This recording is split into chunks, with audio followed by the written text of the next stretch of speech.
So hey, what's up guys, welcome back to our YouTube channel Goofy Harry, and I really thanks to all of you who have subscribed my channel, and we are finally 3000 subscribers. And today we are gonna see what if Harry Potter discovered he was Basilisk Animagus and Petrified Dursley at the age 8. So if you're new to this channel, please make sure to subscribe and like the video. It really motivates me a lot when you like and comment. So if you're new to this channel, please make sure to subscribe. Now without any further delay, let's get straight to the video. The spider had been working on its web for 3 days. Harry knew this because he had nothing else to count. Not the hours, since there was no clock in the cupboard. Not the meals, since those had stopped coming regularly 2 days ago. Just the spider, anchoring silk from a nail in the underside of the staircase to the corner where the wall met the door, building something patient and geometrical in the dark. He watched it now by the thin line of light that crept under the door. The spider was missing a leg, 7 instead of 8, and it moved with a kind of sideways lurch that Harry found oddly comforting. They had something in common, the two of them. Making do, his stomach cramped and he pressed his forehead into his knees, breathing through it. The hunger had passed through stages he was familiar with by now. First the gnawing, then the ache, then a floaty lightness that made his thoughts go strange and slow. He was somewhere between the ache and the floating, which meant it had been, a day and a half, maybe 2. Hard to tell when you slept in snatches and woke to the same darkness each time. Vernon's footsteps passed overhead. Heavy, deliberate. The ceiling, which was really the underside of the stairs, creaked and dust filtered down. Harry closed his eyes and made himself small, which was easy because he was already small. Small for 8. Small for 7. Small enough to fit in a cupboard under the stairs, which was, Aunt Petunia had told him more than once, exactly the right size for him. The footsteps stopped. Harry held his breath. Boy, the voice came through the door, muffled and thick. Vernon had been drinking. Harry could always tell because the consonants went soft and the vowel sound stretched, and there was a particular heaviness to Vernon's breathing that reminded Harry of something large and wounded. "You listening?" Harry didn't answer. He'd learned that answering sometimes made it worse, and not answering sometimes made it worse, and there was no reliable way to predict which, so he defaulted to silence and hoped. "Your aunt wants the kitchen done before her sister comes tomorrow. You'll be out at 5. "Not a minute's trouble, you understand me, not 1 minute. Harry said nothing. A fist hit the door, not hard, just a punctuation mark, and the whole cupboard shook. The spider swung on its web and held. "I said, do you understand me?" "Yes, Uncle Vernon," a grunt. The footsteps moved away. Somewhere above, Dudley's television blared explosions, laughter, a jingle for something sweet. Harry's stomach responded to the thought of sweet things with a twist so sharp he had to press both hands against it and breathe in shallow pulls until it passed. He uncurled one hand and looked at it in the razor of light. Thin fingers, a scab on the knuckle where he'd caught it on the rough edge of the cupboard's door latch. The faint yellowish remnant of a bruise on his wrist from last week when Vernon had grabbed him for dropping a plate. He flexed his fingers and watched the tendons move under skin that seemed almost translucent in the dim light. Sometimes he felt like he was disappearing.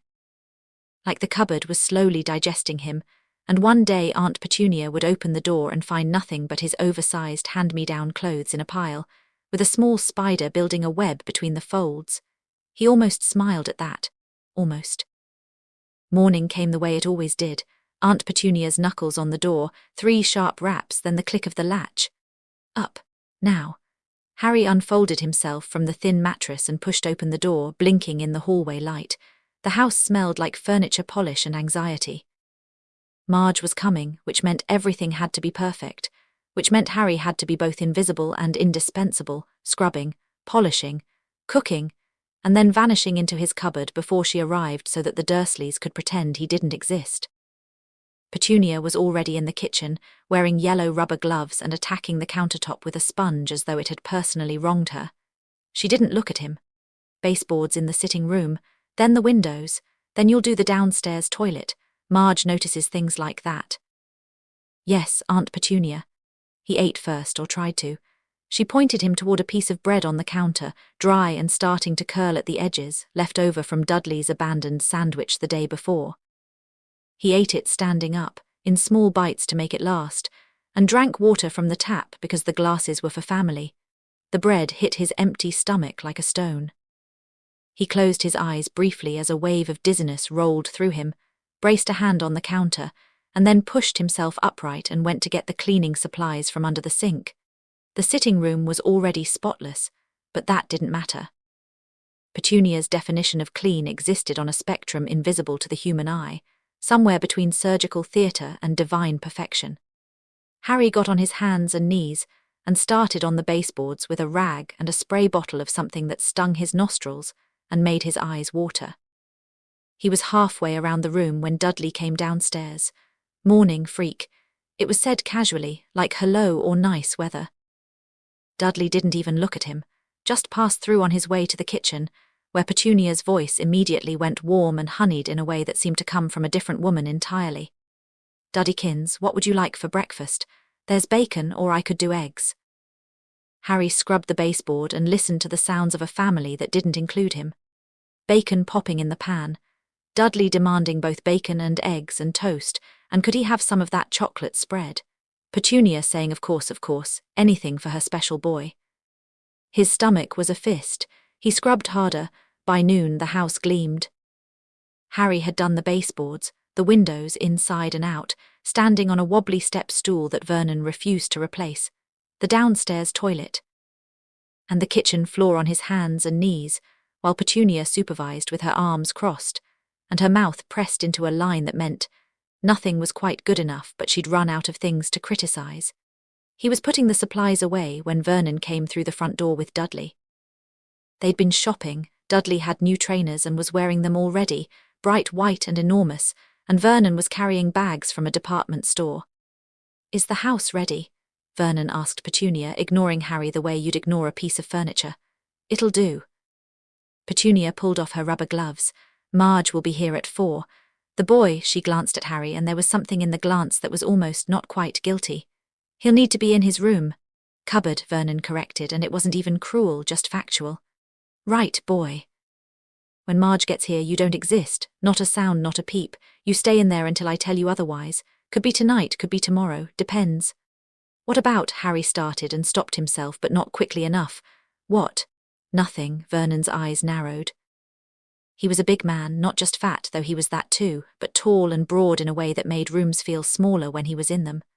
When he focused on Harry, it was like being looked at through a magnifying glass, concentrated and burning. "You were going to ask about food."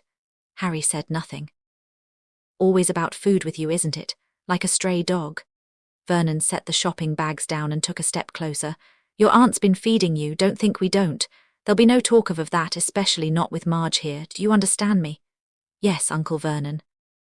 "Because if Marge hears one word, one single word from you about anything, I'll make you wish." He stopped. Even Vernon had edges he didn't cross, at least not out loud. "Just stay quiet. That's all you have to do. Stay quiet and this'll all go smoothly." Harry went back to his cupboard voluntarily.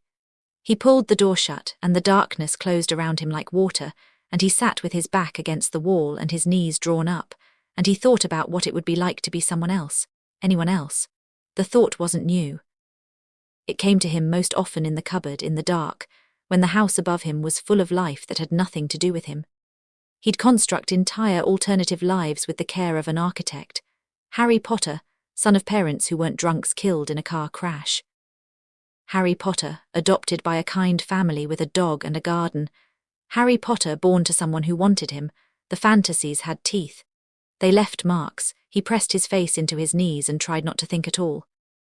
Marge Dursley arrived at 4:10 in a taxi, because she'd had her license suspended after the incident with the roundabout that nobody in the family discussed. Harry knew this because he'd overheard Vernon and Petunia talking about it in the kitchen. He knew a lot of things from overhearing. When you were invisible, people forgot to be careful about what they said. He heard the door open, the burst of cold October air, Marge's booming voice. "Vernon, Petunia. Oh, and there's my dudders. Come here, boy, come give your Auntie Marge a proper squeeze." The sounds of greeting, kisses. Dudley's practiced laugh, the one he used when adults gave him money, which Marge always did. "Looking well, looking very well, Petunia. Is that a new blouse?" "Oh, and Vernon, you've lost weight, haven't you?" "No. Well, you carry it well, always said so." Harry sat in his cupboard and listened to Marge Dursley fill the house with herself. She had a voice like a foghorn, deep and penetrating, and it reached him easily through the thin door. "And where's the other one?" A pause. Harry's breathing stopped. In his room, Petunia said smoothly. He's not well. Not well, what's wrong with him? Stomach thing. We've kept him isolated so Dudley doesn't catch it. Probably something he picked up at that school of his. I've always said, Vernon, you're too generous keeping that boy, after what his parents were. Well, I won't say it at dinner. But you know my feelings. They moved into the dining room. Harry exhaled slowly and pressed his hands flat on the mattress. The spider was working on its web in the corner, undisturbed by human drama. Dinner sounds floated through the house. Clinks of cutlery, the glug of wine being poured, Marge's voice rising above everything like a brass instrument in an orchestra that didn't want it. Harry caught fragments. Criminal tendencies, you can see it in the bone structure. His mother was the same, wasn't she? Bad blood. If it were up to me, I'd have sent him to St. Brutus's years ago. It's what they do with strays, isn't it? You pen them up. Harry's hands clenched on the mattress. The floating feeling was back, the hunger making everything sharp and distant at the same time, and Marge's voice bored into him like a drill. The father was a drunk, of course, unemployed. I've always said you can tell. Marge, Vernon said, and there was a warning in it, but it was weak. Wine softened. Perhaps not. Oh, don't coddle me, Vernon. The boy's not here, is he? I'm just saying what everyone thinks. The apple doesn't fall far from the tree, and if the tree was rotten, something shifted in Harry's chest. It wasn't anger, exactly. He'd been angry before, hundreds of times, thousands, and it had never felt like this. This was deeper, older, colder. It started somewhere below his stomach and spread upward through his ribcage like ice crystallizing in his veins, and his vision changed. The darkness of the cupboard, which had been absolute, began to resolve. Shapes emerged, not in color but in heat. The walls of the cupboard glowed faintly, cooler than the pipes that ran through them. The spider on its web was a tiny bright point. And through the door, through the walls, he could see them, Vernon and Petunia and Dudley and Marge, blazing shapes of warmth sitting around a dinner table. And the wine in their glasses was cool, and the food on their plates was hot, and the whole world had become a map of temperature. Harry pressed his hands to his eyes. His skin felt wrong. Tight, dry, like wearing clothes that had shrunk in the wash. Bad blood will always tell, Marge's voice, still going, relentless, and the cold thing in Harry's chest pulsed. He wanted her to stop. He wanted them all to stop. He wanted to be left alone, truly alone, not alone in a cupboard alone, but alone in a way that meant no one could reach him. No one could touch him. No one's words could find him pain. Sudden, blinding, starting at the base of his spine and radiating outward. Harry opened his mouth to scream and no sound came out, or rather, a sound came out, but it wasn't a scream. It was a hiss. Low and resonant and vibrating in his chest cavity in a way that his vocal cords shouldn't have been able to produce. His skin split. Not like a wound, there was no blood. It was more like shedding. Like his body was a glove and something inside him was pulling free. He felt his spine lengthen, vertebrae multiplying, his legs fusing and his arms pulling inward and his ribs spreading and multiplying until his entire torso was ribcage. And his jaw, God, his jaw, it unhinged, the bones restructuring with a series of wet cracks that he felt more than heard. The cupboard, which had been cramped for a small 8-year-old boy, became impossible. His body, his new body, his wrong body, pressed against the walls, against the door, against the underside of the stairs. He felt the wood groan. His skin, which wasn't skin anymore but scales, scraped against the rough timber, and the sensation was alien and impossibly detailed. He could feel the grain of the wood, the temperature differences between the plaster and the beams, the vibrations of footsteps above him. The door exploded outward. Not from any conscious effort. He'd simply grown too large for the space, and the flimsy latch and hinges gave way like paper.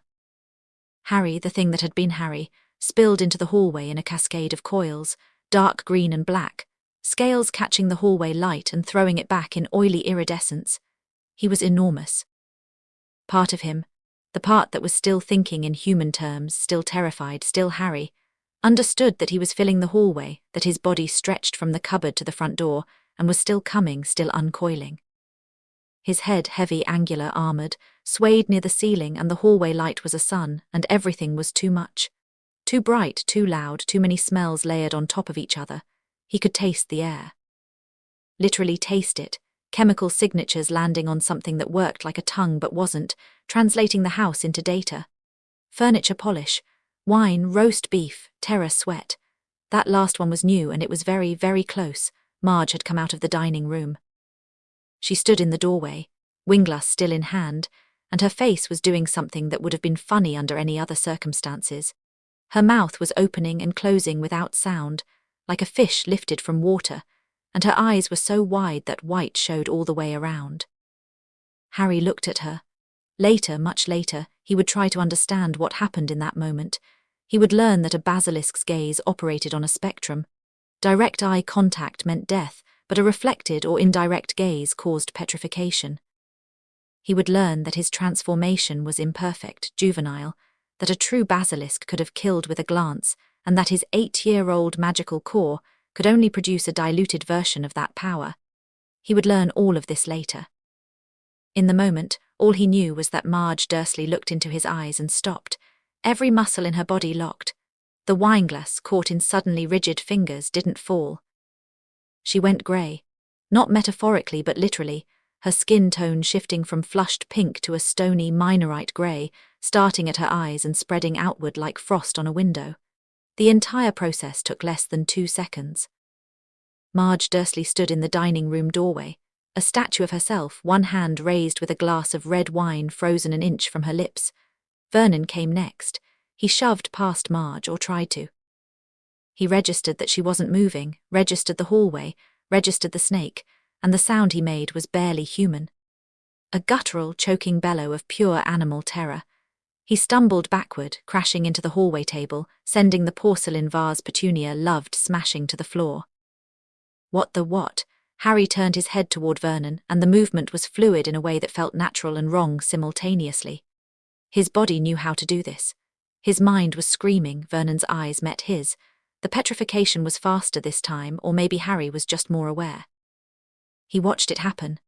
The way Vernon's expression froze mid-terror, the way the grey crept across his skin like a living thing, the way his body locked into its last position, half fallen against the wall, one arm thrown up in a futile protective gesture. His mouth open in a scream that would never finish. From the dining room, Petunia was screaming. Actually screaming, a high, thin sound that cut through the house like a wire.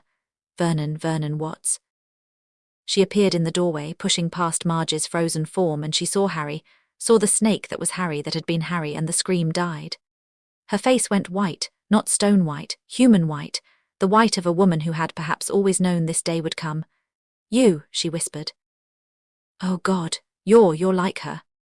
Harry didn't understand what that meant. He wouldn't understand it for years. All he knew was that Petunia was looking at him with an expression that contained fear and something else, something that looked almost like recognition, and then she made a mistake. She looked directly into his eyes. The petrification took Petunia mid-sentence. Her mouth was open, one hand reaching forward toward him, to push him away.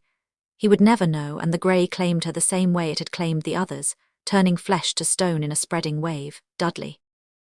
Dudley was still in the dining room, and Harry could feel him through the floor, a bright, panicking heat signature, scrambling under the table.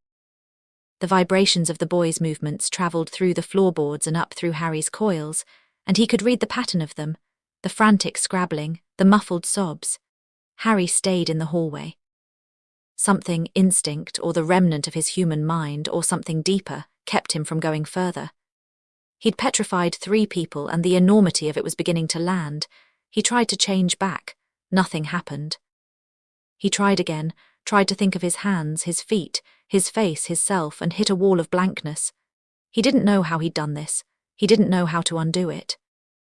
He was trapped in a body that took up the entire hallway of number 4 Privet Drive, and 3 people were turned to stone around him, and a 4th was crying under a dining room table, and he was 8 years old. Harry coiled around himself, a reflex, a self-comforting gesture that his new body understood better than his old one ever had, and pressed his massive head against the floor. The wood was cool against his scales. He could feel his own heartbeat, slow and powerful, nothing like the hummingbird flutter he was used to. He closed his eyes. That, at least, felt the same. Time passed. He wasn't sure how much. The house settled into a terrible quiet. Dudley's sobs had faded to silence. Harry could still sense him under the table, a warm shape curled into a ball, But whether the boy was asleep or just frozen with fear, he couldn't tell. The 3 stone figures in the hallway stood unchanged, casting no heat. Harry lay coiled in the hallway with his eyes shut and tried to think. He was a snake, a very large snake. He had turned his family to stone by looking at them. These were facts, and they sat in his mind like stones themselves, cold and undeniable and too heavy to move. He tried to remember what had happened, and the memory was fragmented. Marge's voice, the cold feeling in his chest, the pain, and then this. Being this. Like his body had decided on its own that if the world was going to treat Harry Potter like something less than human, it would oblige. A sound from outside. Footsteps on the front path, light, shuffling, familiar. Harry's tongue flickered out and caught the scent. Cats, lavender, old wool, and beneath it all something else. Something he had no name for, but that registered in his new senses as different. Not quite normal. The faintest residue of something electric. The doorbell rang. Harry didn't move. The doorbell rang again, and then there was a pause, and then the letter slot opened and a pair of eyes appeared, watery, magnified by thick spectacles. Harry dear, it's Mrs. Figg. Your aunt asked me to. The eyes found him. There was a sound like someone swallowing their own tongue, a choking, gasping intake of breath, and the letter slot snapped shut. The footsteps retreated rapidly down the path. Harry heard them reach the pavement, stop, and then silence. Minutes later, the footsteps came back. Slower this time, more deliberate. The letter slot opened again. Harry. Mrs. Figg's voice was shaking, but it had steel under the shaking, like a bridge that's swaying but holding. Harry, I know that's you, I can feel it. You're magic, it's you. Harry opened one eye. Through the frosted glass of the front door, Mrs. Figg was a blur of heat. I'm going to open this door. I'm going to come inside. But I need you to keep your eyes closed, love. Can you do that for me? I need you to close your eyes and keep them shut. Can you nod? Harry closed his eyes and nodded. The motion felt strange, a lateral sway rather than an up and down dip, but Mrs. Figg seemed to understand it. The door opened. Cold air poured in, and with it, a rush of outdoor scents, wet grass, car exhaust, the neighbour's chimney smoke, and Mrs. Figg's particular smell, cats and lavender and that electric something. Oh my God, she whispered. Oh my dear God, you're you. He heard her breathing change, hyperventilating. Then, with visible effort, she brought it under control, long, slow breaths in through the nose, out through the mouth. Right, she said, and her voice was firmer now. Right, okay, I'm going to, I see them. I see Petunia and Vernon and is that Marge, right. They're petrified, not dead. I can see they're not dead, they're still, the colour's not right. Okay. She was talking to herself as much as to him. Her footsteps moved carefully around his coils. He felt her step over a loop of his body, her shoe brushing his scales, and flinch, until she was past him and into the kitchen. The sound of a telephone being picked up. Dialing. A long silence. It's Arabella, Mrs. Figg said into the phone, and her voice had changed again, clipped, urgent, professional. I need to speak to Albus Dumbledore. No, I don't care what time it is. No, I cannot hold this is, listen to me. The boy, Harry Potter, there's been an incident, do you understand? The muggles are petrified. Stone. And the boy, he's, I don't know what he is, he's a snake, a very large snake, in the hallway, a pause. Yes, I am completely serious, get Dumbledore, get him now. She hung up. Her footsteps came back toward the hallway and she stopped at the threshold.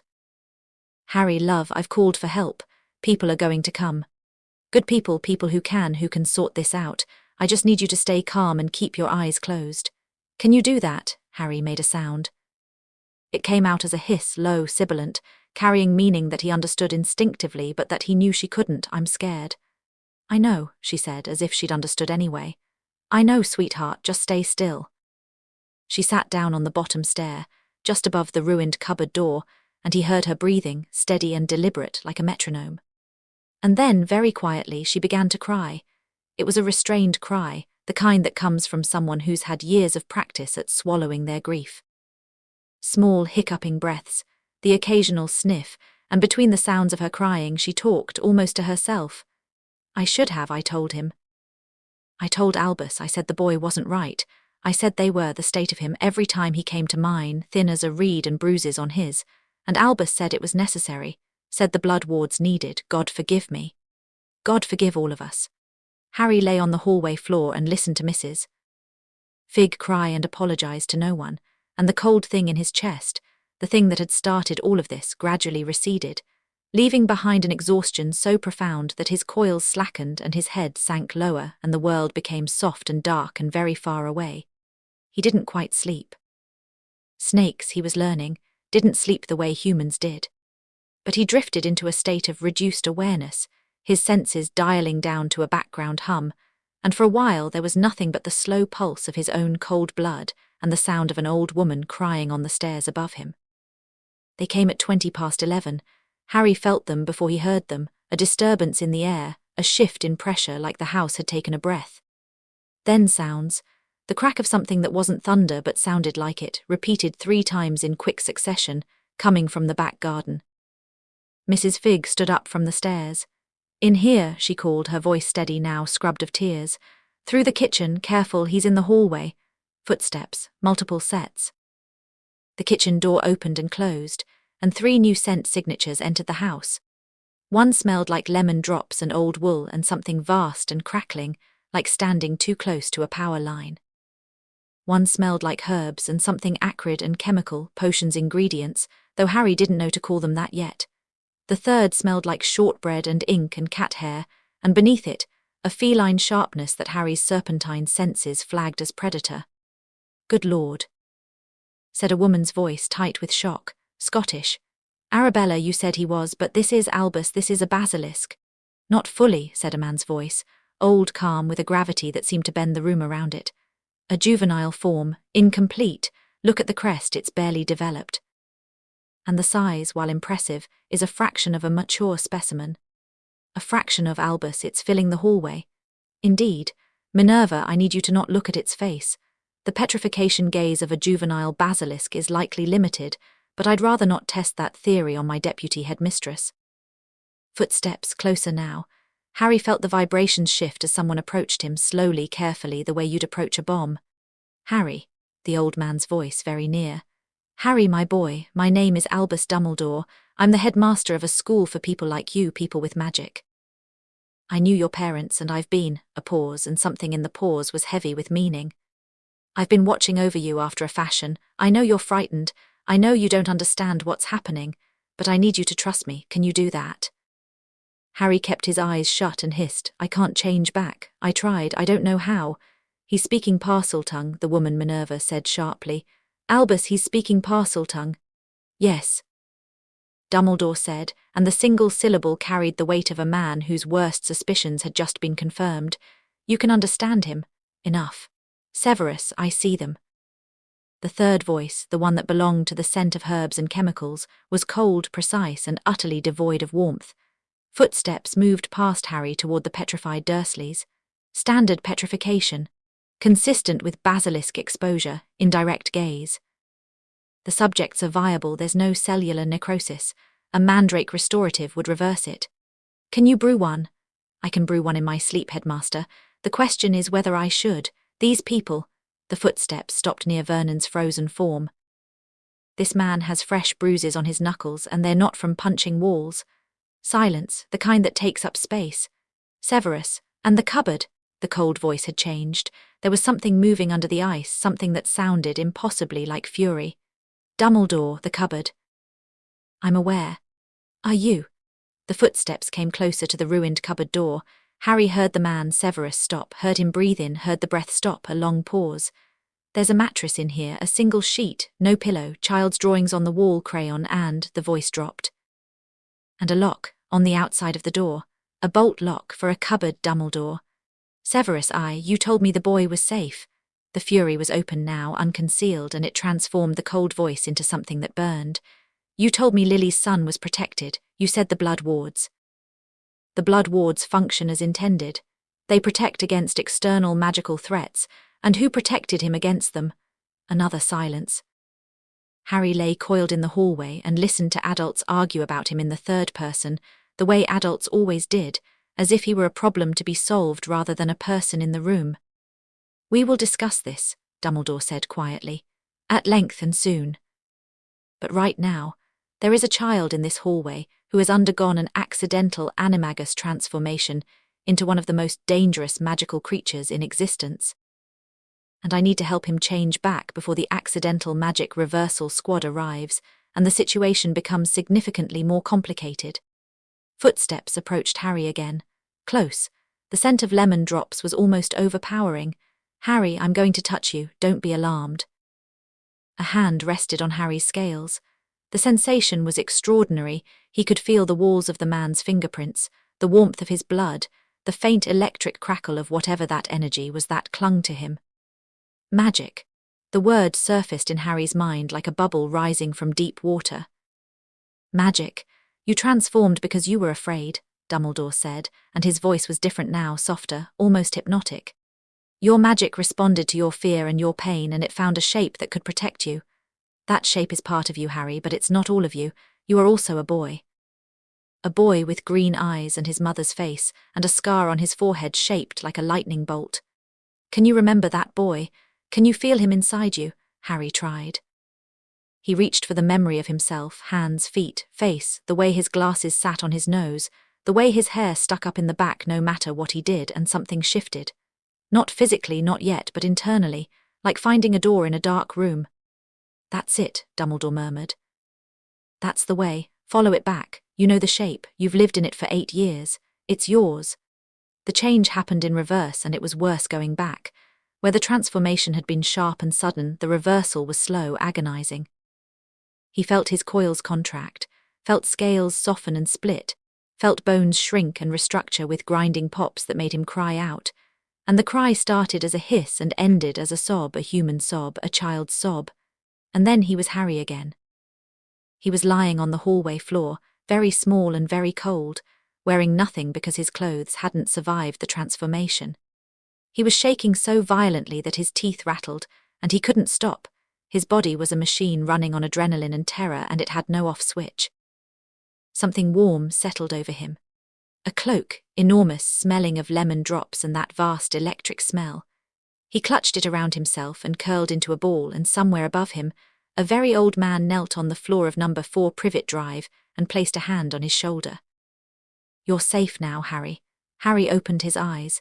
His vision was human again, blurry without his glasses, the world reduced to shapes and light, but he could make out the shape kneeling beside him, tall, thin, with a long white beard that caught the hallway light. I turned them to stone. Harry whispered. His voice was raw, as if he'd been screaming. Maybe he had. Yes. Am I a monster? The hand on his shoulder tightened. No, said Albus Dumbledore. You are a boy who was pushed beyond what any child should endure, and your magic protected you the only way it knew how. That is not monstrous, Harry. That is survival. Harry wanted to believe him. He wanted to believe this strange old man with the kind voice and the lemon drop smell who had appeared from nowhere and talked him back into his own body. But the 3 stone figures standing in the hallway were hard to argue with, and the cold thing in his chest, diminished but not gone, pulsed faintly like a second heartbeat. What happens now? Harry asked. Dumbledore was quiet for a moment. Behind him, Harry could hear Minerva murmuring to Mrs. Fig and Severus moving around the hallway with sharp, deliberate steps, and somewhere outside, the distant crack of more arrivals. Now, Dumbledore said, we take you somewhere safe. Where? Another pause. And in that pause, Harry heard everything the old man wasn't saying, the calculations, the complications, the weight of decisions being made in real time. Hogwarts, Dumbledore said finally. We'll take you to Hogwarts. The next hours existed in fragments. Ministry officials in robes that looked like bathrobes, hurrying through the house with wands drawn. A woman with a monocle who took one look at the Petrified Dursleys and said Christ in a tone that suggested she didn't usually swear. Severus Snape, someone called him, crouching next to Harry's cupboard, writing something in a small notebook with a quill. His face set in an expression that Harry couldn't read, but that made everyone else in the room go quiet when they looked at it. Someone found Dudley under the dining room table. The boy was catatonic, not petrified, just shut down, eyes open and seeing nothing. A Mediwitch, that was what they called her, and Harry filed the word away, wrapped Dudley in a blanket and spoke to him in gentle tones, and when she asked him questions, he didn't answer. Harry watched from inside Dumbledore's cloak, which had been transfigured, another new word, into something like a dressing gown, oversized and trailing on the floor. Minerva, Professor McGonagall, he'd been told, brought him a cup of tea from the Dursleys' kitchen, and he held it in both hands and let the warmth seep into his fingers without drinking. "The boy will need to be examined," the woman with the monocle was saying to Dumbledore. Her voice was clipped and official, but there was an undercurrent of something personal in it, anger, maybe, or disgust. "And I'll need a full accounting of the placement. Blood wards or no, Albus, there are laws. I'm aware of the laws, Amelia. Are you? Because what I'm seeing in that cupboard suggests otherwise." She adjusted her monocle and fixed Dumbledore with a look that could have cut glass. "I'm opening a formal investigation into the Dursleys and into the circumstances of Harry Potter's placement. You can cooperate or I can compel you." "Those are your options. I will cooperate fully. You'd better." She turned to Harry, and her expression softened not much. She wasn't the softening type, but enough. "Mr. Potter, I'm Amelia Bones. I'm the head of the Department of Magical Law Enforcement. I have some questions for you, but they can wait until you've had some rest and some proper food. Is there anything you need right now?" Harry looked at her from inside his too large dressing gown, with his too thin face and his too large eyes, and said, "Can someone check on my spider?" A silence followed this that was painful in its completeness. "Your spider," Amelia said, "in the cupboard. She was building a web. She's missing a leg. I think I might have crushed her. When I changed, I don't want her to be hurt." Amelia Bones looked at Harry Potter for a long moment. Then she turned on her heel and walked to the cupboard, and she got on her knees in her pressed robes and her polished shoes, and she looked. "The web is damaged," she said, straightening up. "But the spider's alive. She's in the corner."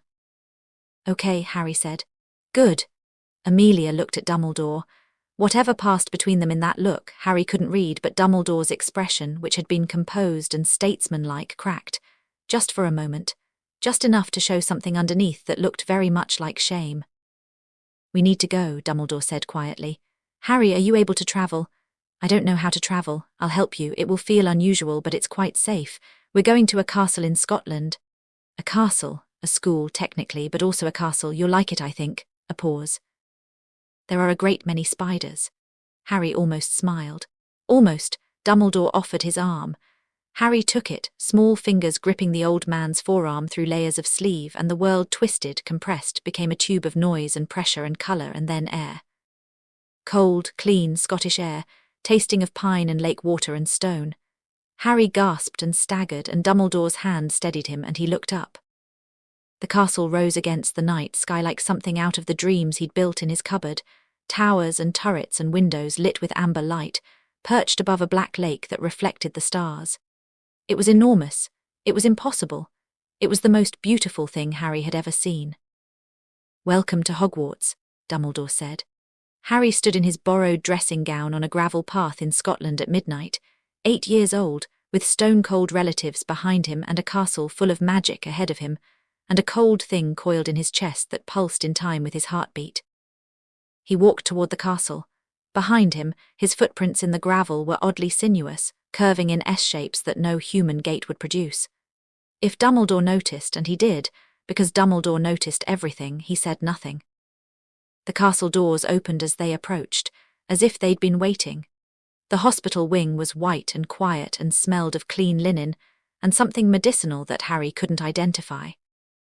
A woman named Madame Pomfrey, round, brisk, with hands that were somehow both businesslike and gentle, sat him on a bed and ran her wand over him in long, slow passes, murmuring to herself. "Malnutrition, obvious, look at the bone density readings. Growth stunted, he should be 4 inches taller for his age. Historical fractures, left wrist, healed badly, bruising, recent and old, multiple sites, vitamin deficiencies across the board, and," she stopped, looked at the readings from her wand again, looked at Dumbledore. "Albus, I see it. The magical core readings, they are that can't be right. I'm afraid it can." Harry sat on the bed with his legs dangling and watched the 2 adults have a conversation over his head in a language of meaningful looks and half-sentences. He was used to being talked about rather than talked to. He'd been used to it his whole life. But something had shifted tonight, some internal balance had tipped, and the patience he'd cultivated over 8 years of invisibility was wearing thin. "What's wrong with me?" he asked. Pomfrey and Dumbledore looked at him. Their expressions were variants of the same thing, adults caught off guard by a child who wasn't behaving the way children were supposed to. "Nothing is wrong with you, Mr. Potter," Pomfrey said, recovering first. You are a magical child who has been badly mistreated, and your magic reacted accordingly. The readings I'm seeing suggest your magical core is unusually developed for your age, but that's not a problem, it's simply, she means you're powerful, Harry said flatly. And that's part of why I turned into a snake, Pomfrey blinked. That's a reasonable summary, yes, and the other part, silence. Dumbledore and Pomfrey exchanged another look. Harry waited.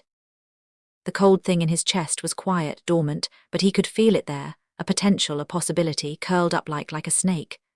There are some things we need to discuss, Dumbledore said carefully. But not tonight. Tonight you need food, rest, and safety. The rest will come. People always say that, Harry said. The rest will come, later, not now, when you're older, when you're ready. He pulled Dumbledore's transfigured dressing gown tighter around himself. I turned 3 people to stone tonight. I think I'm ready. Dumbledore studied him for a long moment. Then he sat down on the bed next to Harry, an oddly human gesture from a man who seemed designed for grander settings, and folded his hands in his lap. You're right, he said, and I owe you more than deflection. Here is what I can tell you tonight. You are a wizard. Your parents were a witch and a wizard, not drunks, not unemployed, not killed in a car crash. They were murdered by a dark wizard when you were a baby, and you survived, and that survival left a mark on you, the scar on your forehead. That scar connects you to things I don't fully understand yet, and one of those things may be related to what happened tonight. Harry absorbed this the way he absorbed everything, silently, completely, filing it away for later examination. My parents were murdered. Yes. And the Dursleys, they knew this, a beat. Yes, and you put me with them, knowing what they were like. The beat was longer this time. I put you with them believing the protection of blood would outweigh. Dumbledore stopped himself. He took off his spectacles and cleaned them on his robe, and when he put them back on, his eyes were very bright. I made a choice. I believed it was the right one. I am no longer certain it was. It was, perhaps, the most honest thing Albus Dumbledore had said in years. It hung in the air between them, unadorned and unsoftened, and Harry looked at this old man who had the power to reshape reality with a wave of his stick, and who had left a child in a cupboard for 7 years, and he didn't know what to feel, so he felt nothing. Nothing was safe. Nothing was familiar. He'd had a lot of practice with nothing. I'd like to sleep now, Harry said. Of course. Dumbledore stood. Madame Pomfrey will be here through the night if you need anything. I won't. Dumbledore paused at the door, turned back. Harry. Yes, the spider. In your cupboard. Did she have a name? Harry looked at him. Charlotte. Something moved across Dumbledore's face, pain or maybe recognition, and he nodded once and left. Pomfrey brought food, soup, bread, pumpkin juice. Harry ate slowly, the way you do when your stomach has forgotten how to be full, and the food was warm and good and plentiful. And when he was done, there was more if he wanted it. He wanted it.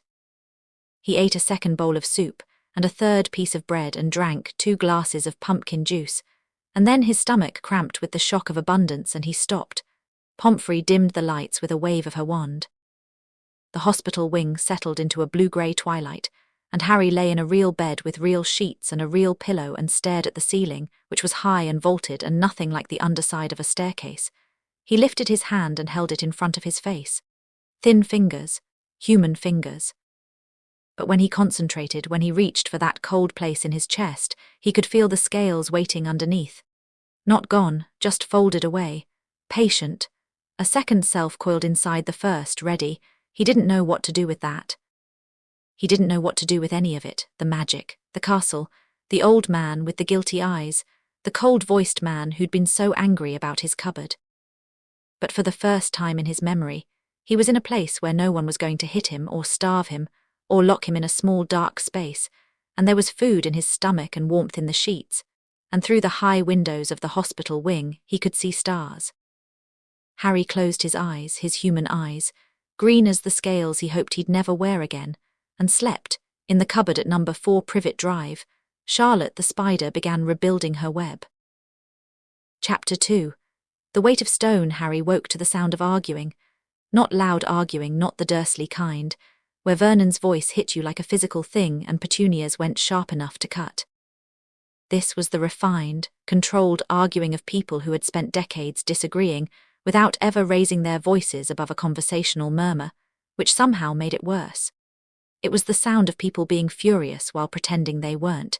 He kept his eyes closed and listened. Cannot simply keep him here, Albus. He's 8 years old.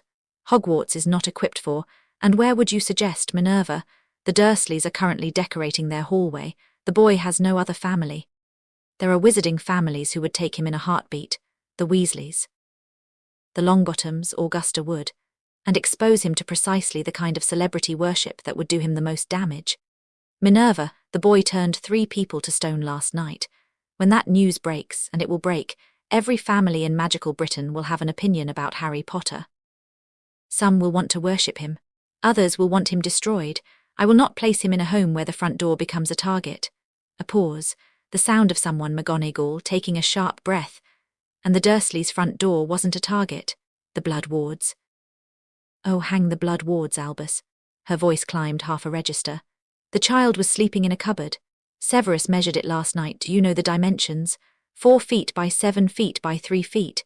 That's a coffin with aspirations, and the lock on the outside of the door. I am aware. Are you? Because you've been aware for 7 years, and the child still ended up in that cupboard. You were aware the way a man reading about a flood in the newspaper is aware intellectually, distantly, with no mud on his boots. Silence. Harry lay still and breathed shallowly and listened to the quality of that silence, heavy, loaded, the kind that happens when someone has landed a blow and everyone in the room knows it. That is fair, Dumbledore said quietly. I'm not interested in being fair right now. I'm interested in what happens to that child. As am I. Then stop treating this like a chess problem. He's not a piece to be positioned, he's a door opened. New footsteps, sharp, rapid, the stride of someone who walked like every step was an accusation. The restorative will take 4 days to brew, said Snape's voice, clipped and cold. I have a supply of mature mandrakes from last year's crop. The process cannot be accelerated. 4 days, McGonagall said. The Dursleys stay petrified for 4 days. Unless you'd prefer I botch the potion and leave them as permanent garden ornaments, which, having seen the household, I would not consider an entirely negative outcome. Severus, the fat one, has a bullwhip in his bedroom closet. Did you know that, headmaster? A riding crop as well. And before you tell me those might be for equestrian purposes, the man doesn't own a horse. The silence that followed this was different from the one before. This one had edges. You searched the house, Dumbledore said. I searched every room, I documented everything. Photographs, measurements, inventory. Snape's voice was precise and mechanical, the way people talk when they're holding something corrosive behind their teeth. I did what should have been done years ago when Arabella Figg's first report came in, and the second, and the 9th, and the 14th. I counted the reports in your file, Dumbledore. 14, over 6 years. Each report was evaluated, each report was filed. There is a difference. The sound of something being set down on a hard surface, parchment, heavy, multiple pages. My documentation, read it or don't. But when Amelia Bones comes calling, and she will, I intend to provide her with a complete record. If that's inconvenient for you, I suggest you compose your defense now. Harry opened his eyes. The hospital wing was bright with morning light, the high-arched windows admitting broad shafts of Scottish sunshine that made the white linens glow. 3 adults stood at the far end of the room near Pomfrey's office. Dumbledore, tall and silver and looking, for the first time in Harry's limited experience, genuinely old. McGonagall, ramrod straight in emerald robes, her lips compressed to a white line. And Snape, black-haired, sallow-skinned, dressed entirely in black, holding a thick sheaf of parchment and radiating cold fury the way a furnace radiates heat. Harry sat up. The movement drew their attention instantly, 3 heads turning in unison, 3 expressions rearranging into 3 different versions of concern. Good morning, Harry, Dumbledore said, and the transition from the man who'd been losing an argument to the kindly headmaster was seamless and unsettling. Did you sleep well? I heard everything, Harry said. Nobody spoke for a moment. Then McGonagall crossed the room to his bedside with a briskness that somehow managed to be warm. She was a thin woman with a stern face and intelligent eyes, and she looked at Harry the way a hawk looks at something it's decided to protect. Then you know we're trying to determine the best course of action for your care, she said, and that we don't entirely agree on what that looks like. You want to send me to live with a family, he wants to keep me here, and the one in black wants someone to answer for the cupboard. McGonagall glanced back at her colleagues. He listens well. It's the only thing I was ever good at, Harry said, and it came out flat and factual, not self-pitying, which was somehow worse. Snape moved closer. His eyes, dark, nearly black, fixed on Harry with an intensity that should have been frightening but wasn't, because Harry recognized it. It was the same intensity Vernon's eyes got, but inverted. Where Vernon's focus had been about control, Snape's was about assessment. He was looking at Harry the way you look at a puzzle, trying to find the piece that would make the picture resolve. "How do you feel?" Snape asked, and the question was clinical, stripped of gentleness, which Harry found oddly refreshing. Everyone else had been gentle with him the way people are gentle with cracked glass, carefully from a distance, ready to flinch. "Tired, hungry, my skin feels strange." "Strange how?" "Tight, like I've been sunburned, and my eyes," Harry paused, reaching for the right words. "Everything's too sharp, too bright, colours are louder than they should be." Snape's expression shifted. The tiniest fraction, a tightening around his mouth, a narrowing of his eyes, but Harry caught it. He caught everything. He'd spent 8 years learning to read faces the way a sailor reads weather, because reading Vernon's face correctly was the difference between a normal day and a very bad one. "Residual sensory bleed," Snape said, turning to Dumbledore. "His human senses are still partially calibrated to the serpentine form. It should fade, but..." He stopped, started again. "Have you felt any impulse to transform again?" Harry thought about lying. It would have been easy. He'd spent his whole life constructing plausible fictions for teachers who asked about his bruises, neighbours who wondered why he was so thin, the school nurse who'd once asked him to roll up his sleeves. Lying was a survival skill he'd honed to an edge. But something about Snape's directness, the lack of softening, the clinical precision, made honesty feel possible. "When I first woke up," Harry said, "before I opened my eyes, for about 3 seconds I didn't remember I was human. I thought I was the other thing, and it felt," he swallowed. "It felt normal, like that was the default and this is the costume." The silence that followed was so complete Harry could hear the wind against the windows.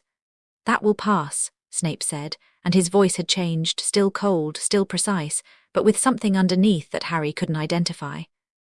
"The animagus transformation is anchored to the human form. The human form is the root. What you're experiencing is disorientation, not displacement." "You're sure?" "Quite sure." Harry looked at him. Snape looked back, and something passed between them, not warmth, not trust, nothing so generous. Just recognition. Two people who understood what it was like to be stuck in a skin that didn't fit. Pomfrey arrived with breakfast, porridge with honey, toast, eggs, sausages, a glass of milk, and a glass of orange juice. Harry stared at it. "This is all for me." "Of course it's for you, child." "Who else would it be for?" Harry ate. Slowly at first, wary of his stomach's limits, but the food was good, not just fuel but good, prepared with a care that he could taste, and he found himself eating more than he intended. And then more, and Pomfrey refilled his plate without comment. As if this were a perfectly normal amount of food for a skinny 8-year-old who'd been starved half his life. While he ate, the adults moved to Pomfrey's office and continued their argument in low tones. Harry caught fragments: Wisengamot, blood wards, precedent. The prophet would have a field day, but he'd lost interest in their strategizing. He was concentrating on the eggs, which were scrambled and soft and buttered and impossibly, overwhelmingly good. When he finished, he sat with his hands in his lap and looked around the hospital wing for the first time with full attention. It was large, much larger than any room in Privet Drive. Rows of beds lined both walls, each with white linens and a bedside table. The ceiling was vaulted, supported by stone arches, and the windows were tall and pointed and let in light that seemed cleaner than any light Harry had experienced, as if it had been filtered through something purer than glass. At the far end, a suit of armour stood beside the door, holding a halberd that had probably been decorative for centuries. Harry studied the suit of armour. It was standing very still. Obviously, it was a suit of armour, but there was something about its posture that felt almost expectant, as if it were waiting for something. The door to the hospital wing opened and Arabella Figg came in. She looked terrible. Her hair, normally pinned in a grey bun, was half undone.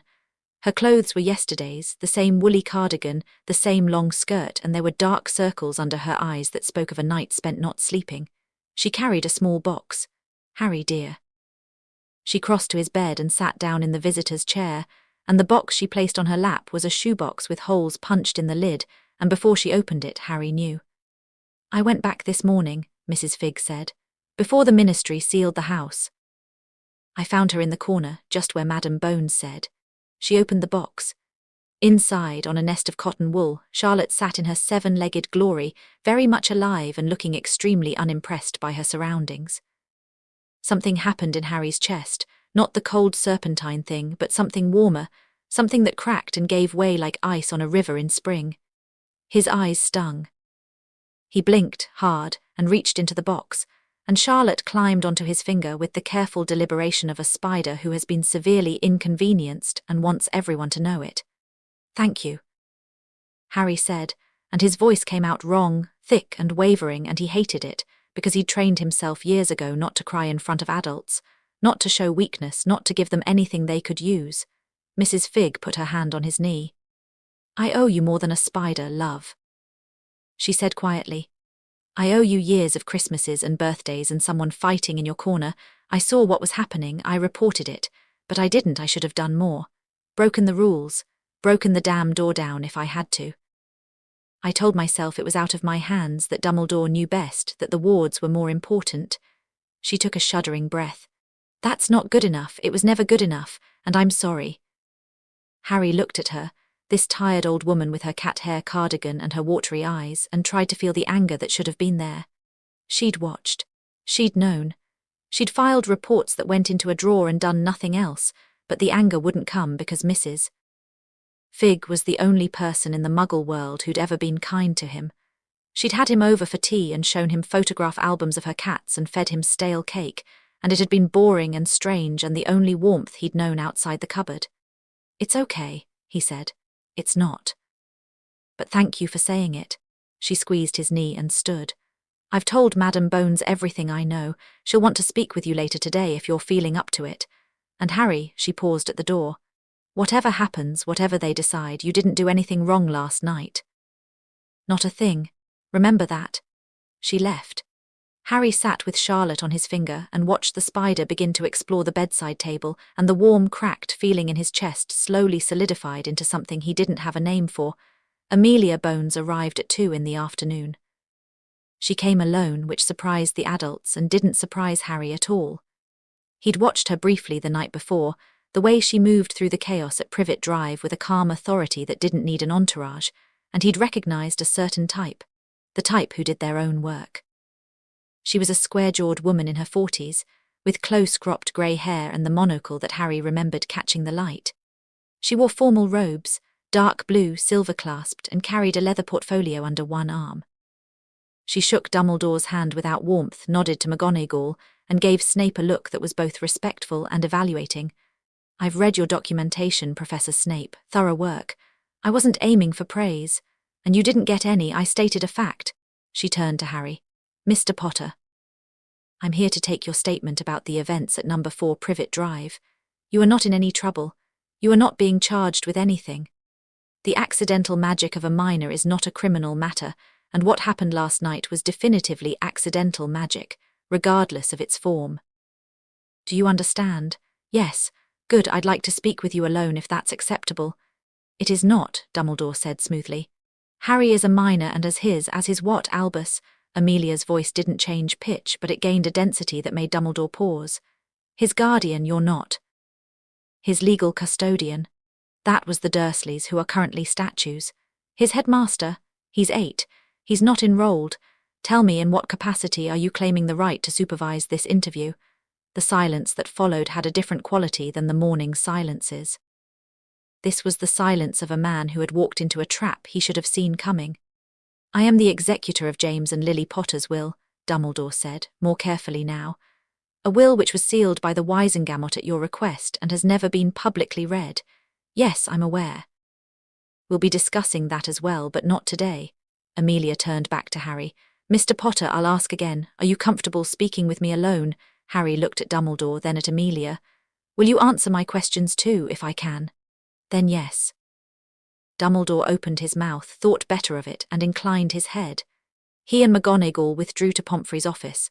Snape lingered a moment longer, his dark eyes on Harry, and something in his expression might have been concern. Indigestion. It was gone before Harry could name it, and Snape left with a sweep of black robes. Amelia pulled the visitor's chair closer to the bed and sat. She opened her portfolio, took out a quill that Harry noticed was enchanted. It hovered over a blank sheet of parchment on her knee, poised and waiting. "This quill will record our conversation," she said. "A transcript only, no interpretive notes, no paraphrasing. You'll be given a copy when we're done." "Ready," Harry nodded. "In your own words, tell me about your life at number 4 Privet Drive." Harry had been prepared for questions about last night, about the transformation, the petrification, the sequence of events. He hadn't been prepared for this, and the broadness of it stopped him. His life at Privet Drive. Where did you start? Where did you end? It was like being asked to describe the shape of the container you'd been living in from the inside. You didn't know its shape, because it was all you'd known. "I slept in a cupboard under the stairs," he began, and the quill scratched into motion. "I'd always slept there. I don't remember anywhere else. It had a mattress and a sheet and a light, a bare bulb, but it didn't work most of the time, and Uncle Vernon said it wasn't worth fixing for my room." "Go on." "I did chores. Cooking, cleaning, gardening. I started cooking when I was about 5, just simple things at first, toast and eggs, but by last year I was doing whole meals. Christmas dinner. Aunt Petunia would tell me what to make and I'd make it, and then I'd go back to the cupboard while they ate. You didn't eat with the family." "Sometimes, not usually, I ate," he stopped, reorganized. "I ate what was left or what they gave me. Sometimes Aunt Petunia would make me a plate and leave it on the counter and I'd eat standing up. Sometimes she didn't." "How often didn't she?" I didn't keep count." "More when Uncle Vernon was angry. He'd tell her not to waste food on me and she'd listen, and then I'd go a day or 2 without." He said this calmly, factually, the way you'd describe the weather. It had been the weather of his life. Sometimes it rained, sometimes it didn't, and either way you carried on. The quill scratched steadily. Amelia's face was very still. "Tell me about the physical discipline." "Uncle Vernon hit me." He said it without preamble, without build-up, because he'd learned from watching adults that the longer you circled a thing, the harder it was to land on it. So he landed on it first and worked outward. He didn't do it often, not every day, not even every week, but when he did it was. Harry searched for the word. Deliberate. He'd grab my arm or my ear and pull me close and tell me what I'd done wrong, and then he'd hit me. Open hand usually, sometimes a fist. Once he used his belt, but only once. He didn't like the marks. Marks meant questions. And Mrs. Dursley. "Aunt Petunia didn't hit me. He stopped again. This was harder somehow. Vernon's violence was concrete, impact, bruise, pain, healing. Petunia's was architectural. She made me small. She made me know I was nothing. She'd look at me like I was something she'd found on the bottom of her shoe, and she'd say things. About my parents, about me, that I was a burden, that I should be grateful they took me in at all, that I was worthless." He paused. "She said my parents were drunks, that they died in a car crash. That my father was unemployed and my mother was, I don't remember the word she used, something that meant bad. Dumbledore told me last night that they were murdered, that they were a witch and a wizard." "That's correct. So everything the Dursleys told me about my parents was a lie." "Yes." Harry absorbed this. The warm, cracked thing in his chest shifted, and underneath it, something darker stirred, not the cold serpentine presence, but plain old human anger, the kind that any child would feel upon learning that the story of their life had been a fabrication. "What were they like?" he asked. "My parents." Amelia's expression softened for the second time in Harry's acquaintance with her. "Your father was an aura, a dark wizard catcher, and by all accounts he was brave, reckless, and unfailingly loyal to the people he loved. Your mother was one of the most talented witches of her generation. She was fierce, kind, and brilliant. They died protecting you, Harry. Your mother gave her life to shield you from the curse that gave you that scar. Her sacrifice is the reason you survived." The quill had stopped scratching. Amelia noticed and tapped it with her finger, and it resumed. Harry sat with this information the way he'd sat with everything else, still and quiet, but his hands had clenched in the bedsheets and his jaw was tight, and when he spoke again, his voice was carefully controlled.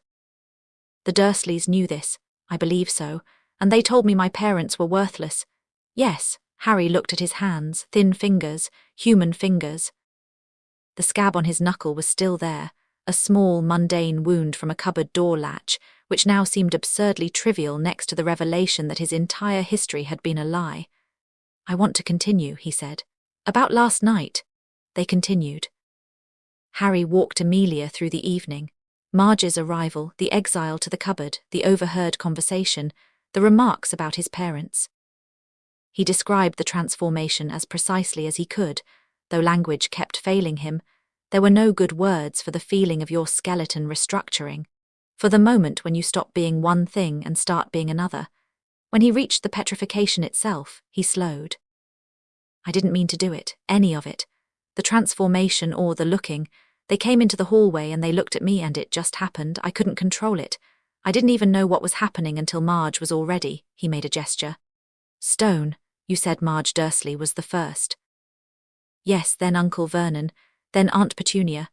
Dudley was under the table. I stayed in the hallway. I didn't go after him. Why not? The question surprised him. Because I didn't want to hurt anyone. I didn't want to hurt them. I just wanted. He stopped. What had he wanted? He reached back to that moment, the cold thing in his chest, the rising pressure, the feeling of being squeezed out of his own body. I wanted to be left alone. I wanted them to stop talking about my parents that way. I wanted to be something they couldn't hurt. The quill stopped again. This time Amelia let it.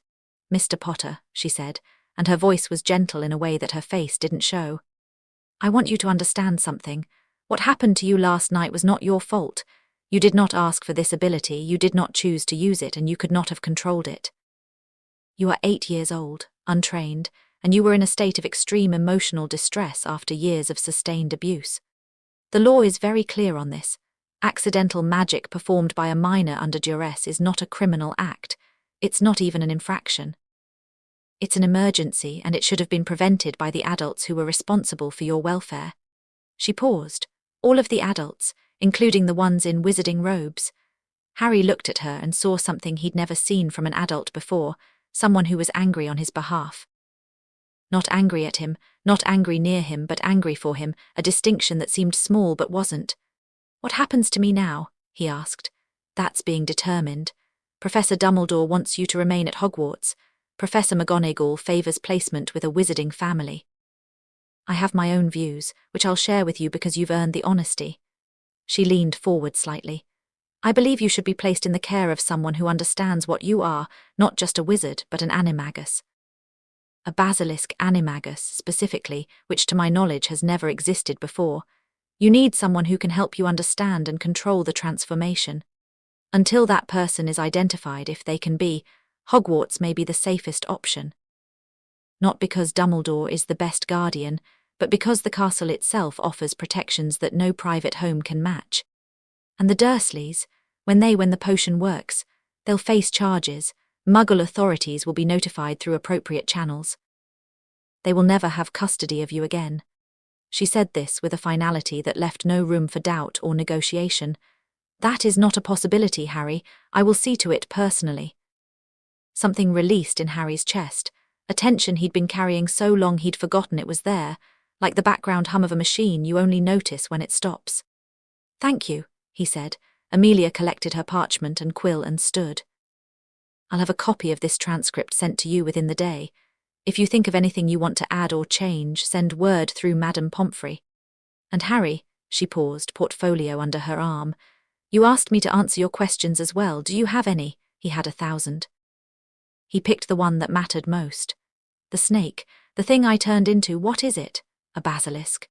The king of serpents. It's born from a chicken's egg hatched beneath a toad, and it's one of the most dangerous creatures in the magical world. Its gaze can kill, though yours, thankfully, only petrified. She studied him. The fact that you're a Basilisk Animagus is unprecedented. Animagi take the form of an animal that reflects their inner nature, not always literally but symbolically. The form isn't chosen, it's revealed. So what does it mean that mine is a basilisk? Amelia was quiet for a long moment. I don't know, she said, but I intend to find out. She left. Harry sat in his bed and listened to her footsteps recede down the corridor, and when they were gone, he picked up Charlotte from the bedside table and watched the spider navigate the landscape of his knuckles with careful, deliberate steps. A basilisk, he said to Charlotte. The king of serpents. Charlotte continued walking. Spiders, Harry was learning, were not impressed by titles. Snape came back at dusk. Harry had spent the afternoon in a state of restless exploration, limited by Pomfrey's insistence that he stay in the hospital wing. He'd examined every inch of the room, the supply cabinets locked, but he could smell the contents through the wood. Herbs, potions, things that fizzed and things that burned, the windows real glass, but the view through them seemed to change depending on the angle, one moment the Black Lake, the next a forest, the next open sky, and the suit of armor by the door which he could have sworn moved when he wasn't looking directly at it. He was sitting cross-legged on his bed, playing a complicated game with Charlotte that involved building obstacles from folded parchment and seeing which routes the spider chose, when the hospital wing door opened and Snape entered carrying a tray. "Pomfrey's been called to attend to a student on the 5th floor," Snape said by way of greeting. "A third year who decided to test whether a swelling solution would work on pumpkins. It worked. The pumpkin is now the size of a small car and still growing, and the student is trapped underneath it. I've been asked to bring you dinner." He set the tray on the bedside table. It held a bowl of stew, bread, an apple, and a glass of water, not the abundance of breakfast, measured and practical. Harry appreciated it. "Thank you." Snape didn't leave. He stood by the bedside table with his arms folded, looking at Harry with that dark, assessing gaze, and Harry looked back, and neither of them spoke for a stretch that should have been uncomfortable but wasn't. "You don't look like him," Snape said abruptly. "Like who?" "Your father." "Everyone says you look like your father, but they're wrong. You have his hair, that's all, the rest is Lily. You knew my mother, we grew up together. Same street, she was my best friend." The words came out clipped, bitten off, as if each one cost something. Before Hogwarts, before any of it. Harry stared at him. This angular, severe, black-robed man with the cold voice and the fury about cupboards, he'd known his mother, had grown up with her, had been her friend. What was she like? Snape's jaw tightened. For a moment Harry thought he wouldn't answer, that he'd snap something dismissive and leave. But instead he sat down slowly in the visitor's chair, as if the act of sitting required a decision he wasn't entirely sure about. "Fierce," he said. "That's the word that always comes first." Not loud, she wasn't aggressive, but there was a core in her, a refusal to accept things as they were if they weren't right. She'd have burned the world down if she thought the world deserved it. He paused. "She had your eyes, or rather you have hers, exact shade." Harry felt the warm, cracked thing in his chest shift again. "Mrs. Bones said she died protecting me. She did. Dumbledore said a dark wizard killed them." "The Dark Lord, yes. Who was he?" Snape's expression closed like a door. "That," he said, "is a conversation for another time." "Everyone keeps saying that. Because some truths require context to understand, and you currently have none." Snape's voice was sharp but not cruel, a teacher's sharpness, the kind that pushes rather than punishes. "You've been a wizard for approximately 20 hours. You don't know what a wand is, or how magic works, or what the Ministry of Magic does, or why there are people who will treat you like a celebrity and people who will treat you like a threat. Dumping the full history of the Wizarding War onto an 8-year-old in a hospital bed is not education, it's cruelty. And leaving me in a cupboard for 7 years wasn't." The question landed like a stone dropped into still water. Snape's face did something complicated, a series of micro-expressions that chased each other across his features too quickly to read, ending in something that looked like it hurt. "No," he said quietly. "It was." They sat in the gathering dusk of the hospital wing, and Harry ate his stew, and Snape said nothing, and the silence between them was the first comfortable one Harry had experienced in someone else's presence. Not warm, Snape was not a warm man, but honest. The silence of two people who didn't need to perform for each other. "The cupboard," Harry said between spoonfuls. "You were really angry about it." "Yes." "Why?" Snape looked at him for a long time.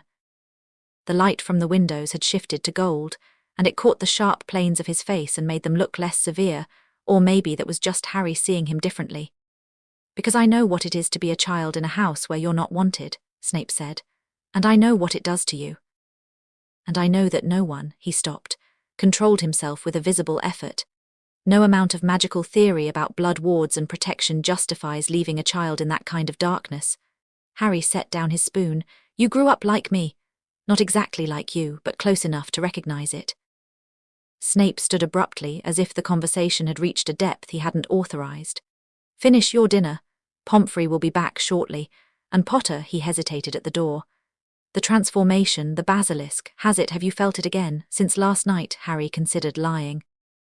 Considered the truth, chose something in between. It's there, he said. All the time, like a second heartbeat, I can feel it waiting. Does it frighten you? Everything frightens me. I'm 8, I live in a cupboard, I turned people to stone. He picked up his spoon again. The snake is actually pretty far down the list. Something happened on Snape's face that might, under laboratory conditions, have been classified as a smile. It was gone almost instantly, a ghost of a thing barely there, but Harry saw it, and it changed the man's face entirely for the fraction of a second it lasted. Your mother would have said exactly that, Snape said, and left. The Dursleys were unpetrified on a Thursday. Harry wasn't there for it, wasn't allowed to be, wouldn't have wanted to be, but Snape reported the results with his characteristic blend of clinical detachment and barely concealed satisfaction. The restorative worked as intended. All 3 subjects reverted to their biological state with no residual effects. The woman, Marge, had to be sedated almost immediately. She became hysterical. Vernon Dursley attempted to leave the house and was prevented by ministry officials. Petunia Dursley asked 3 questions. Where is Harry? What happened to Harry? And is Harry all right? This last detail stopped Harry cold. He'd been building a tower of folded parchment for Charlotte, and his hands went still. She asked about me, in that order. The Ministry Obliviator offered to modify her memory of the event, standard procedure for Muggle witnesses, and she refused. She said she wanted to remember. She said. Snape paused, and for once the precision of his delivery seemed to falter. She said she'd spent 8 years trying to forget her sister, was a witch, and that it had made her into something she couldn't look at in the mirror. Harry didn't know what to do with this. It didn't fit the architecture of his understanding, the clean, simple structure he'd built where the Dursleys were one thing and he was another, where they were cruel, and he was the recipient of cruelty, where the lines were clear and the moral geometry was simple. Aunt Petunia had asked about him. Had asked if he was all right, had refused to forget. What happens to them now? He asked.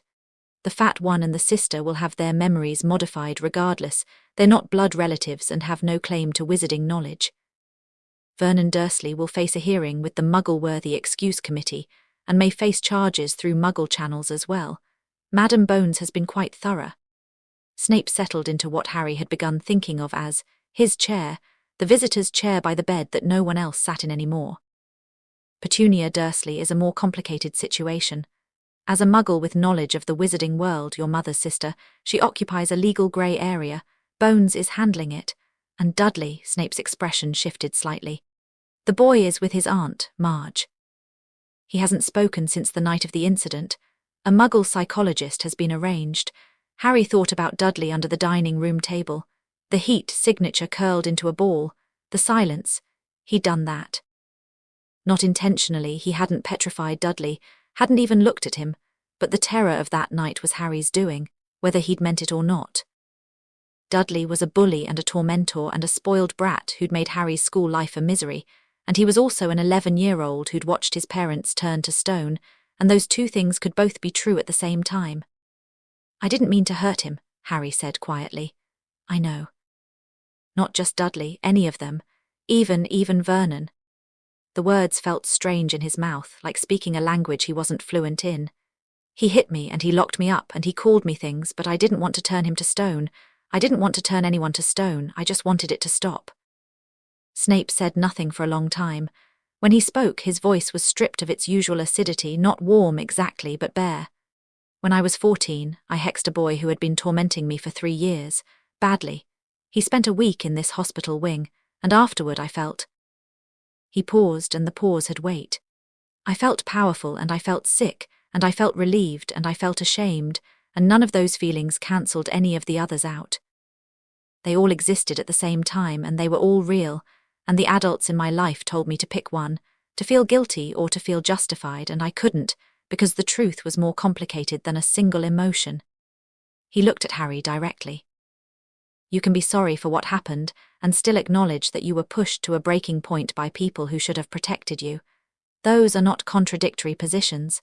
They are the same position, viewed from 2 angles.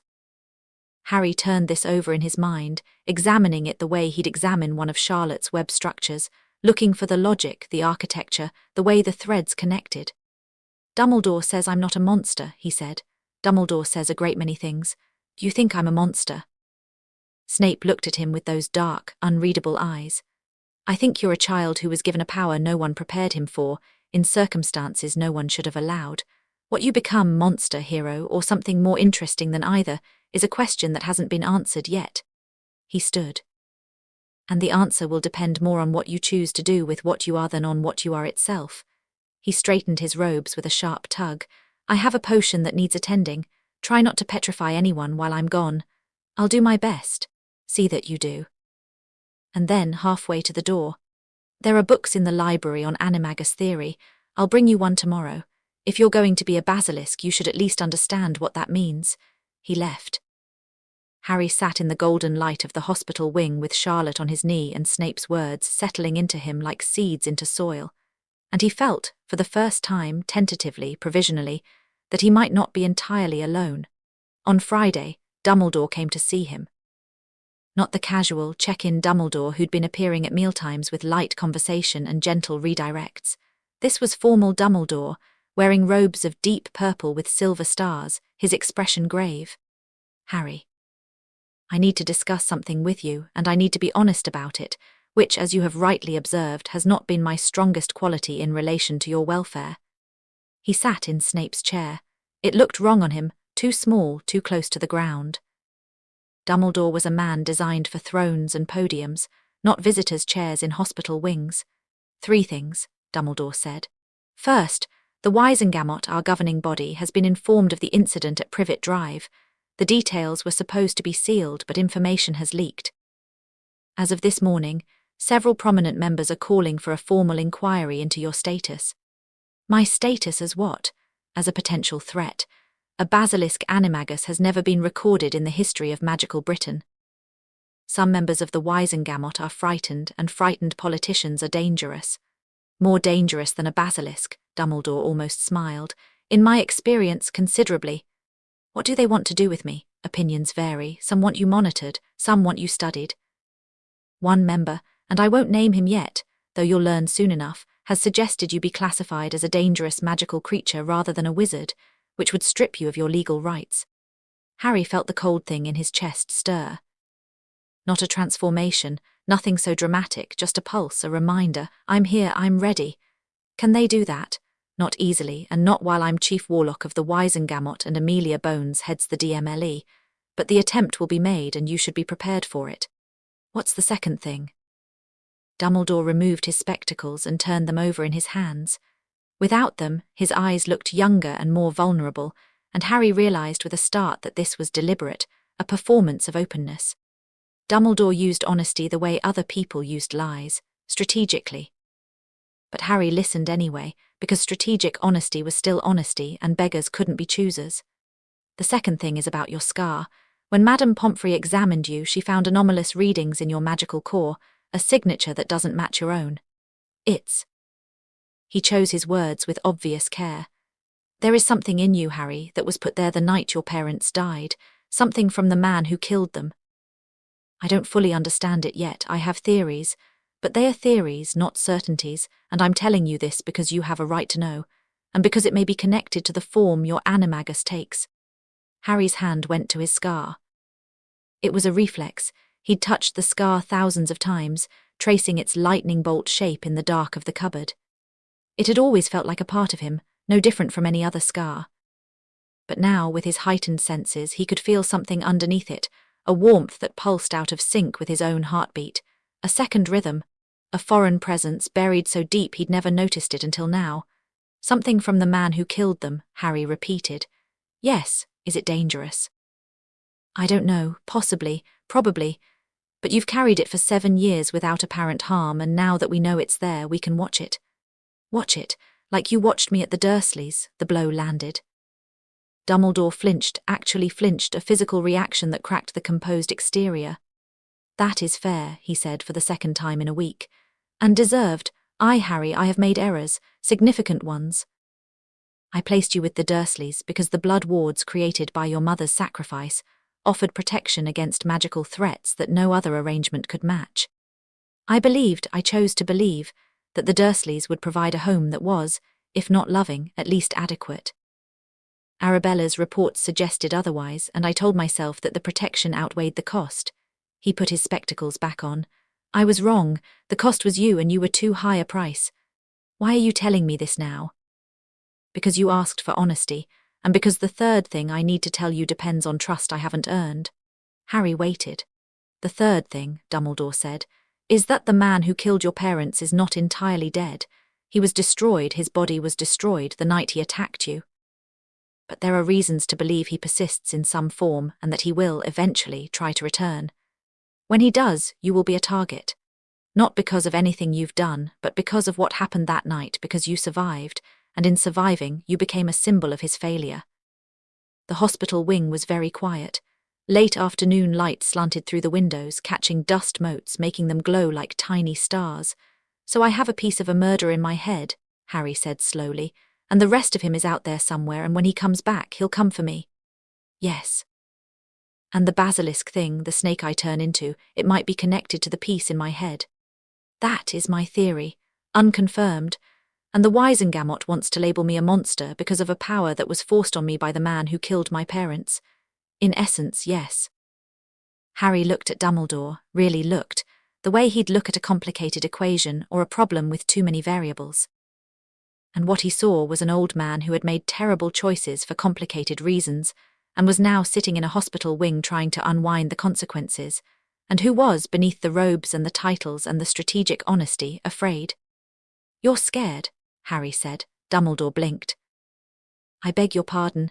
You're scared, not of me, of getting it wrong again, of making another choice about me that turns out to be the wrong one.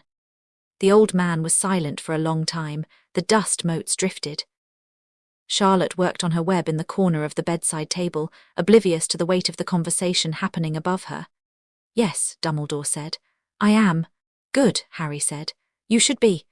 He held the old man's gaze, his green eyes, Lily's eyes, steady and unblinking, and didn't look away. I don't trust you, Harry said. Not because you're lying to me now, but because you lied to me before, by leaving me there and pretending it was okay. But I don't have a lot of options, and you're the one who talked me back into my own body, and that counts for something. He took a breath. So here's what I want. I want to stay at Hogwarts because it's the safest place, and because I want to learn magic. I want Snape to keep visiting because he's the only one who doesn't talk to me like I'm made of glass. I want Madame Bones to keep investigating because she's the only one who's treated me like a person and not a problem. And I want you to stop making decisions about me without telling me, even the scary ones, especially the scary ones. Dumbledore looked at Harry Potter, 8 years old, sitting in a hospital bed in a borrowed dressing gown with a spider on his bedside table, and for the first time in decades, had the unfamiliar experience of being managed by someone less than a third his age. Those terms are acceptable, he said. They're not terms, they're conditions. The faintest ghost of amusement crossed Dumbledore's face. Your mother was a negotiator as well. Was she? Oh yes, she once persuaded the entire Gryffindor Quidditch team to forfeit a match because they'd been bullying a first-year Hufflepuff. The captain still speaks of it with a kind of traumatized reverence. Harry didn't smile, but something in his chest, not the cold thing, not the warm cracked thing, but something new, something tentative and green, unfurled a fraction. Tell me more, he said. About her, about my father. About all of it, and Dumbledore for once did. He talked until the light left the windows and the hospital wing went dark, and Pomfrey came to shoo him away with a sternness that somehow overrode the authority of the most powerful wizard in Britain. And Harry lay in his bed afterward with more questions than answers, but also with the shape of his parents forming in his mind like figures stepping out of fog, imperfect, incomplete but real. His mother had been a Gryffindor. She'd been brilliant at charms. She'd had a laugh that could fill a room and a temper that could empty one. His father had been a Quidditch player, whatever that was, and had spent most of his school years being an arrogant Toerag, Dumbledore's word, delivered with a fondness that complicated the criticism, who'd eventually grown into a man worth loving. They'd loved each other. They'd loved him. They died rather than let him be taken. Harry lay in the dark and held these facts close, and they were warm and they were his, and no one, not the Dursleys, not the Wisengamot, not the cold thing in his chest, could take them away. Somewhere deep beneath the castle, in chambers no one had opened for centuries, something ancient shifted in its sleep. A presence that had been waiting, patient as stone, cold as the deep earth, felt the faintest tremor of recognition travel through the bedrock. A basilisk had come to Hogwarts. Not a true basilisk, not one of the old ones, born of egg and toad and dark intent. Something stranger. Something new. A child wearing a serpent's shape, carrying a fragment of a soul that didn't belong to him, walking the halls of a castle that had secrets buried in its foundations like bones. The presence settled. Waited. It was very, very good at waiting. And in the hospital wing, Harry slept and dreamed of green light and a woman's voice saying, "Not Harry, please not Harry," and underneath the dream, far below it, the cold thing in his chest pulsed once, twice, and was still. Chapter 3.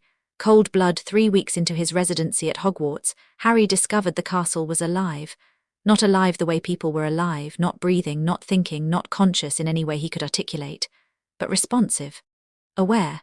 The castle noticed things. Staircases shifted when he approached, not randomly the way they did for everyone else, but toward him, rearranging themselves to create paths that led where he wanted to go, even when he didn't know where that was yet. Doors that other people had to knock on or speak passwords to simply opened. Torches in dark corridors flared brighter when he passed, then dimmed again behind him, as if the castle were lighting his way and conserving energy once he'd moved on. He mentioned this to Pomfrey, who said it was nonsense.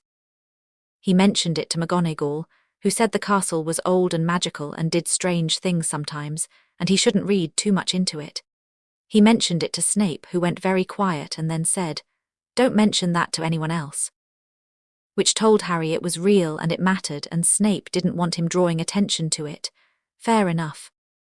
He'd been given a room adjacent to the hospital wing, not a proper dormitory, since he wasn't technically a student, but a small chamber with a bed, a wardrobe, a desk, and a window that looked out over the Black Lake.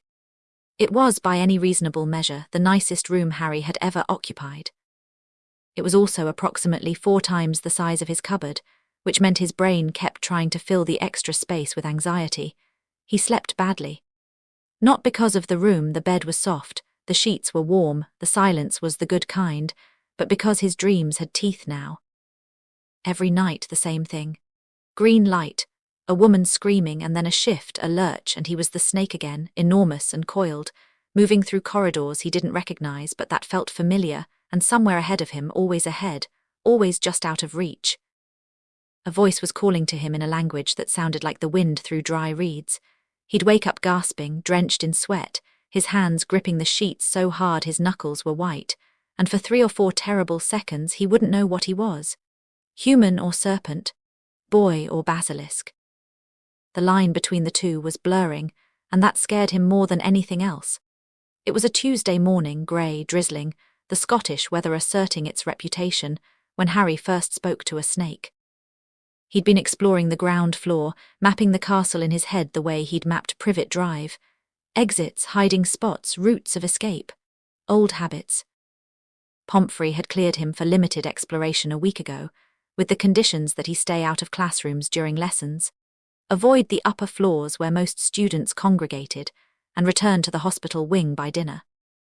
Harry followed these rules because they were reasonable, and because breaking them would draw the kind of attention he was trying to avoid.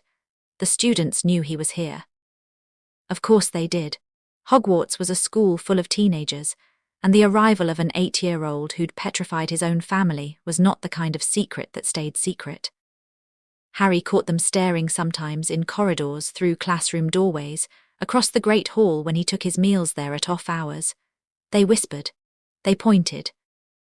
A few of the braver ones had tried to approach him, but Harry had perfected the art of not being approached over 8 years of practice, and he could vanish around a corner or into an alcove before they got within 10 feet.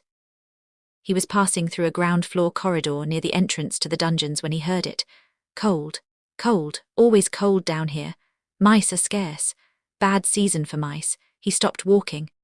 The voice was coming from the wall, or rather from behind the wall, from somewhere in the stone. It was muttering to itself, with the weary irritation of someone who'd been complaining about the same things for a very long time, and had long since given up hope of anyone listening. Should have stayed in the garden. Better mice in the garden. But the rain, always the rain. Harry stepped closer to the wall. There was a gap between two stones at the base, barely wide enough to fit his hand, and he crouched down and peered into it. A pair of small, bright eyes peered back. Go away, the voice said. This is my wall, find your own. Harry opened his mouth to say something. He didn't even think about it, didn't deliberate, and what came out wasn't English. I'm not trying to take your wall. Silence from behind the stones. Then a small head emerged, a common adder, dark brown with a zigzag pattern down its back, maybe 1.5 feet long. It tasted the air with its tongue and fixed Harry with a look of profound suspicion.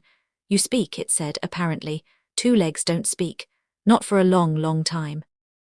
Not since the bad one. The bad one, the adder recoiled slightly as if the memory carried a physical charge. We don't say the name. He spoke to us, made us do things. Bad things, the old ones remember. I wasn't born yet, but the stories are bad. It paused, tasting the air again. You smell different from the bad one. You smell like us, but also like them. Like both. Harry sat down on the cold stone floor, cross-legged, and the adder cautiously, with the air of a creature that had survived by being very, very careful, slid fully out of the gap and coiled on the floor about 2 feet from his knee. What's your name? Harry asked. Snakes don't have names. Names are a 2-leg thing. Silly, unnecessary, I know who I am. Why would I need a word for it? Fair point, I'm Harry, I don't care. Harry almost laughed. The adder's personality was so baldly unimpressed that it circled back around to endearing, like Mrs. Figg's oldest cat, Mr. Tibbles, who had treated every human interaction as a personal inconvenience. You said someone used to speak to you, Harry said. Someone bad. Who was he? The adder's body tightened, a subtle coiling defensive. The dark speaker. He was here a long time ago. A student, then more than a student. He spoke our tongue and we thought, the old ones thought, he was a friend. He wasn't, he used us, listened through us. The castle has many of us, in the walls, in the pipes, in the grounds. We hear things. He used that, used us like ears. And then he went away and the hearing stopped and we were just snakes again. Harry's skin prickled. The cold thing in his chest, which had been quiet all morning, gave a slow, heavy pulse. This dark speaker, Harry said carefully, was his name Voldemort. The adder hissed, a sharp, reflexive sound that wasn't language but pure reaction, and retreated halfway into its gap. Don't say the name, don't ever say the name. The walls remember it, the pipes remember it, even the dead things under the castle remember it, and when they remember they stir. Dead things under the castle, but the adder was gone, vanished into the darkness behind the stones, and no amount of calling in English or parcel tongue brought it back. Harry sat on the cold floor for a long time, thinking. He told Snape. Not Dumbledore. The instinct to go to Snape first had solidified over the past 3 weeks into something that felt almost like habit. Snape was the one who brought him books. Snape was the one who answered his questions without softening them. Snape was the one who, when Harry said something that revealed the depth of his ignorance about the wizarding world, didn't react with pity or horror, but simply filled in the gap with precise, unsentimental information. Snape had also, without being asked, started teaching him things. Not formally, not lessons with a schedule and a curriculum. More like insertions. He'd bring Harry dinner and while Harry ate he'd mention something, the properties of moonstone, the theory behind levitation charms. The reason why certain magical creatures were classified as XXXXX by the ministry. Each piece of information was delivered as if it were incidental, almost accidental, like Snape was simply thinking out loud and Harry happened to be in the room. Harry wasn't fooled. Snape was building a foundation, brick by brick, preparing him for a world he'd been dropped into without instructions. It was, in its own severe way, an act of care. So when Snape arrived that evening with a tray, shepherd's pie, steamed broccoli, a glass of water, Harry told him about the adder and the parcel tongue and the dark speaker who'd used the castle's snakes as listening devices. Snape set the tray down very slowly. You spoke to a snake. It spoke to me first. It was complaining about the mice, in parcel tongue. That's what you call it, right? Snake language. It felt natural. I didn't even realize I was doing it until it answered. Snape sat in his chair and was quiet for so long that Harry started eating his shepherd's pie, figuring the conversation would resume when Snape was ready. "The Dark Speaker the Snake mentioned," Snape said finally. "That would be the Dark Lord." He was a Parselmouth, a wizard who could speak to snakes. It's an exceptionally rare ability associated almost exclusively with the line of Salazar Slytherin, one of the 4 founders of this school. "And now I have it." "Yes, because of the thing in my scar," Snape's jaw tightened. "That is the most likely explanation." The snake mentioned something else. Harry put down his fork. "It said there were dead things under the castle, things that remembered the name Voldemort, things that stir when—" "Don't say that name," Harry blinked. It was the first time Snape had interrupted him, and the sharp urgency in his voice was new. "Why not?" "Because names have power, and that name in particular carries a resonance that I'd prefer not to activate within the walls of this school." Snape's voice had gone very controlled, very precise, which Harry had learned was his equivalent of shouting.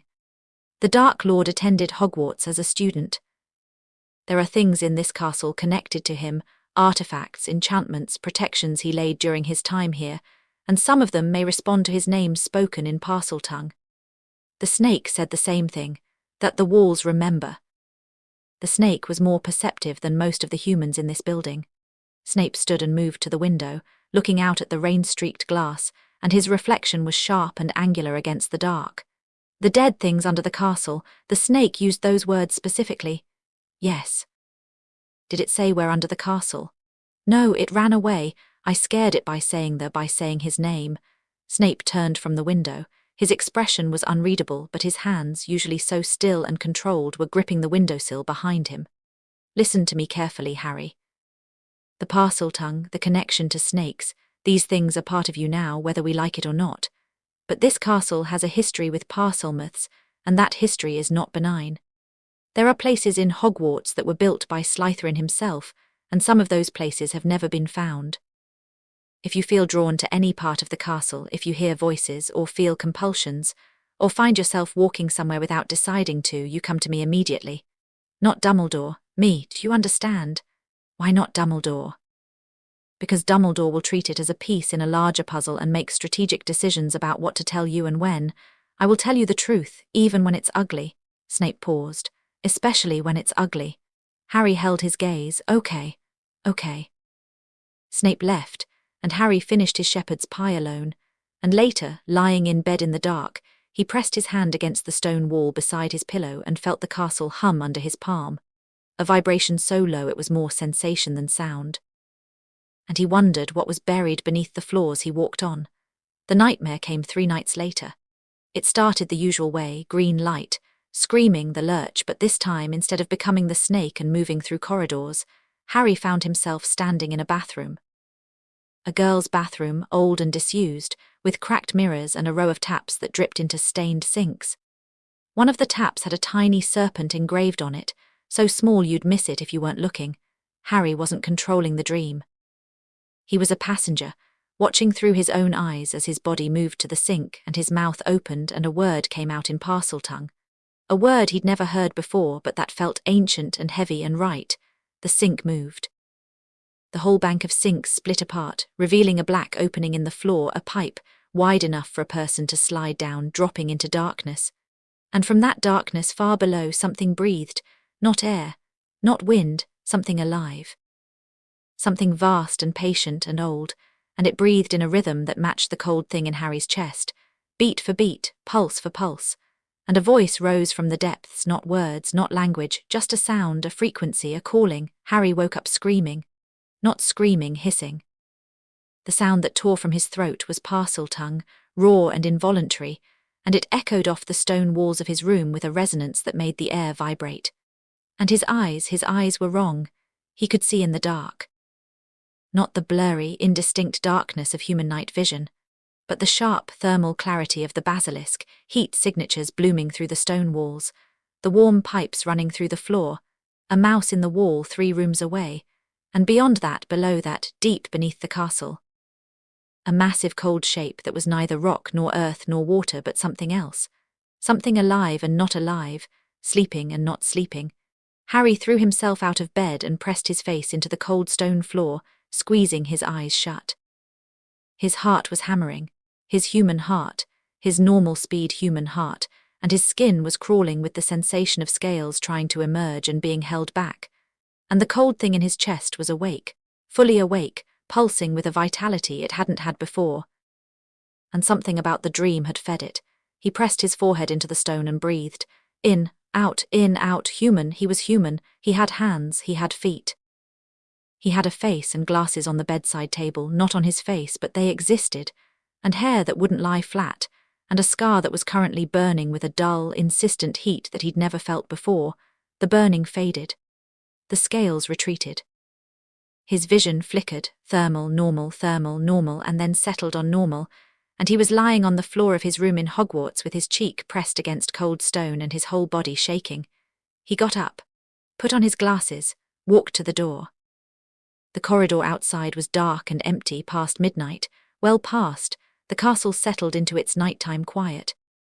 Harry's feet moved on the stone, bare and silent, and he didn't know where he was going until he was there. The dungeons, Snape's office door was closed. Harry knocked, 3 sharp raps the way Aunt Petunia used to knock on his cupboard, and the irony of this didn't escape him. No answer. He knocked again, harder. The door opened. Snape stood in the doorway in a black dressing gown, his hair loose around his face, looking like a man who had been deeply asleep and was extremely unhappy about no longer being so. Potter. It is 1:30 in the... My eyes changed. Snape's irritation vanished. It was replaced by something sharp and alert, the face of a man who understands that certain sentences, delivered by certain people at certain times, are emergencies. Come in. The office was dim, a single candle on the desk, shelves of jars containing things Harry didn't want to identify. Snape pointed him to a chair and then stood in front of him, tilting Harry's face up with 2 fingers under his chin, studying his eyes with the intensity of a jeweler examining a stone. They're normal now, Snape said. Green, no serpentine characteristics. They weren't normal 5 minutes ago. I could see heat, like the basilisk, but I wasn't transformed, I was me. Human shape, human body, but the eyes were a partial transformation. Snape released his chin and stepped back, folding his arms. His expression had gone very still, the kind of stillness that Harry had learned meant rapid, invisible calculation. It's possible. The Animagus transformation is, in theory, an all-or-nothing event, full human or full animal, but your situation is unprecedented. The basilisk form is anchored to something external to your own magic, which may allow for partial manifestation. The thing in my scar, yes, it was active tonight. During the dream, it felt awake, like it was pulling me toward something. Toward what? Harry described the dream. The bathroom, the sink, the serpent engraving. The pipe and the darkness and the breathing thing below, and the way the cold presence in his chest had synchronized with it, pulse for pulse. Snape listened without interrupting. When Harry finished, the man was silent for a long time, long enough that the candle burned down a visible inch. The bathroom, Snape said finally. Did you see what floor it was on? No, I don't think so. It felt old, unused, the mirrors were cracked and the taps were dripping. And the serpent on the tap. Tiny, barely there, you'd have to look for it. Snape moved to his desk and opened a drawer. He took out a rolled parchment, old yellowed, the edges crumbling, and spread it across the surface. It was a map. Not a complete one, the lines were faded and some sections were blank, but Harry could make out corridors, staircases, rooms. This is a partial architectural survey of the castle, commissioned during the last major renovation in 1742, Snape said. It's incomplete, much of the castle resists mapping, particularly the older sections, but his finger traced a line through the ground floor past the entrance hall along a corridor Harry recognized. Here, 2nd floor, there's a bathroom out of use for decades because of a ghost.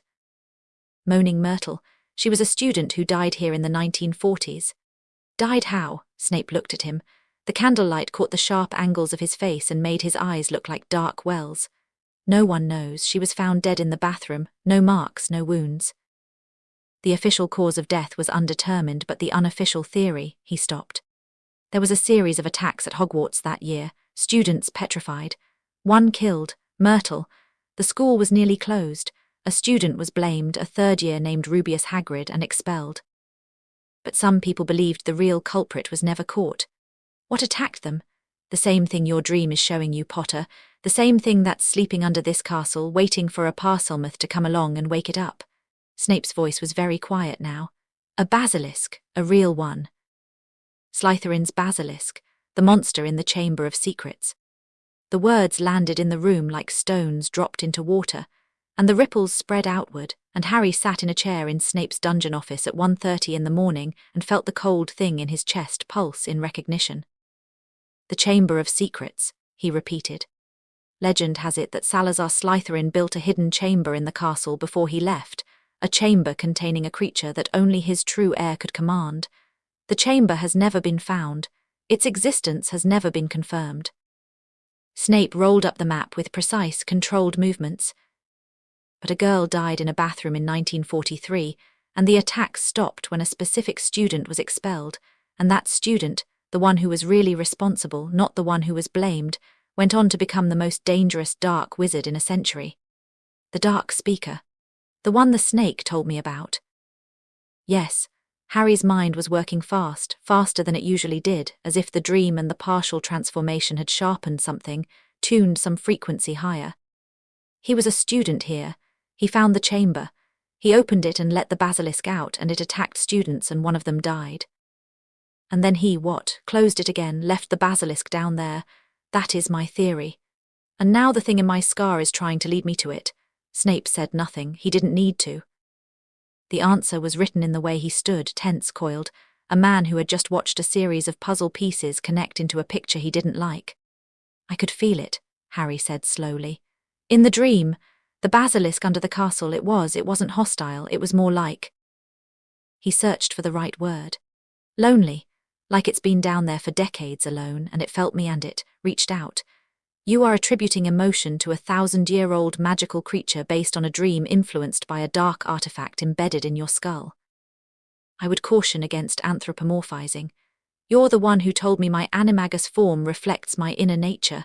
Maybe this basilisk and I have more in common than being dangerous. Snape stared at him. Then he sat down behind his desk, rubbed his eyes with thumb and forefinger, and said, "You are 8 years old. You should not be this perceptive. It's deeply inconvenient. I grew up reading people's faces to predict when I'd get hit. You learn to see things." The silence that followed this was the particular kind that happened when Harry said something about his past that was matter-of-fact to him and devastating to the adults around him. Snape's hand had stopped moving on his face, his fingers frozen against his closed eyelids, and when he lowered his hand, his expression was carefully, deliberately blank. "We need to tell Dumbledore," Snape said. "You said to come to you, not Dumbledore." "I said to come to me first, which you did." "But this, the Chamber of Secrets, a living basilisk beneath the school, the fragment in your scar attempting to guide you to it, this is beyond what I can address alone. Dumbledore will want to use it. He'll see it as a chess piece. Yes, probably. But he's also the most powerful wizard alive, and if there's a basilisk under this school that's responding to you, we need someone who can actually do something about it." Snape paused. "I'll be present for the conversation. I'll make sure he doesn't maneuver you." Harry looked at him. Snape looked back, and between them was that thing again, not warmth, not trust, but something that was beginning to take on a shape. "Okay," Harry said, "but I want to see it." "See what? The bathroom, the sink, the pipe, whatever's down there? Absolutely not." "I don't mean go down into the chamber. I mean see the entrance. Confirm the dream was real. Because if it was just a dream, then we're panicking about nothing, and if it wasn't, then we have significantly more to panic about, and I'd rather panic with information than without." Snape stood. "Tomorrow, after breakfast, I'll take you to the second floor, and if anything happens, if you feel the slightest pull, the slightest compulsion, we leave immediately. Deal? This is not a negotiation, Potter. This is an adult making a decision about a child's safety." "It sounds like a deal to me." Snape gave him a look that could have curdled milk at 20 paces, and Harry returned it with the flat, steady gaze of a child who had survived worse than disapproval. "Go to bed," Snape said. "And Potter?" "Yes. If you have the dream again tonight, if the eyes change, or the scar burns, or anything else happens, you come here. Immediately, no matter the hour. Even 1:30 in the morning. I've survived worse interruptions than you." Harry left the office and walked back through the dark corridors, and the castle hummed under his bare feet, and he felt the cold thing in his chest settle into a rhythm that might have been contentment or might have been anticipation.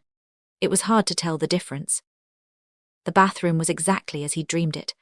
Harry stood in the doorway with Snape behind him and felt a dislocation so profound it was almost physical, the dream overlaid on reality, image matching image with a precision that left no room for coincidence. Cracked mirrors. Dripping taps. Stained sinks.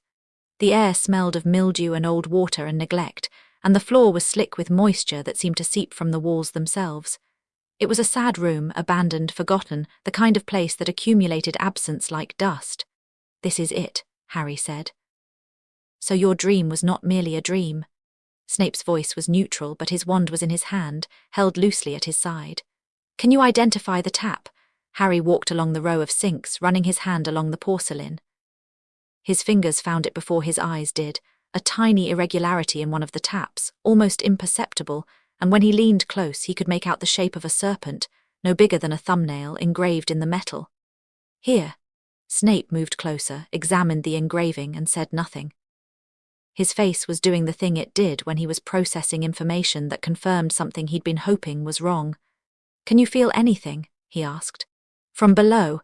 Harry closed his eyes and reached, not physically, but with whatever sense the basilisk form had given him. The thermal vision, the vibration sensitivity, the ability to read the world through temperature and movement rather than light, it was there, far below. Hundreds of feet down, past rock and earth and water, curled in a space that felt vast and hollow. Not moving, not exactly, but present. Alive in the way that something preserved is alive. Suspended, waiting, incomplete without the catalyst that would wake it fully, and it knew he was there. Harry felt it like a pressure change, a subtle shift in the thing's attention, a turning the way a sleeping person turns toward a sound without waking. It didn't reach for him the way it had in the dream. It just acknowledged, "You're here, I know you're here." Harry opened his eyes. His hands were gripping the edge of the sink so hard his knuckles were white. "It's real," he said. "It's down there, he swallowed. "It knows I'm here." Step away from the sink. "It's not threatening me, it's just aware, like it recognized me." Step away from the sink, Potter, now. Harry let go of the porcelain and stepped back.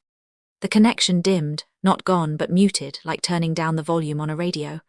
The cold thing in his chest pulsed once in what felt absurdly like disappointment. Snape moved between Harry and the sink, as if physically blocking the connection. "Describe exactly what you felt." Harry described it. The size, the depth, the quality of attention, the recognition. Snape listened, wand still in hand, and when Harry finished he said, "We're going to Dumbledore, right now." "I thought we were going after breakfast." "Breakfast can wait." "This can't." They left the bathroom. As Harry crossed the threshold he felt a sound from far below, not words, not Parseltongue, just a vibration, a hum travelling up through the pipes and the stone and the centuries. It sounded like goodbye, the temporary kind. Dumbledore's office was behind a gargoyle on the second floor that required a password to move. The password, this week, was Fizzing Whiz-Bee, which Harry found simultaneously charming and absurd, the most powerful wizard in Britain protecting his office with a candy name. The office itself was circular, lined with bookshelves, and filled with an astonishing quantity of silver instruments that whirred and clicked and puffed small clouds of smoke. A magnificent red and gold bird sat on a perch near the desk, and when Harry entered, it turned its head and fixed him with an eye that was ancient and intelligent and not entirely friendly. "Fawkes is a phoenix," Dumbledore said, noting Harry's gaze. He was seated behind his desk, dressed despite the early hour as if he'd been expecting them. "They are creatures of fire and renewal, and they are natural enemies of basilisks, which may explain his, shall we say, reserved welcome. He doesn't like what I am. He is cautious about what you carry, there's a difference." Dumbledore gestured to 2 chairs. "Sit, Severus, your message was urgent." Snape didn't sit. He stood behind Harry's chair with his arms folded, a positioning that was, Harry realized, protective, deliberate.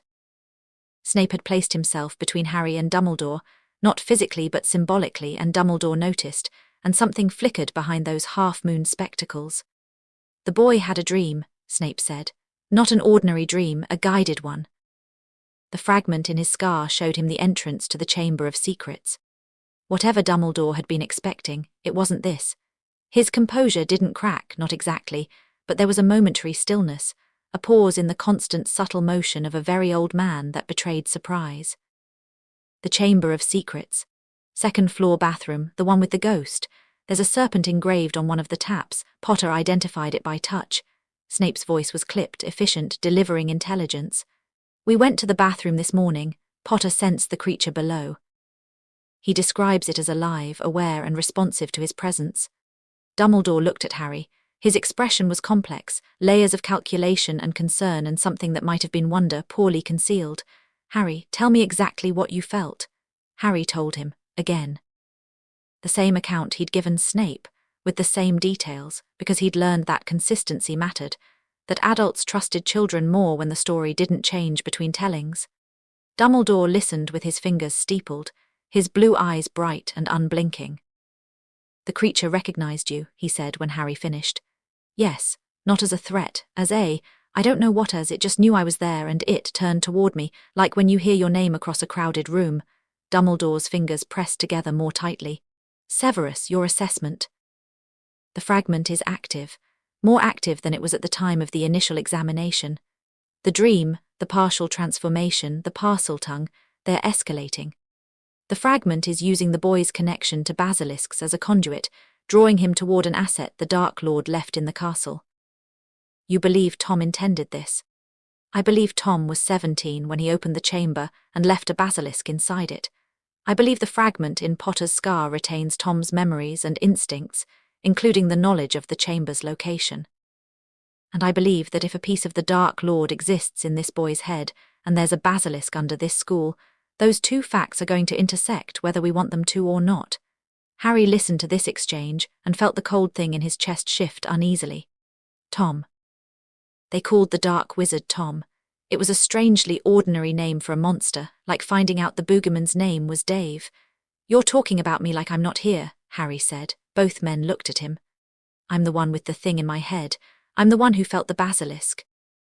I'm the one who's going to have to deal with whatever this is. So stop talking about me in the third person and start talking to me. Dumbledore, to his credit, inclined his head. You're right. Forgive me, old habits. Harry, here is the situation as I understand it. Beneath this castle, in a chamber built by Salazar Slytherin 1,000 years ago, there is a basilisk.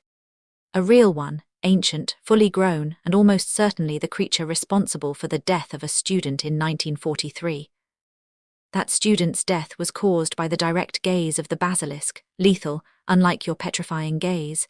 The man responsible for unleashing it was Tom Riddle, who later became, he glanced at Snape, the dark wizard who killed your parents. Voldemort. Yes. Dumbledore didn't flinch at the name, but Snape did, a small involuntary tightening. The fragment of his soul in your scar carries his abilities, including parcel tongue and apparently including his knowledge of the chamber. It's guiding you there. Why? I can only speculate. Perhaps the fragment wants access to the basilisk, a powerful weapon. Perhaps it's drawn to a creature of its own nature. Or perhaps, Dumbledore paused, and the pause had the quality of a man choosing between several possible truths and selecting the most dangerous one. Perhaps the basilisk itself is calling. It's been alone for over 40 years. You are a Parselmouth with a Basilisk Animagus form. You may be the first being in decades that it can communicate with. Harry thought about the adder in the wall, the complaints about mice. The loneliness of being a snake in a castle full of humans who couldn't hear you. Can we get rid of the fragment? He asked. The thing in my scar. The silence that followed was the worst yet. Not heavy, hollow, the silence of a question that has an answer no one wants to give. I am working on that, Dumbledore said carefully. That means no. It means I don't yet know how to remove it without harming you. The fragment is deeply embedded, woven into your magical core in ways I don't fully understand. Removing it carelessly could damage your magic or your mind or... He stopped, or kill me. That is a possibility I am unwilling to accept, which is why I am researching alternatives. Harry absorbed this. The cold thing pulsed, not triumphantly, not maliciously, just steadily. A heartbeat, his unwanted passenger reminding him it was there. What about the basilisk? He asked. The one under the castle. What about it? What do we do about it? Dumbledore and Snape exchanged a look. It was a complicated look, the kind that happens between two people who disagree about something fundamental but haven't had the argument yet. The conventional approach, Dumbledore said slowly, would be to locate the chamber, enter it, and destroy the basilisk. Fawkes could assist. Phoenix tears are the only known antidote to basilisk venom, and a phoenix's cry can weaken a basilisk's power. And the unconventional approach, Harry. What's the unconventional approach? Dumbledore studied him over his steepled fingers. The unconventional approach would be to leave the basilisk where it is, or even, and I stress that this is purely theoretical, to attempt communication. Absolutely not, Snape said immediately. You are not sending an 8-year-old into a chamber with a 1,000-year-old killing machine because you're curious about what it might say. I'm not suggesting. You're floating it. You're putting it in the air so the boy can reach for it, because you know he will, because curiosity and recklessness are Potter traits and you're counting on that. I see what you're doing, Dumbledore. I've always seen it. The room went very quiet. Fawkes shifted on his perch, ruffling his feathers. The silver instruments whirred and clicked. I'm not going into the chamber, Harry said calmly. Both men turned to him. I'm 8. I'm not stupid. There's a giant snake down there that's killed at least one person, and I've had my magic for 3 weeks. I'm not going anywhere near it. Snape's shoulders dropped a fraction, relief barely visible. But, Harry continued, I want to learn to control what I am. The transformations, the eyes, the parcel tongue, all of it. I can't spend the rest of my life being afraid that I'll turn into a snake every time I get upset. I need to understand it, and if the thing in my scar is going to keep pushing me toward the chamber, I need to be strong enough to push back. He looked at Dumbledore, then at Snape, then back at Dumbledore. Teach me. Teach you what, specifically? Dumbledore asked. Everything. Magic. Occlumency, that's the mind thing, right? Animagus theory, whatever I need to control this. Not in 3 years when I'm 11 and old enough for school. Now, because whatever's in my head isn't waiting for me to turn 11, and whatever's under this castle isn't waiting either. Another exchange of looks between the two men. This one was shorter, more decisive. Severus. Dumbledore said, would you be willing to take on additional responsibilities regarding Mr. Potter's education? Snape's expression suggested he'd rather eat a blast-ended scroot, but his voice was level when he spoke. Occlumency, potions theory, basic magical control. Nothing more until we've assessed his core stability. Minerva can handle transfiguration fundamentals. I'll speak with Phileas about charms. Dumbledore turned to Harry. This will not be easy. You're asking to begin magical training 3 years early, with a magical core that's been through significant trauma, while carrying a parasitic soul fragment that actively interferes with your development. There will be days when it feels impossible. I lived in a cupboard for 7 years. I know what impossible feels like. Something crossed Dumbledore's face, that crack again, the one that showed something raw underneath, and he nodded once. Then we begin. That night, lying in bed, Harry felt the castle hum beneath him and thought about what he'd set in motion. He was 8 years old. He had a piece of a dark wizard in his head. He could turn into the most dangerous magical creature alive. There was another one of those creatures sleeping beneath his feet, and it knew his name, or something like his name, something older and deeper than language. The Wisengamot wanted to call him a monster. The Dark Wizard's followers wanted to use him. The Dark Wizard himself, or what was left of him, wanted something Harry couldn't yet name. And the adults around him, well-intentioned and flawed, were playing a game whose rules Harry was only beginning to understand. But he was done being a piece on someone else's board. He put his hand flat against the wall. The castle hummed. And far below, in the Chamber of Secrets, Slytherin's basilisk stirred in its ancient sleep and dreamed of green eyes, not Harry's, not entirely, but not entirely someone else's either.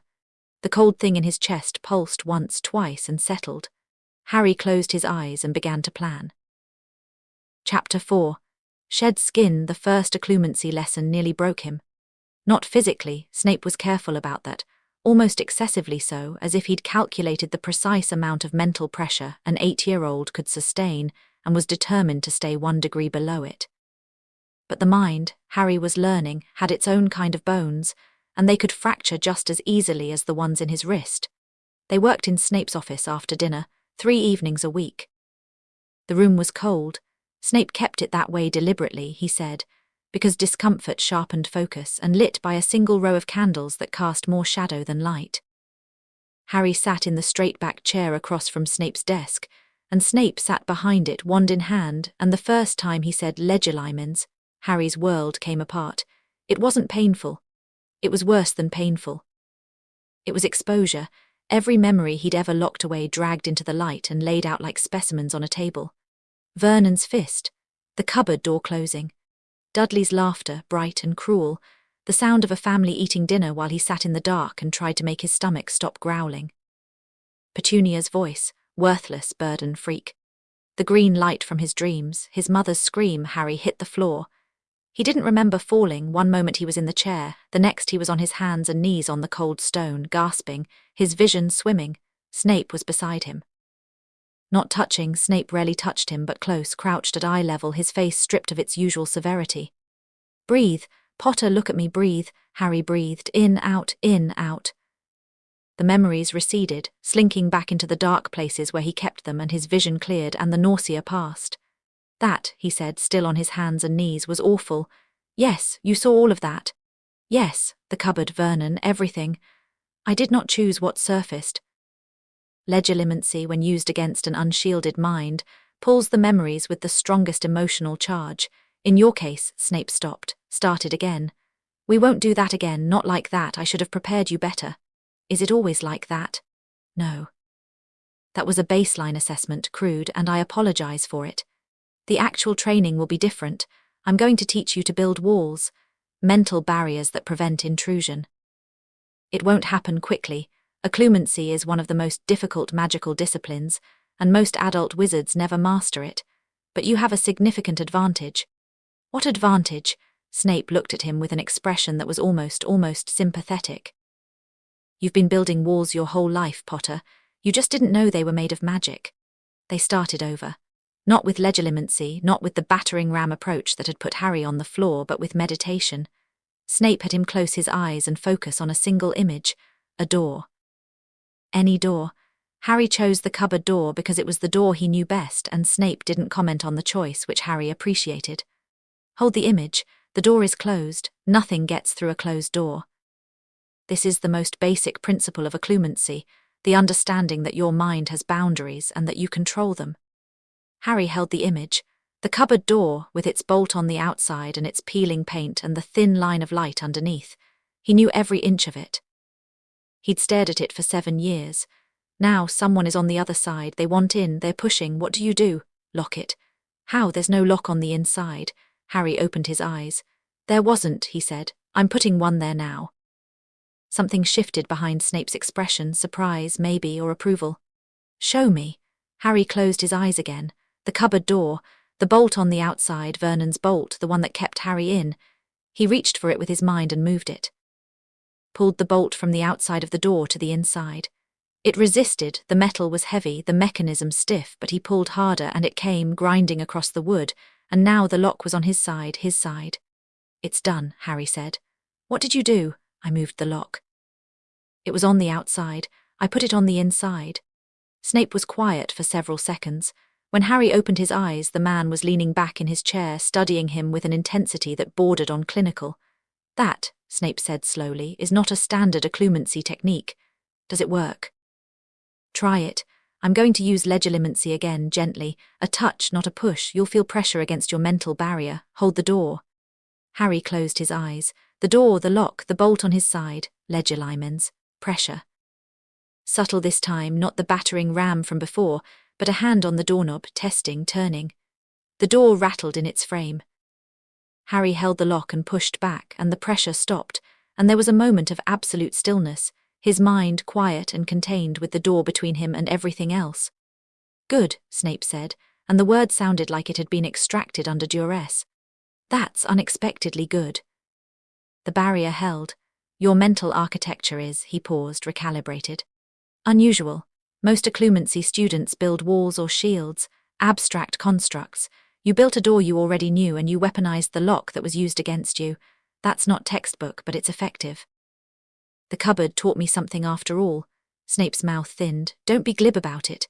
"I'm not being glib, I'm being accurate. They locked me in and I learned what locked felt like, and now I can lock other people out. That's not glib, that's," Harry searched for the word. "Symmetry." Snape looked at him for a long moment. Then he nodded once and said again, They practiced for another hour. By the end, Harry could hold the door against sustained pressure for nearly 30 seconds, an eternity in occlumency terms, Snape told him for a first lesson. The fragment in his scar pulsed occasionally, testing the barrier from the inside rather than the outside, but the lock held against it too. The fragment will be more persistent than I am, Snape warned as Harry gathered himself to leave. It lives inside your mind, it knows your architecture. As your barriers strengthen, it will look for gaps, moments of emotional vulnerability, sleep, anger, fear. The dream about the chamber, that was the fragment exploiting a gap in your defenses during sleep. So I need to occlude while I'm sleeping. Eventually, yes. Advanced practitioners maintain barriers unconsciously, even in sleep. We'll work toward that. How long? Months, perhaps years. Snape hesitated, a rare thing, visible and deliberate, as if he were choosing to show Harry the uncertainty rather than hide it. Your situation complicates things. A normal occlumency student is defending against external intrusion. You're defending against something that's already inside. It's the difference between fortifying a castle against an army and hunting an assassin who's already through the gates. Comforting. I'm not in the business of comfort, Potter. I'm in the business of keeping you alive. He opened the office door. Same time Thursday. Eat beforehand. Mental exertion depletes blood sugar. And Potter, yes, the lock was good. Don't tell Dumbledore about it. Why not? Because Dumbledore is a Legilimens of the highest order, and the less he knows about your specific mental architecture, the harder it will be for him to get inside your head should he choose to try. Harry stared at him. You think Dumbledore would use legilimency on me? I think Dumbledore uses every tool available to him, and I think he defines available more broadly than most. Snape's expression was unreadable. I am teaching you to defend your mind, against everyone. That includes me and that includes him. That also includes the thing in my scar. Yes. But start with the humans. They're more predictable. Harry left the office and walked through the dungeon corridors, and his mind felt different, cleaner, more organized, as if the exercise had swept out cobwebs he hadn't known were there. The cupboard door stood in his mind, solid and locked, and behind it, the memories and the fragment and the cold serpentine presence were contained, not gone but bounded. It was the first time in his life Harry had felt in control of his own interior. He liked it. The letter arrived on a Monday morning, carried by a ministry owl that swooped into the hospital wing during breakfast and dropped a heavy cream envelope directly into Harry's porridge. Pomfrey tutted and cleaned the envelope with a flick of her wand. Harry broke the seal, the ministry crest, a large M surrounded by stars, and read. It was a formal summons. Harry James Potter was hereby requested and required to appear before the Wisengamot on the 14th of November for a preliminary hearing regarding his classification status under the Magical Creatures Act of 1742. He read it twice, then handed it to Pomfrey, who read it once and went white. Snape arrived within the hour, summoned by Pomfrey's patroness, which was apparently a doe, though Harry didn't see it. He read the summons with an expression that could have frozen the Black Lake solid. Lucius, he said. Who? Lucius Malfoy. He's a member of the Wisengamot. Old money, old family, old prejudices. He was, a fractional pause, an associate of the Dark Lord during the war. He claimed to have been under the imperious curse, compelled against his will. The Wisengamot accepted his defence, largely because he donated a small fortune to the minister's re-election campaign. And he wants to classify me as a magical creature. He wants to classify you as a threat. The creature designation is the legal mechanism. Snape set the summons down on the bedside table. Malfoy isn't stupid. He doesn't expect to win this hearing outright, not with Dumbledore as Chief Warlock and Bones running the DMLE, but he doesn't need to win. He needs to create a precedent to establish in legal record that the question of your humanity was raised. Once the question exists, it can be revisited, expanded, used. Used for what? Control. If you're classified as a creature, even partially, you fall under the jurisdiction of the Department for the Regulation and Control of Magical Creatures rather than the DMLE. Different rules, different rights, different people making decisions about your life. Harry felt the cold thing in his chest pulse, not in response to danger, but in response to the particular kind of threat that was bureaucratic rather than physical. Somehow, the idea of being reclassified by committee felt more violating than Vernon's fist. What do? You prepare. And you don't do it alone. Snape took the summons back and folded it into his robes. I'll inform Dumbledore. Bones will need to be notified. She'll want to counterfile. And you, he looked at Harry with those dark, assessing eyes. You need to be ready to sit in a room full of adults who are afraid of you and convince them they shouldn't be. By doing what? Promising not to turn anyone to stone. By being a child. A coherent, articulate, sympathetic child who clearly is not a monster. Malfoy's argument depends on you being frightening. Your best defense is being human. I'm not sure I know how to do that. Snape's expression did something complicated. You do it every day, Potter, you just haven't been given credit for it. He left. Harry sat with his porridge, now cold, and Charlotte on the bedside table, and thought about rooms full of frightened adults, and the particular challenge of proving your own humanity to people who'd already decided you weren't. The news of the hearing spread through Hogwarts like fire through dry wood. Harry had been mostly invisible to the student body, a ghost in the corridors, a rumour more than a person. But the Wisengamot summons changed things. Suddenly he wasn't just the boy who lived or the kid who'd petrified his family. He was a political event, and Hogwarts students had opinions. He heard them in the corridors, in the Great Hall during the off-hours when he took his meals, in the library where he'd started spending afternoons with the books Snape brought him. Heard he can kill with a look like the actual basilisk. Just a kid, isn't he? Seems wrong to. Malfoy's right, though. If he can't control it, he's dangerous. What happens when he gets angry at a classmate? Ministry overreach, that's what it is.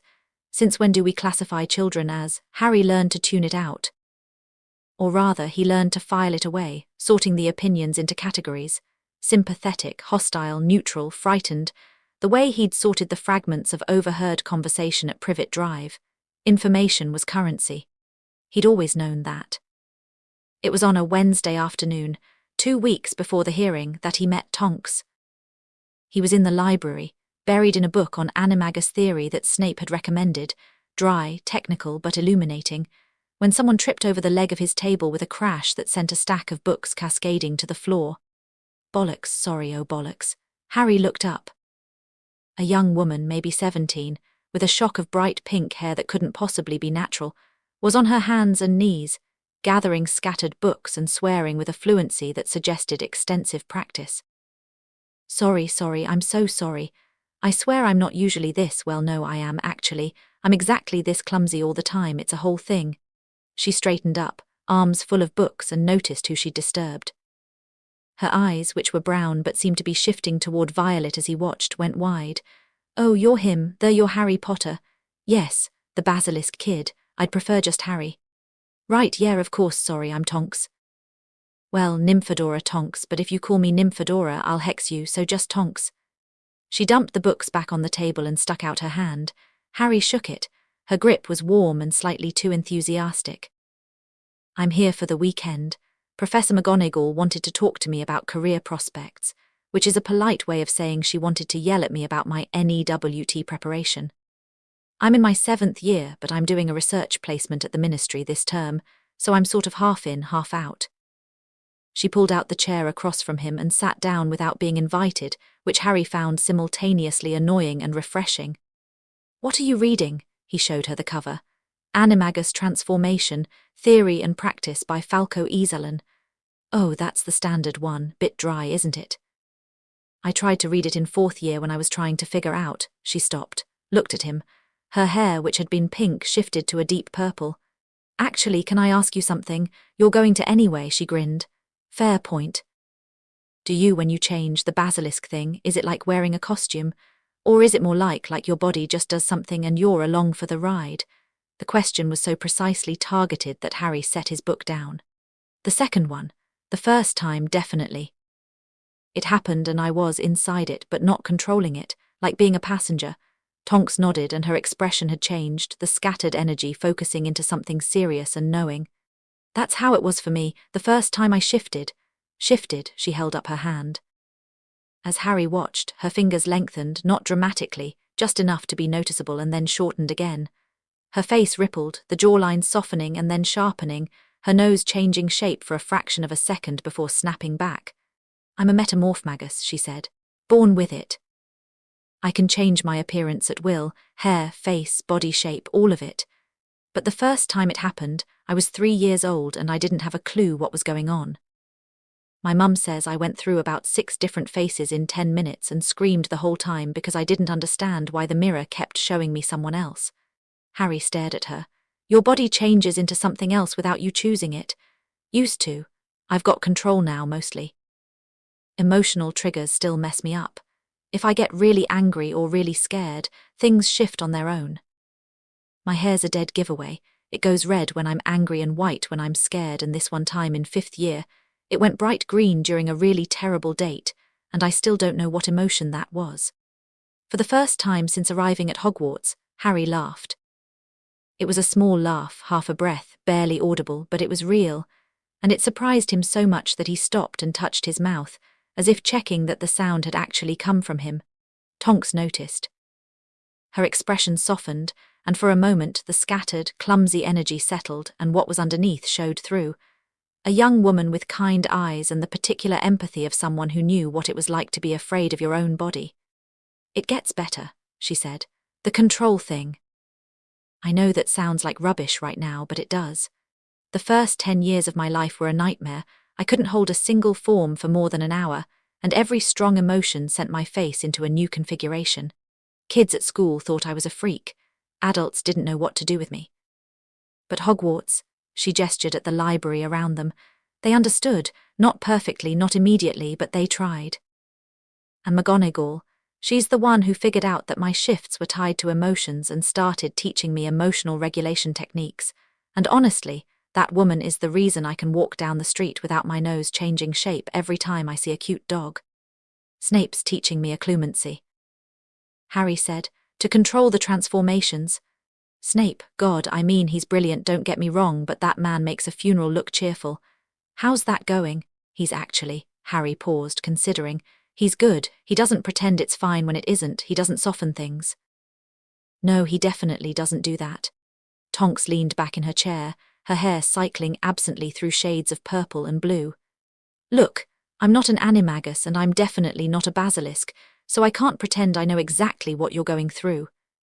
But the thing where your body does something you didn't ask it to, and you don't know if you can trust yourself, and everyone around you is either scared of you or fascinated by you and nobody just treats you like a normal person, that I get. That's my whole childhood in a sentence. Harry was quiet for a moment, then he said, how did you learn to trust yourself? Slowly, badly, with a lot of mistakes. She grinned, and it was a real grin, lopsided and warm. I blew my own eyebrows off once trying to maintain a form during a potions exam. Snape gave me a 0. It was actually pretty funny in retrospect. At the time I cried for 3 hours. I petrified a suit of armor last week. He hadn't told anyone this. Not Snape, not Dumbledore, not Pomfrey. It had happened at night. He'd been walking back from the bathroom half asleep, and his reflection had startled him in a dark window, and his eyes had shifted just for a second, and the suit of armor he'd been passing had locked into immobility with a faint grinding sound. It had already been immobile, being a suit of armor, so the petrification was mainly visible in the subtle change of texture, metal taking on a slightly stony quality, the joints fusing. Harry had stared at it for 10 minutes, sick with guilt and fear before the effect faded on its own and the armor returned to its normal state. Tonks looked at him. On purpose? No, I was half asleep. My reflection startled me and my eyes changed, but it wore off. After about 10 minutes, yeah. That's actually encouraging. It means your petrifying gaze in human form is weak and temporary. Probably because you're not fully transformed, you're just bleeding the basilisk through. She said this with the casual authority of someone who'd spent years studying the mechanics of involuntary magical transformation. It's the same principle as my hair changing with my emotions, surface level bleed. The full transformation is different, deeper, more deliberate. The surface stuff is just leakage. Leakage, Harry repeated. My eyes are leaking basilisk. Inelegant but accurate. The question is whether you can learn to control the leakage the same way you learn to control the full transformation. And in my experience, again, different ability but same principle, the answer is yes. It just takes practice and self-awareness and a lot of patience. Harry looked at this pink-haired young woman who tripped over furniture and swore too much and understood something about him that no one else in the castle did, not because she'd read about it in a book, but because she'd lived it. "Will you help me?" he asked. Tonks blinked. "Help you how?" "I told you I'm not an animagus. You understand the body changing without permission thing. Snape can teach me the mental side, but you know the physical side. The moment when your body decides to be something else and you have to negotiate with it, talk it back. That's what I need to learn, and you're the only person I've met who actually gets it." Tonks was quiet for a moment. Her hair settled into a deep, steady blue, thoughtful Harry guessed. "I'm at the ministry most of the time," she said. "Or a training program, but I could come weekends. If McGonagall approves it, and she will, because that woman is physically incapable of turning down a project that helps a student, even an unofficial student." "Thank you. Don't thank me yet. My teaching style is approximately as graceful as my walking style, which is to say you should probably wear armor." She stood, knocked her chair into the table, and caught a falling book with a reflex that was surprisingly quick for someone so clumsy. "Saturday morning. Here. Bring comfortable clothes and low expectations." She left the library with a wave and a crash. She walked directly into the doorframe, recovered without breaking stride, and vanished down the corridor, trailing a laugh and a series of increasingly creative swear words. Harry sat in the quiet library and felt something he hadn't felt before, or hadn't felt in so long that it registered as new. It took him a moment to identify it, turning it over in his mind like a strange coin. Hope. Small, fragile, easily crushed, but there. Lucius Malfoy came to Hogwarts on a Thursday. Harry didn't know he was coming. No one told him, which he reflected later was probably deliberate on someone's part. He found out when he walked into the entrance hall on his way to the library and saw a man standing at the foot of the grand staircase, talking to Dumbledore. The man was tall, pale, with white blonde hair that fell past his shoulders and a face that looked like it had been carved rather than born. He wore robes of dark green with silver clasps and carried a walking stick with a silver serpent's head that gleamed in the torchlight. Everything about him communicated wealth, power, and a particular kind of contempt that wore good tailoring like camouflage. Harry stopped in the entrance hall doorway and watched. "Simply a matter of public safety, Dumbledore. Surely you can see that." The man's voice was smooth, cultured, with the lazy precision of someone who'd never had to raise it to be heard. "An unregistered animagus with a lethal transformation, housed in a school full of children. The parents have concerns. I'm merely giving those concerns a voice. The parents you've spoken to, Lucius, or the parents you've written to." Dumbledore's voice was pleasant and sharp simultaneously, like a knife wrapped in silk. "I've seen the letters, quite the letter-writing campaign. I have no idea what you're referring to." "Of course not." Dumbledore noticed Harry in the doorway. His expression didn't change, but something in his posture shifted, a subtle angling of his body, positioning himself between Harry and the blonde man. "Ah, Harry, come, let me introduce you." Harry considered retreating. The cupboard door instinct, hide, be small, don't be seen, pulled at him like gravity. But Snape's voice was in his head. "Your best defense is being human, and Tonks's was there too, it gets better." And he walked forward and his footsteps were steady, and his eyes were green and human and stayed that way. "Lucius Malfoy," the man said, extending a hand. "I've heard a great deal about you, Mr. Potter." Harry shook his hand. The grip was dry and firm and slightly too long, a dominance gesture, the kind Vernon used on business associates. Harry recognized it instantly and responded the way he'd learned to respond to Vernon's power plays, with stillness. He didn't grip back harder, didn't pull away, just met the man's eyes and waited. Malfoy's gaze sharpened. Harry watched him recalculate, watched the man's initial assessment, child, manageable, irrelevant, shift to something more cautious. "You don't look like a basilisk," Malfoy said. "You don't look like someone who's afraid of an 8-year-old, Harry replied. "But here you are." The silence that followed was brief but resonant. Dumbledore's eyes twinkled, actually twinkled, like light reflecting off water, and Malfoy's expression underwent a series of micro-adjustments that ended in a smile that didn't reach his eyes. "Spirited," Malfoy said. "Your father was the same." "Did you know my father? We were acquainted." "We moved in different circles." The smile thinned. "I'm sorry for your loss, of course, and for the unfortunate circumstances of your current situation. I want you to know that my petition to the Wisengamot comes from a place of genuine concern for your welfare and the welfare of the students at this school." My welfare. Indeed, a child burdened with such a dangerous ability needs proper oversight, specialized care, the right environment. He glanced at Dumbledore.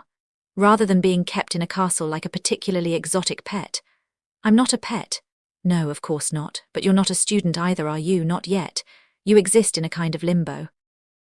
No legal guardian, no formal enrollment, no clear authority responsible for your well-being. It's precisely this ambiguity that concerns me. Harry looked at Malfoy and did what 8 years of survival had taught him. He read the man. Not his words, the words were polished, reasonable, designed to be quoted in official transcripts. But the body language, the way Malfoy's eyes kept flicking to Harry's scar, the subtle forward lean, predatory, interested. The walking stick held loosely, but positioned between them like a barrier. This man wasn't afraid of Harry. He was interested in Harry. The petition, the hearing, the letters to parents, they weren't about safety. They were about access, control, positioning. Snape had said Malfoy was an associate of the dark wizard who'd killed Harry's parents. And here he was, smiling his cold smile, talking about Harry's welfare as if he meant it, and all Harry could think was, this is what a predator looks like when it's not hungry yet. Thank you for your concern. Harry said, and his voice was flat and polite and gave nothing away, the voice he'd used with teachers who asked about his bruises, the voice of a child who had learned to deflect adult attention the way a shield deflects arrows. I'll see you at the hearing. He turned and walked away. Not quickly, not fleeing, but steadily, at a pace that said, I'm leaving because I choose to, not because you've frightened me. Behind him he heard Malfoy say, remarkable child, and Dumbledore very quietly, you have no idea. Saturday morning brought Tonks, 2 cups of tea, and a completely unexpected approach to training. Forget the basilisk, she said. They were in an empty classroom on the ground floor. McGonagall had approved both the sessions and the space with a briskness that suggested she'd been waiting for someone to propose exactly this. Seriously. Forget the snake, forget the eyes, forget the petrification. We're starting with something much simpler. She set the teacups on a desk and faced Harry, arms akimbo. Your hand, look at your hand. Harry held up his right hand. Good, now I want you to change the colour of your thumbnail, just the thumbnail, just a shade darker. Harry stared at her. I'm not a metamorphmagus. No, you're an animagus, but the principle is the same. Your body can take a different form, and right now you have exactly 2 settings, full human and full basilisk. What we need to build is a dimmer switch, gradations. Partial access to the transformation without the whole thing kicking in. And you think starting with a thumbnail will? I think starting with the smallest possible change will teach your body that transformation isn't all or nothing. The problem you're having, the eye leakage, the nightmare shifts, is that your magic doesn't know how to do anything between 0 and 100. We need to teach it 50, and 20, and 5. Harry looked at his thumbnail. It was bitten short, an old habit from the cupboard and slightly dirty despite Pomfrey's best efforts. I don't know how to change it. Neither did I the first time McGonagall asked me to hold my hair one colour for a full hour. But here's the thing she taught me, and it's the most important thing I know about living in a body that shapeshifts. You don't command it, you negotiate. She sat on the desk, legs swinging. Your body isn't a machine, it's more like an animal. A nervous, reactive, powerful animal that you happen to live inside. When you're scared, it protects you, full basilisk, because that's the biggest gun it's got. When you're asleep and your guard's down, it leaks. But if you can learn to communicate with it, to say just a little, just this much, just the thumbnail, then you start to have a relationship with the transformation instead of being ambushed by it. You're saying I should talk to my body. I'm saying you should listen to it. The transformation isn't something that happens to you. It's something that happens in you. It's part of you. And until you stop treating it like an invader and start treating it like a limb you haven't learned to use yet, you're going to keep losing control. Harry sat with this. It ran counter to everything his instincts were telling him. The basilisk was dangerous. The basilisk was fear. The basilisk was the thing that had turned 3 people to stone. Treating it as a part of himself rather than a threat felt like inviting the enemy inside the gates. But then again, the enemy was already inside the gates. It had been inside since the night Voldemort attacked. The only question was whether Harry was going to fight it forever or learn to live with it. Thumbnail, he said. Just the thumbnail. Just the thumbnail. He closed his eyes. reached for the cold place in his chest carefully, the way you'd reach for a sleeping cat, not wanting to startle it. The basilisk presence was there, coiled and waiting, and when he touched it, it stirred with a lazy alertness that felt almost curious. Just a little, Harry thought. Not words, the basilisk didn't think in words, more like a feeling. A request, the mental equivalent of holding out an open hand, palm up. Something shifted. A warmth, no, a coolness, travelled down his arm, through his wrist, into his hand. He felt it reach his thumb, concentrate there and… "Open your eyes," Tonks said. Harry opened his eyes and looked at his thumbnail. It was green. Not bright green, dark, almost black green, the colour of deep forest shadows. And the texture had changed. Instead of the flat, slightly ridged surface of a human nail, it was smooth, glassy. The faintest suggestion of a scale pattern, visible only if you looked closely. "Ha!" Tonks slapped the desk. "First try, I was not expecting first try. McGonagall owes me 5 galleons. You bet on me, I bet on your stubbornness, different thing."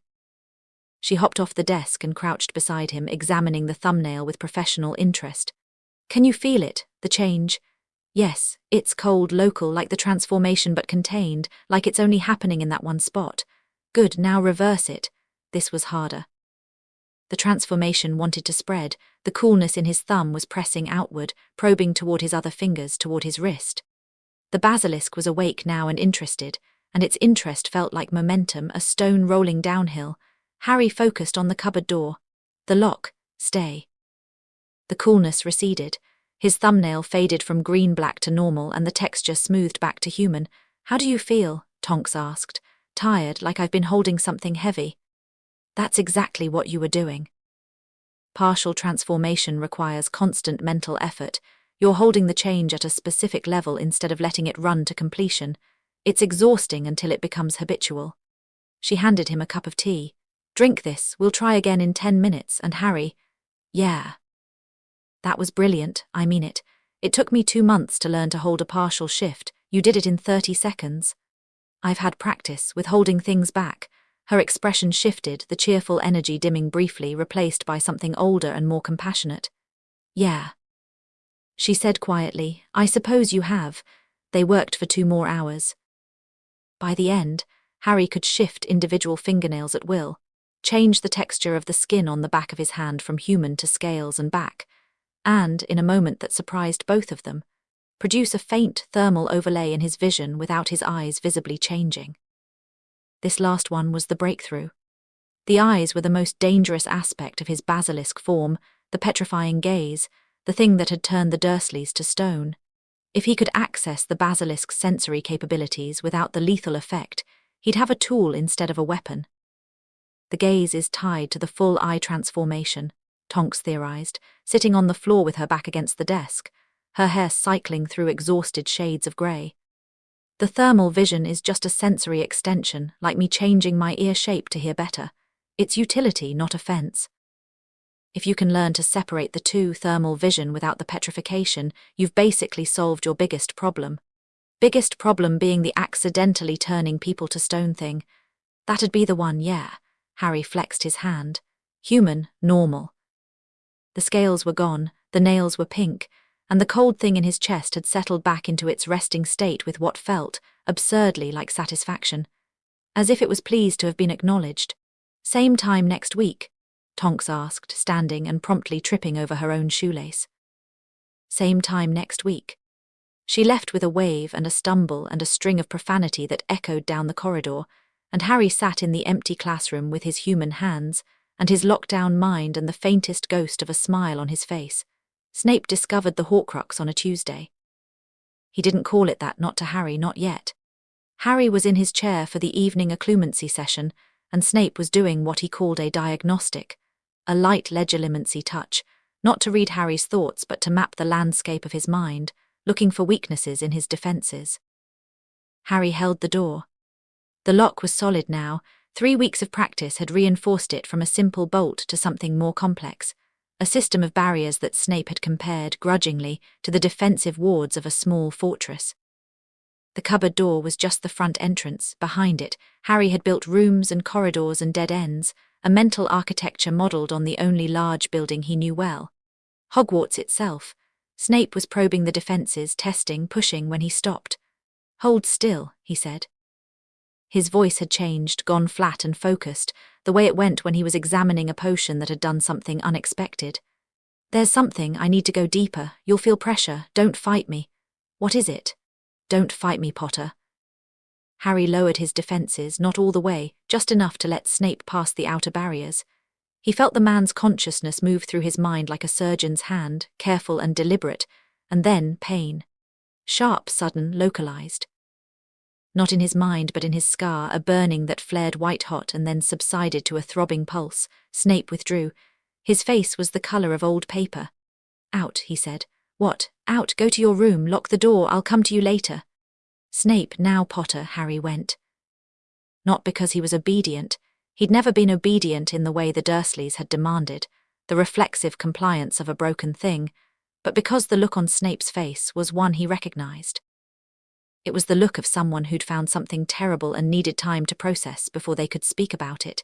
He went to his room. He locked the door. He sat on his bed with Charlotte on his knee and waited. 2 hours later he heard them, not in his room, in the corridor outside. Snape and Dumbledore walking toward Dumbledore's office, and they were arguing. Not the restrained, murmured arguing of the first morning. This was raw and vicious, the sound of 2 men who'd run out of politeness. Harry pressed his ear to the door. "A Horcrux, Dumbledore. There is a Horcrux in that child's head. I suspected. You suspected. You suspected, and you said nothing. You let me probe his mind, you let me touch that thing without warning me. Do you have any idea what a Horcrux does to a Legilimens who contacts it directly?" "I could feel him, Dumbledore. I could feel the Dark Lord looking back at me through that boy's scar." "Severus, how long have you known?" "I have suspected since the night at Privet Drive. The Basilisk Animagus form, the parcel tongue, the scar, the evidence pointed in one direction." "And you chose not to tell me." "I chose to confirm before alarming." Don't you dare finish that sentence with a word that implies you were protecting me or the boy or anyone other than your own strategic position." Snape's voice had dropped to a register that Harry had never heard, not cold, not controlled, but incandescent, white-hot and barely contained. "A Horcrux is a piece of soul, Dumbledore. A fragment of the Dark Lord's soul is living in an 8-year-old boy's head, and you knew, and you let him walk around this school without. Without what? What would you have had me do? The Horcrux cannot be removed by any method I currently know that wouldn't kill the host. I've spent weeks researching. Then research harder. Or tell the boy what he's carrying so he can at least defend against it consciously instead of fighting an enemy he can't see. He's 8 years old. He's 8 years old with a piece of the most dangerous dark wizard in history embedded in his skull. His age is no longer a relevant consideration. His survival is. Silence. Footsteps moving away toward Dumbledore's office, a door opening and closing. Harry stood with his ear pressed against his own door, his heart slamming against his ribs, and the cold thing in his chest, the Horcrux, that's what it was, that's what it was called, pulsed with a rhythm that was not his own. A piece of soul, Voldemort's soul in his head. He walked to the window and pressed his forehead against the glass. The Black Lake was silver under the moon, and the Forbidden Forest was a dark mass beyond it, and somewhere under his feet, in a chamber no one had opened in 40 years, a basilisk slept and dreamed, and the fragment of a monster in Harry's skull dreamed with it. Harry closed his eyes. The cupboard door was there, solid and locked, and behind it something moved, not a memory, not a thought, a presence, small and dark and aware, curled in the deepest corner of his mind like a spider in a web. "Hello, Harry," it whispered, not in words, in feeling, in warmth. Harry slammed the lock home and backed away from the door in his mind and opened his eyes, and he was shaking so hard his teeth rattled, and the glass of the window was cold against his skin, and the moon was bright and everything was terrible. He didn't go to Snape. He didn't go to Dumbledore. He sat on his bed in the dark with Charlotte building a web in the corner of the room, and he held his own mind closed like a fist, and he waited for morning. Snape came at dawn. He looked like he hadn't slept. His robes were rumpled, unprecedented, and there were dark circles under his eyes that rivaled Mrs. Figg's on the night of the incident. He sat in Harry's desk chair and put his elbows on his knees and his head in his hands, and for a long moment neither of them spoke. "You heard us," Snape said. "Not a question." "Yes," How much? All of it. Horcrux, piece of soul, can't remove it without killing me. Snape raised his head. His eyes were bloodshot and raw, and the mask he usually wore, the cold precision, the clinical detachment, was gone. What was underneath looked like grief. I should have told you myself, before this, but I didn't know it was a Horcrux until I touched it. I knew there was a foreign presence, I knew it was connected to the Dark Lord, but a Horcrux is, he stopped. It's the darkest magic that exists. The creation of a Horcrux requires murder. It splits the soul. The fragment is placed in an object, or in your case a person, and it anchors the creator to life. As long as the Horcrux exists, the creator cannot truly die. Harry absorbed this with the strange calm that he was beginning to recognize as his shock response, the flat, affectless state that his mind retreated into when the information was too large to process normally.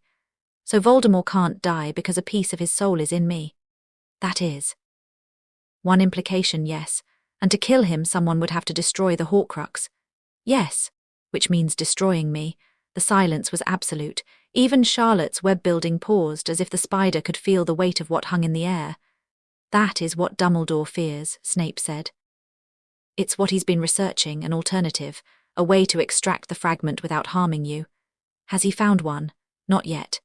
Harry looked at his hands. Human, thin, 8 years old, these hands could turn into the coils of a monster. These hands held a spider named Charlotte with gentleness that surprised even him. These hands belonged to a boy who was, apparently, a container for a piece of the darkest wizard alive. The basilisk, Harry said slowly, the one under the castle. It responds to me because of the Horcrux, doesn't it? Not because of me, because of him, the piece of him in my head. Probably. And the animagus form, the reason I turn into a basilisk instead of, I don't know, a dog or a cat, that's because of the Horcrux too. The animagus form reflects the wizard's inner nature, but it's also influenced by magical signatures. The Horcrux is the dominant foreign signature in your magical core. It's colouring your magic, shaping it. So everything about me, the thing that makes me special, the thing that makes me dangerous, it's not mine, it's his. No. Snape's voice cracked on the word, actually cracked, splitting open, and he leaned forward and his eyes were fierce and raw and nothing like the cold, controlled potions Professor Harry had come to know. Listen to me. The Horcrux is a parasite. It has attached itself to your magic and influenced your development, but it is not you. Your magic is your own, powerful, extraordinary, your own. The parcel tongue may come from the fragment, and the basilisk form may be shaped by it, but the control you've shown, the walls you've built, the partial transformations, the restraint that is you. That is Harry Potter, not the Horcrux, not the Dark Lord. You. Harry looked at him and saw something he'd never seen from Severus Snape. Emotion, unguarded and uncontrolled, burning through the cracks in a mask that had been in place for years. And underneath it, underneath the grief and the fury and the exhaustion, was something Harry recognized. Love. Not the comfortable, easy kind. The hard kind. The kind that's forged in guilt and obligation and the ghost of a woman with green eyes, tempered by weeks of sitting in a hospital wing bringing dinner to a child who reminded you of everything you'd lost and everything you'd failed to protect. The hearing's in 2 weeks, Harry said. Snape blinked, thrown by the change of subject. Yes, Malfoy wants to classify me as a creature. Yes, and if the Wisengamot finds out I'm carrying a Horcrux, a piece of Voldemort, they won't just classify me, they'll destroy me. That will not happen. You can't guarantee that. I can guarantee that I will prevent it with every resource available to me, and if those resources prove insufficient, I will find others.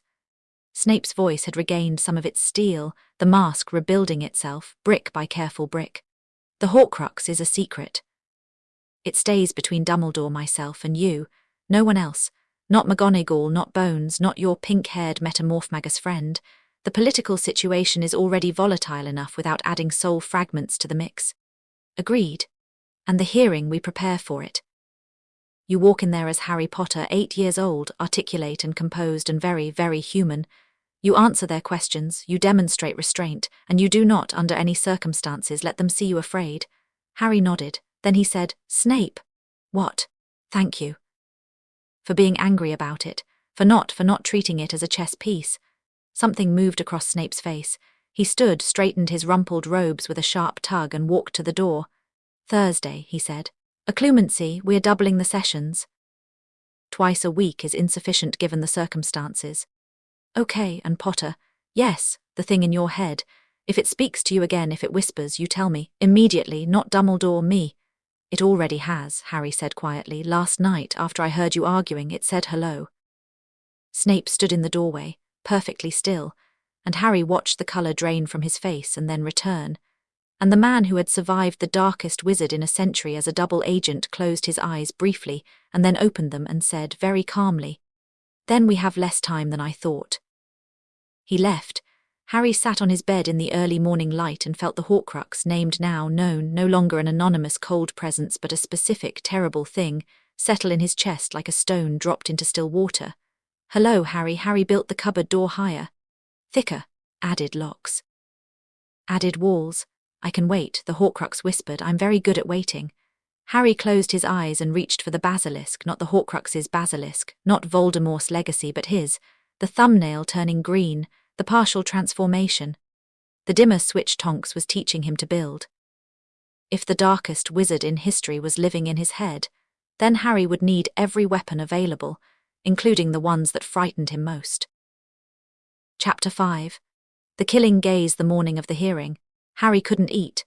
Pomfrey had laid out a full breakfast, eggs, toast, bacon, porridge, pumpkin juice, and he sat in front of it and moved things around his plate with a fork and tried to convince his stomach that food was a good idea. His stomach disagreed. It had been disagreeing since 3 in the morning, when he'd woken from a dreamless sleep into a state of cold, buzzing alertness that wouldn't switch off. The Horcrux was quiet. It had been quiet for days. Ever since he'd told Snape about the whisper, it had retreated to its deep corner and gone still, like a mouse that knows the cat is watching. Harry didn't trust the silence. Silence, in his experience, meant something was gathering itself. Charlotte had built an elaborate web in the corner of his window overnight, and the morning light caught it and turned it silver. Harry watched a dewdrop travel the length of a strand and fall, and felt a kinship with it, small, suspended, subject to gravity. "You need to eat something," Pomfrey said, bustling past with an armful of linens. "The hearing could last hours." "I know. At least the toast." He ate the toast. It tasted like cardboard, but it sat in his stomach without rebelling, so he counted it as a win. Snape arrived at 8, carrying a garment bag. "Dress robes," he said, laying it on the bed. "McGonagall's selection. She has opinions about what an 8-year-old should wear to his own classification hearing, and I've learned that opposing McGonagall's opinions on matters of presentation is a battle not worth fighting." Harry opened the bag. Inside was a set of robes in deep blue, not black, not green, nothing that could be associated with dark wizards or serpents. The fabric was simple but well made, with a subtle sheen that caught the light. Underneath was a white shirt and dark trousers, sized to fit him. It was the first time anyone had bought him clothes that were his. He held the shirt up. It was small because he was small, but it wasn't Dudley's. It didn't hang off him like a tent. It was his size, made for his body, and the realization hit him harder than he expected, a tightness in his throat, a burning behind his eyes that he fought down with practiced efficiency. They fit well, Snape observed, watching Harry dress with a clinical detachment that was, in its own way, considerate, present but not hovering, available but not intrusive. "McGonagall estimated your measurements. She has an uncanny eye for it." Harry buttoned the shirt, pulled on the trousers, shrugged into the robes. They settled on his shoulders with a weight that felt like armor. He looked at himself in the hospital wing mirror. A thin boy with dark hair and green eyes and a scar looked back. The robes made him look older, not adult, but composed, serious. "The kind of child you'd listen to." "The hearing," Harry said, still looking at his reflection. "Walk me through it." Snape sat in his chair and crossed one leg over the other. He'd been doing this all week, drilling Harry on procedure, protocol, the layout of the Wisengamot chamber, the personalities of key members. Preparation was Snape's love language if the man had one. "You'll enter the chamber with Dumbledore. He's representing you as executor of your parents' will. Bones pushed the sealed will issue hard enough to get him temporary legal standing. The Wisengamot will be in full session. Roughly 50 members, plus clerks, scribes, and observers. Malfoy filed the petition, so he'll present first. He'll lay out his case for reclassification. Your basilisk form, the petrification of the Dursleys, the unprecedented nature of your animagus ability. He'll argue that you represent a threat that the current legal framework can't accommodate and that creature classification is the appropriate response. And then Dumbledore responds. He'll present you as a child, magical, unusual, but fundamentally human. He'll argue that accidental magic by a minor doesn't constitute grounds for reclassification, that the animagus form is a natural magical ability rather than a creature manifestation, and that the existing legal framework is more than adequate to ensure public safety. And Bones. Bones will present independently. She's not aligned with Dumbledore, she's made that clear, but she's on your side for her own reasons. She'll present her investigation into the Dursleys as evidence that the real failure was the adults responsible for your care, not anything inherent to your nature. She'll also challenge the legal basis of Malfoy's petition.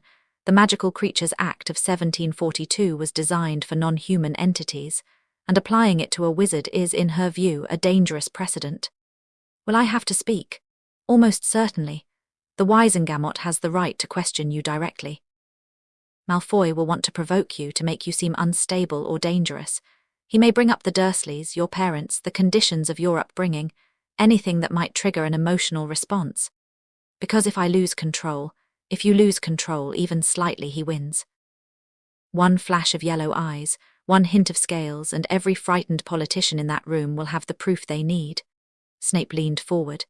This is the most important thing I will ever tell you, Potter. Today is not about what you are, it's about what they see. And what they need to see is a child who is not a threat. What if I am a threat? Snape looked at him steadily. Everyone is a threat. Every witch and wizard in that chamber carries a wand that could kill. The question is not whether you can harm someone, the question is whether you will. And the answer to that question is demonstrated through action, not argument. Harry nodded. He looked at his reflection once more, the thin boy in the blue robes with the two old eyes, and then turned away from the mirror. Let's go. The Ministry of Magic was underground. Harry had expected something grand, a palace, a tower, something visible and imposing. Instead, Dumbledore led him into a broken-down telephone box on a London street, dialed a number, and the floor dropped. They descended into the earth, and the telephone box became a lift, and the lift deposited them in an atrium that was, admittedly, grand enough to make up for the entrance, high ceilings. Dark wood, green tile. A fountain in the centre featuring golden statues of a witch, a wizard, a centaur, a goblin, and a house elf, all gazing adoringly upward at something invisible. The effect was impressive and vaguely propagandistic, like a government building that was trying very hard to convince you it was on your side. People stared. Of course they stared. Harry Potter, the boy who lived, the basilisk child, walking through the ministry atrium in blue robes with Albus Dumbledore at his side. Heads turned. Conversations stopped. Someone dropped a stack of papers and didn't pick them up. Harry kept his eyes forward and his face neutral and walked. They took a lift to the lower levels. The corridors narrowed, the ceiling dropped, and the air grew colder. They were deep underground now, in the oldest part of the ministry, where the stone walls sweated moisture, and the torches burned with a bluish flame that seemed to suck warmth rather than give it. The Wisengamot chamber was behind a heavy oak door reinforced with iron bands. Dumbledore paused before opening it. Harry, whatever happens in there, whatever is said, remember that you have allies. You are not alone. I know. And remember that the most powerful thing you can do in that room is nothing. Restraint is strength. Patience is power. Let them see the boy, not the basilisk. Snape already gave me this speech. Severus is occasionally wise. Dumbledore pushed open the door. Shall we? The chamber was circular, tiered like an amphitheatre, with rows of seats rising in concentric rings around a central floor. The seats were filling, witches and wizards in plum-coloured robes, each bearing a silver W on the chest, filing in and taking their places with the measured gravity of people who knew they were being watched. The ceiling was enchanted, a dome of dark sky dotted with stars that wheeled slowly overhead, giving the impression of standing at the bottom of a well that opened onto the universe. In the centre of the floor stood a single chair. Iron, heavy, with chains attached to the armrests. Harry looked at the chair and felt something cold move through him, not the Horcrux, just plain fear, the animal kind. The chair is a formality, Dumbledore murmured. It's used for criminal trials. The chains only activate for accused criminals. You'll sit in it, but it won't bind you. And if it does, then several members of this body will have a great deal of explaining to do. Harry walked to the chair. The chamber had gone quiet, 50-odd pairs of eyes tracking him across the floor, measuring, assessing. He felt each gaze like a physical weight, and the cold thing in his chest stirred, and he pressed it down with the cupboard door and the lock and the walls he'd built, and he sat. The chains didn't move.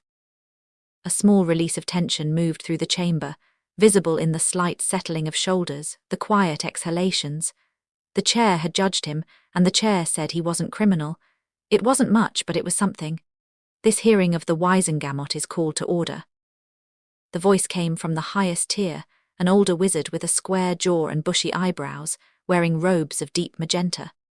The Minister for Magic, Harry had been told, Cornelius Fudge, a man who made decisions the way weather vanes indicated direction, by pointing wherever the strongest wind blew. The matter before us, a petition filed by Lord Lucius Malfoy for the reclassification of one Harry James Potter under the Magical Creatures Act of 1742. Lord Malfoy, you may present your case. Malfoy rose from his seat in the third row. He looked impeccable, silver-clasped robes, hair gleaming, walking stick in hand. He descended the steps to the chamber floor with the unhurried grace of a man who owned every room he entered. Members of the Wisengamot. Thank you for your time and your attention to a matter of considerable public concern. His voice carried easily, pitched for the room, resonant, controlled. He didn't look at Harry. Not yet.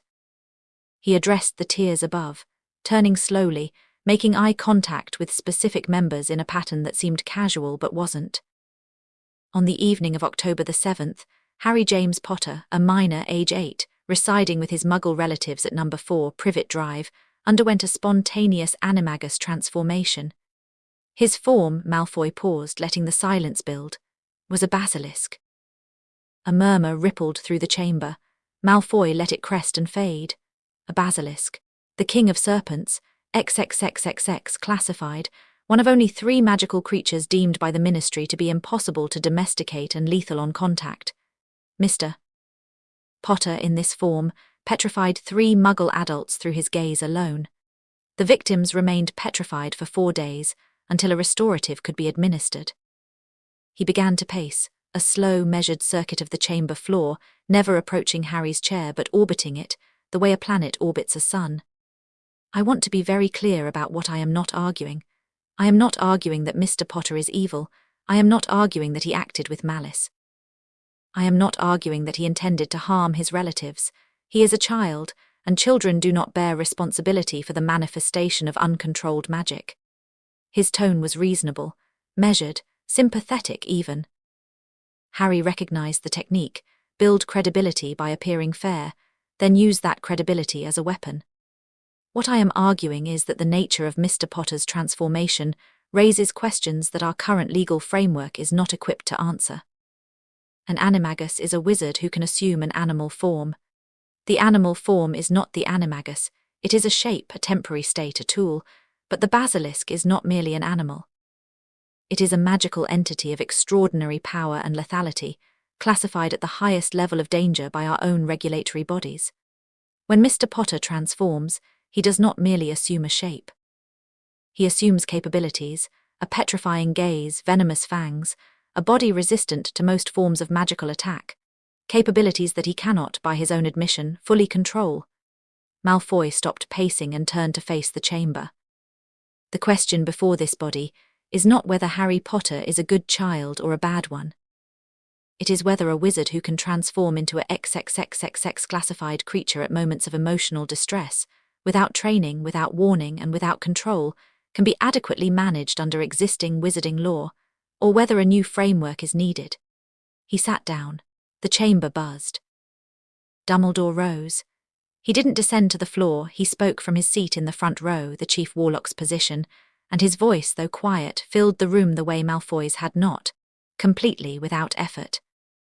Lord Malfoy presents a reasonable-sounding argument about an unreasonable proposal. Let me address it directly. He adjusted his spectacles.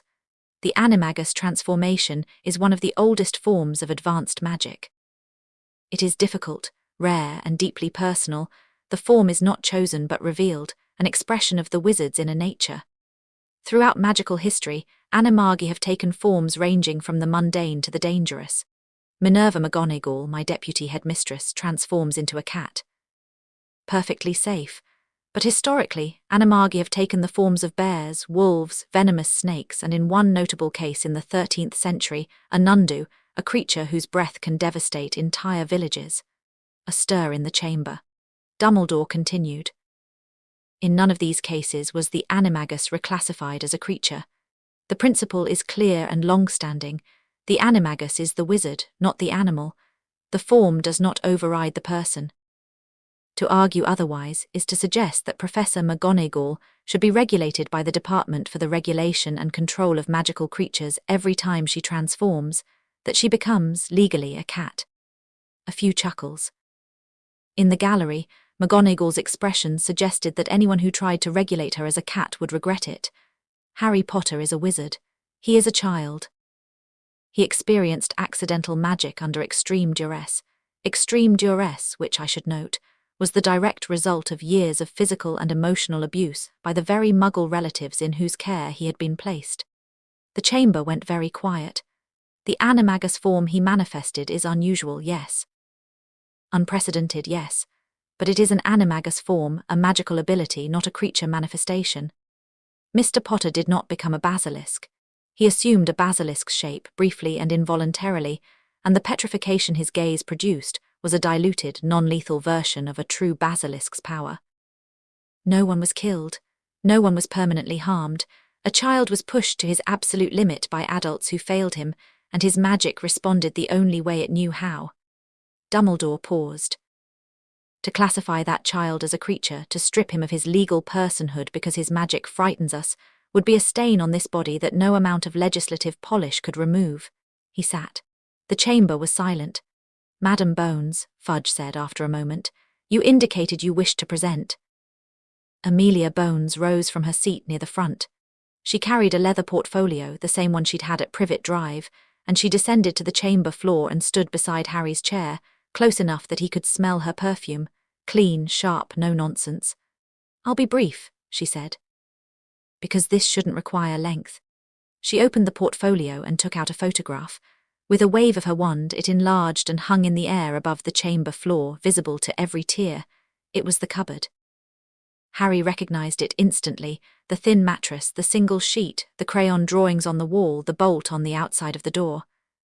Snape's photograph, taken the night of the incident, clinical and unflinching. The chamber made a sound, not a gasp, not a murmur, but something lower and more visceral. A collective intake of breath. This, Amelia said, is where Harry Potter has lived for the past 7 years, a cupboard under the stairs at number 4 Privet Drive. Dimensions, 4 feet by 7 feet by 3 feet. It contains a mattress, a sheet, and a light fixture that does not work. The door has a bolt lock on the outside. She let that sit for 3 full seconds. This child did not petrify his relatives because he is a monster. He petrified them because he was an abused, starved, frightened 8-year-old, whose magic erupted in response to years of mistreatment that the wizarding world knew about and failed to prevent. She looked at Dumbledore when she said this, and Dumbledore accepted the look without flinching, which cost him something visible.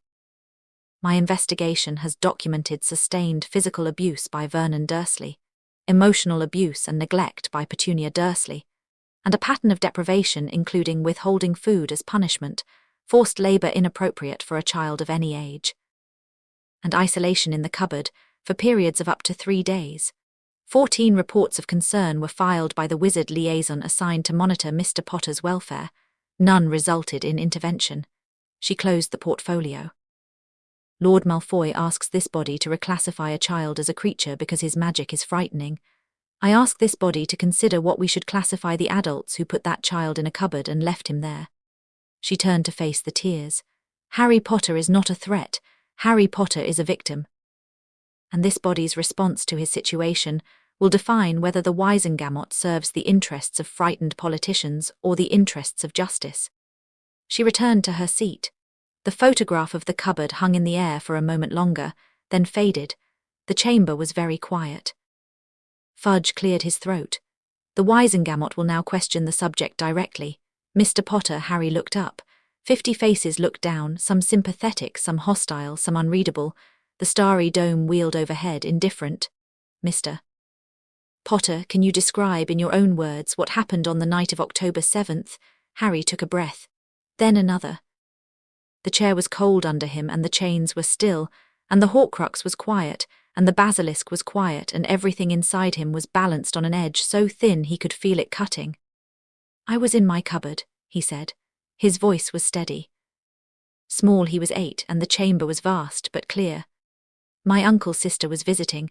She was talking about my parents, saying they were worthless, saying my father was a drunk and my mother was, he paused, bad. She said bad things about people who died to protect me, and I was alone in the dark, and I hadn't eaten in 2 days, and something inside me broke. He looked at his hands, folded in his lap. I didn't choose to transform. I didn't even know magic was real. One moment I was a boy in a cupboard, and the next I was something else. Something huge and wrong and terrifying. And then people came into the hallway and looked at me, and they turned to stone, and I didn't know how to stop it, and I didn't know how to change back, and I was. He stopped, breathed. I was scared, that's all. I was a scared kid, and my magic did something I couldn't control. I'm not a monster, I'm not a creature, I'm a boy who lived in a cupboard and broke. The chamber was silent. From the 3rd row, Malfoy spoke. Mr. Potter, thank you for your candor. His voice was warm, solicitous, the voice of a concerned citizen. I want to ask you something, and I hope you'll be as honest with me as you've been with this body. Harry looked at him. Malfoy's eyes were pale grey and sharp, and behind the warmth, Harry could see the calculation, the machinery of a man who was about to do something precise and deliberate. Of course. Since the incident, have you experienced any further episodes of transformation or loss of control? The question landed like a stone. Harry felt it in his chest, a tightening, a pulse, because the answer was complicated and every version of it was dangerous. I've been working with trained witches and wizards to understand and control my ability, Harry said carefully. That's not what I asked. Malfoy's voice was still warm, still reasonable, but the edge underneath was showing now. Have you experienced any further episodes? Harry thought about the suit of armor, the petrified metal, the 10 minutes of terror. He thought about the nightmare eyes, the thermal vision leaking through in his sleep. He thought about the thumbnail, the scale green thumbnail that Tonks had helped him produce and reverse. I've had moments where the transformation partially activated, Harry said. In controlled environments under supervision, partially activated. Malfoy repeated the phrase as if tasting it.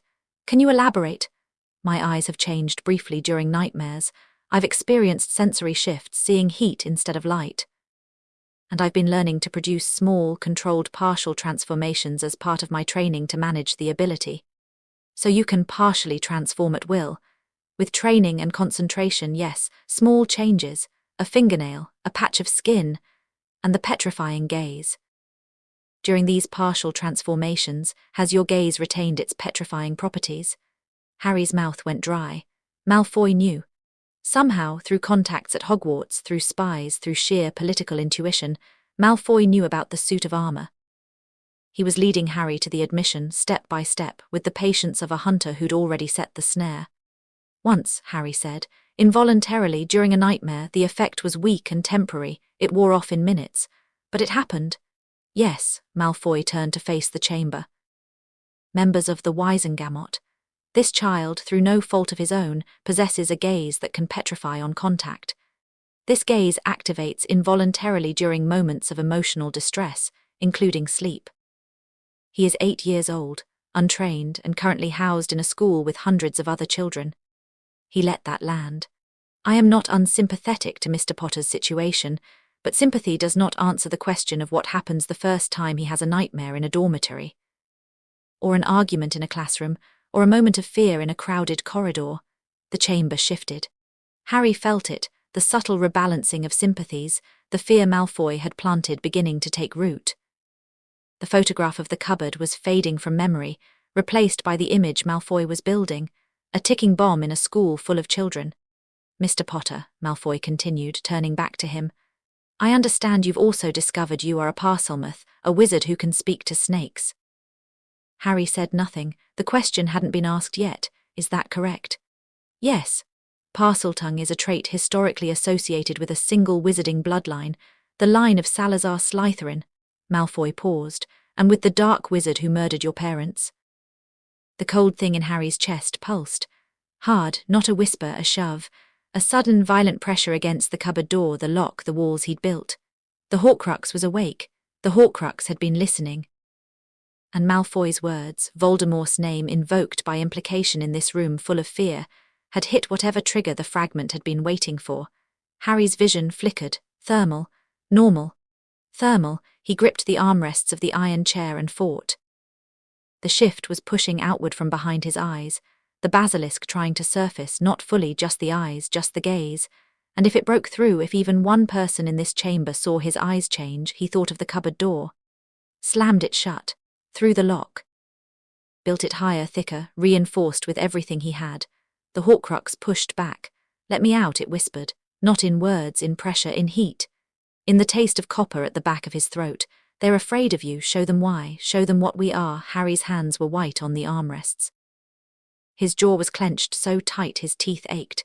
His vision was strobing, thermal, normal, and he could feel his fingernails hardening, the skin on the backs of his hands tightening, the first cellular shivers of scale formation beginning at the molecular level. No, not here. Not now. Not ever. He reached past the Horcrux, past the fear, past the rage that was building like a wave behind his sternum, and found the thing Tonks had taught him. The dimmer switch, not all or nothing, not 0 or 100, he dialed it to 0 and held it there. The shift stopped, his vision settled. His fingernails softened. The Horcrux's pressure eased, not retreating but pausing, surprised, like a hand that had pushed against a door and found it suddenly reinforced. 3 seconds. The entire struggle had lasted 3 seconds, internal and invisible, and no one in the chamber had seen a thing. Harry looked at Malfoy. His eyes were green. Human green, Lily's green. Yes. Harry said, and his voice was even, controlled, the voice of a boy who had just won a war inside his own skull and was not going to let anyone know it had happened. I'm a Parselmouth. I can speak to snakes. It's an ability I was born with, or given, if you prefer, by the same event that gave me this scar, the same event that made me an orphan. He let that land. You're right that Parseltongue is associated with dark wizards. So is a wand. So is magical ability itself. Dark wizards are witches and wizards, Lord Malfoy. They went to Hogwarts. They sat in these chambers. They used the same magic we all use. The difference between a dark wizard and a good one isn't the tools they carry. It's the choices they make. The chamber was very quiet. I didn't choose to be a Parselmouth, Harry continued. I didn't choose to be a Basilisk Animagus. I didn't choose to be put in a cupboard for 7 years, or to have my parents murdered, or to be sitting in this chair having my humanity debated by strangers. None of this was my choice. But how I respond to it, that's my choice, and I'm choosing to learn, to control what I am, to make sure what happened to my aunt and uncle never happens again. He paused. You can classify me as a creature if you want. You can put me in a cage or study me or take away my rights, but that won't make anyone safer. It'll just make you feel better about being afraid. Silence, long, heavy, settling over the chamber like snow. From the gallery someone began to clap. A single pair of hands, slow and deliberate. Harry looked up and saw Tonks, her hair blazing red gold, her eyes fierce, applauding from the observers section. McGonagall put a hand on her arm and Tonks stopped, but she didn't stop looking at Harry, and her expression said everything her hands had been saying. Malfoy was studying Harry with an expression that was difficult to read. Not anger, not exactly. Something colder, recalculation. A chess player who's had a piece taken and is reassessing the board. One final question, Mr. Potter. Malfoy's voice was silk over steel. You speak very eloquently about choice. Can you choose right now not to be a basilisk? I can choose not to transform, but the ability remains. The potential. At any moment, under sufficient stress, you could transform into a creature capable of killing with a look. And no amount of training, no amount of eloquent speeches can remove that potential. No, Harry said. It can't. Just like no amount of legislation can remove the potential for any witch or wizard in this room to use their wand for harm. You're asking me to be accountable for what I might do. I'm asking to be judged by what I have done. And what I've done is survive and learn and try to be better than the situation I was given. Malfoy opened his mouth to respond, but Fudge cut in, sensing, perhaps, the shift in the room's energy.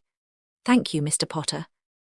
The Wisengamot will now hear testimony from additional witnesses before deliberation. Professor Snape, you've submitted a request to testify. Harry's head turned. Snape was rising from a seat in the back row.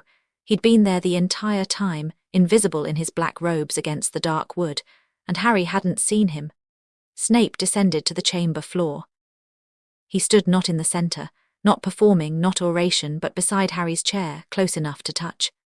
I'll be brief, he said, and his voice was the cold, precise instrument Harry knew, but there was something underneath it that gave the words weight far beyond their volume. I am the potions master at Hogwarts School of Witchcraft and Wizardry. I have been working with Mr. Potter on occlumency and magical control since his arrival at the school. I am also the person who documented the conditions at number 4, Privet Drive, on the night of the incident. He didn't look at the gallery. He didn't look at Dumbledore. He looked at the tiered rows of plum-robed Wisengamot members, and his gaze had the quality of a searchlight, bright, merciless, finding no shadows to hide in. Lord Malfoy has spoken at length about what Harry Potter might do. I would like to speak about what was done to Harry Potter. He reached into his robes and produced a sheaf of parchment, the same documentation Harry had seen him compile at Privet Drive. He didn't enlarge it, didn't project it. He held it in his hands and read from it. The cupboard under the stairs measures 4 feet in length, 7 feet in depth, and 3 feet in height at its tallest point. It contains a stained mattress without a fitted sheet, a single thin blanket, and a non-functioning light fixture. The walls show evidence of repeated contact with human skin, oil marks, abrasion patterns, consistent with prolonged occupancy by a small child. There are crayon drawings on the interior walls. Stars, a house with a garden, a family of 4, 2 adults, 2 children. The child who drew these pictures gave himself a place in a family that did not exist. The chamber was completely still. The exterior of the door bears a sliding bolt lock, positioned at adult height. The door shows impact damage consistent with being struck from the outside, fist marks. The interior shows scratch marks near the base, consistent with a small child attempting to open a locked door. Snape's voice hadn't changed, still cold, still measured, but the content was doing the work that emotion couldn't. Each detail was a fact. Each fact was a brick. And the structure they were building was a prison that an 8-year-old had lived in for 7 years. In the kitchen, I found a step stool used by Mr. Potter to reach the stove. He has been cooking meals for the household since approximately age 5. In the master bedroom, I found implements consistent with physical discipline of a kind that would constitute criminal assault under both Muggle and Wizarding law. Medical examination by Madame Pomfrey confirmed historical fractures, chronic malnutrition, and developmental delay consistent with prolonged abuse and neglect.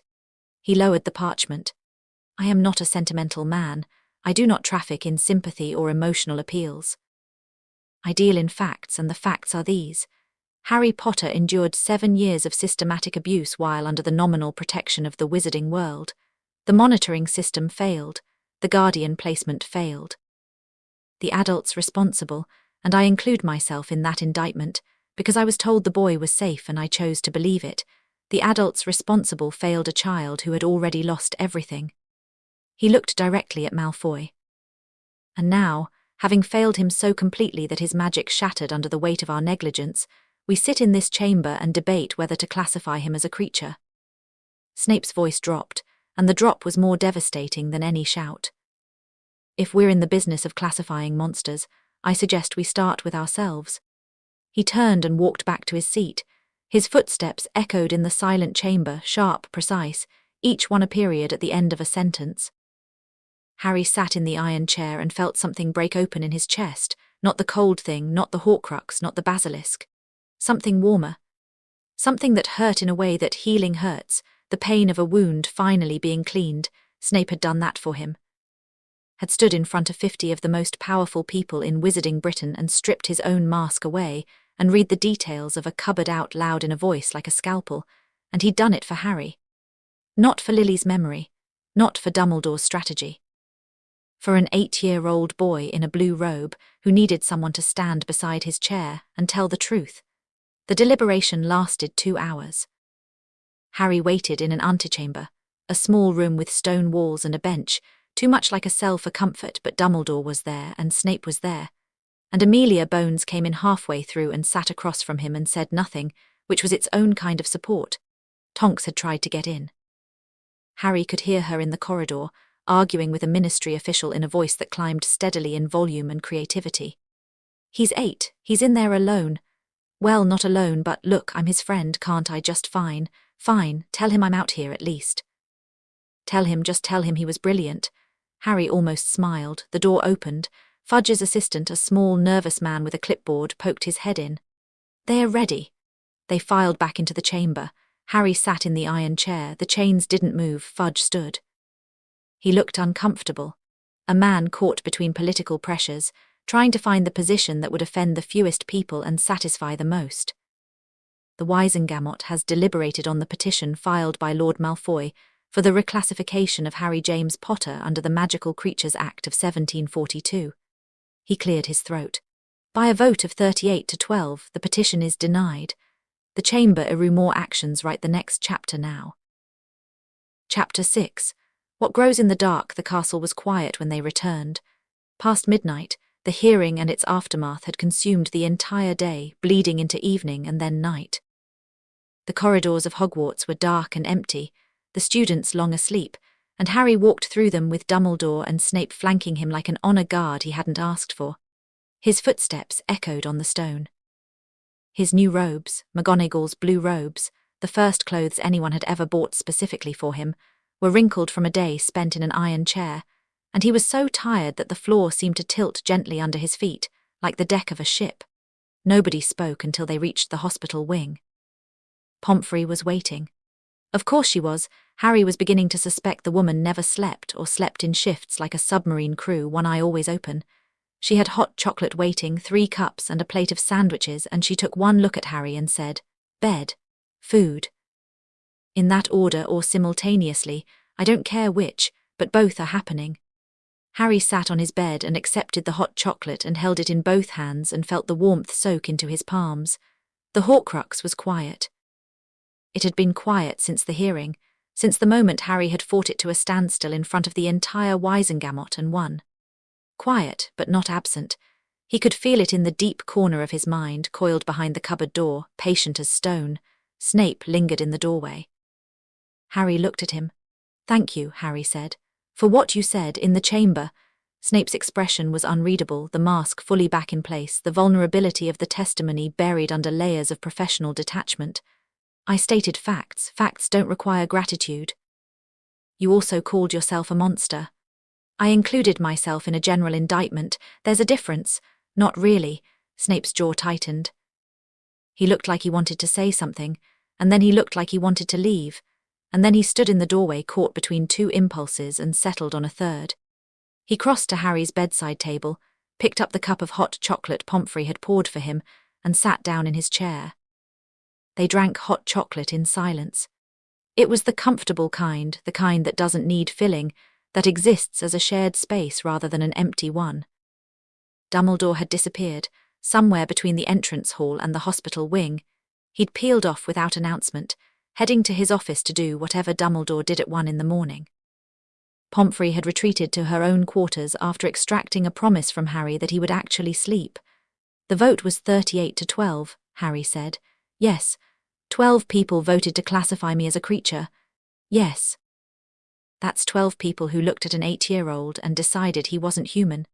Snape set down his cup. 12 people who were either frightened, politically motivated, or both. Malfoy commands a block of loyalists, old families, old money, old allegiances. They would have voted his way regardless of what you said or what anyone testified. They're not responding to evidence, they're responding to power structures. And the 38, some were convinced by the arguments, some were swayed by the cupboard photograph. Some voted against Malfoy because opposing Malfoy is their default position. Political bodies are blunt instruments, Potter. The outcome was correct. The reasoning behind it is a patchwork. Malfoy's not finished. Snape looked at him sharply. No, he's not. He'll find another angle. He looked at the end when the vote was read out. He didn't look angry. He looked like he was taking notes. Your political instincts are disturbingly good for someone who learned to read facial expressions to avoid being hit. Those are the same instincts. Snape was quiet for a moment. Then he said, "You're right that Malfoy isn't finished. Today was a skirmish, not the war. He lost the classification vote, but he achieved something else.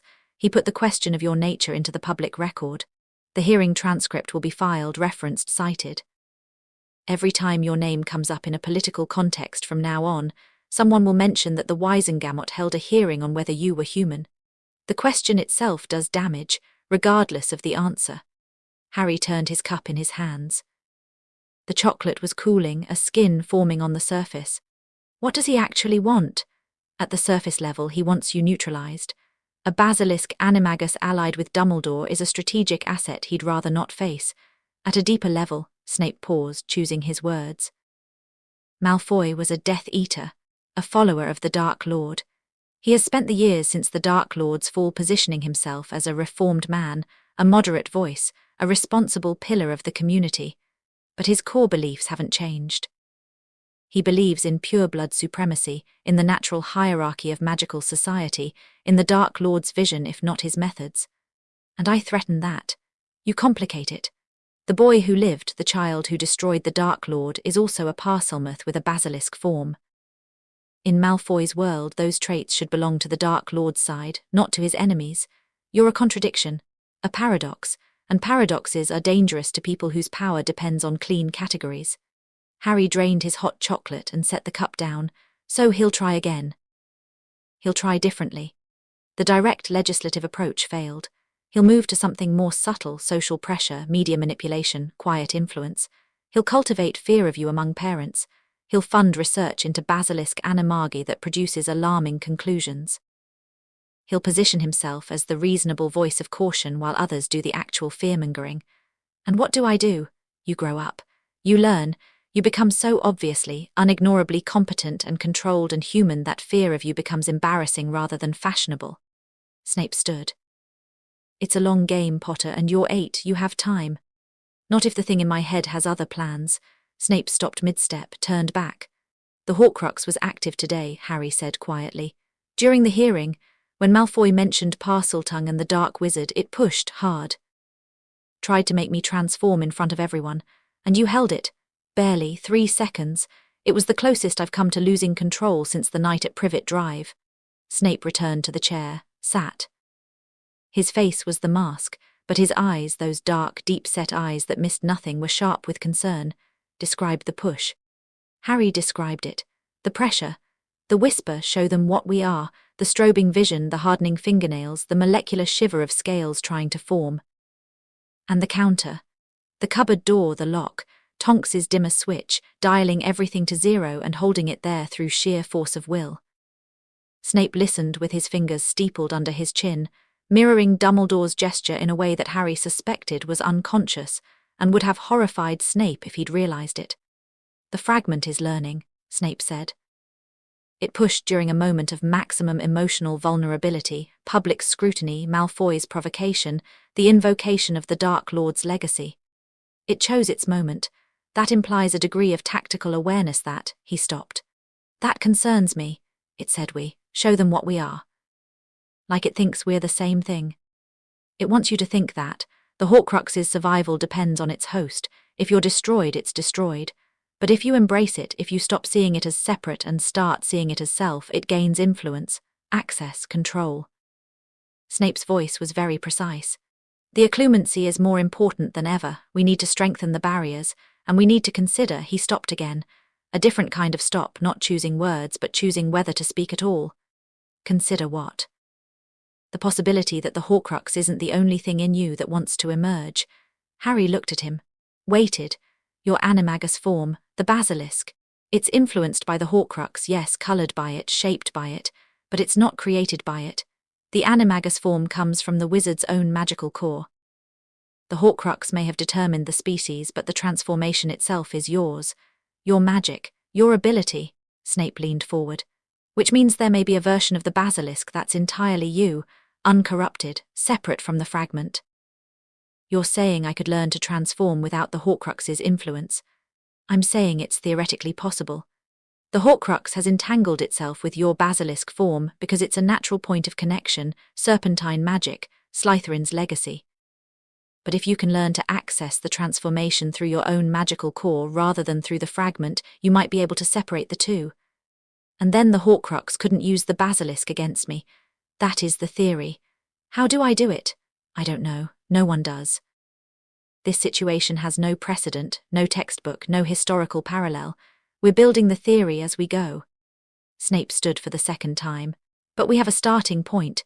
The partial transformations you've been doing with Tonks, the thumbnail, the scales. Those feel different from the nightmare shifts, don't they? Harry thought about it. Yes, the partial shifts feel cleaner, more mine. The nightmare shifts feel like something else is driving. Then the partial shifts may be coming from your core and the nightmare shifts from the Horcrux. Two sources, two paths to the same form. If we can strengthen one and weaken the other, I get to keep the basilisk and lose the parasite, in theory.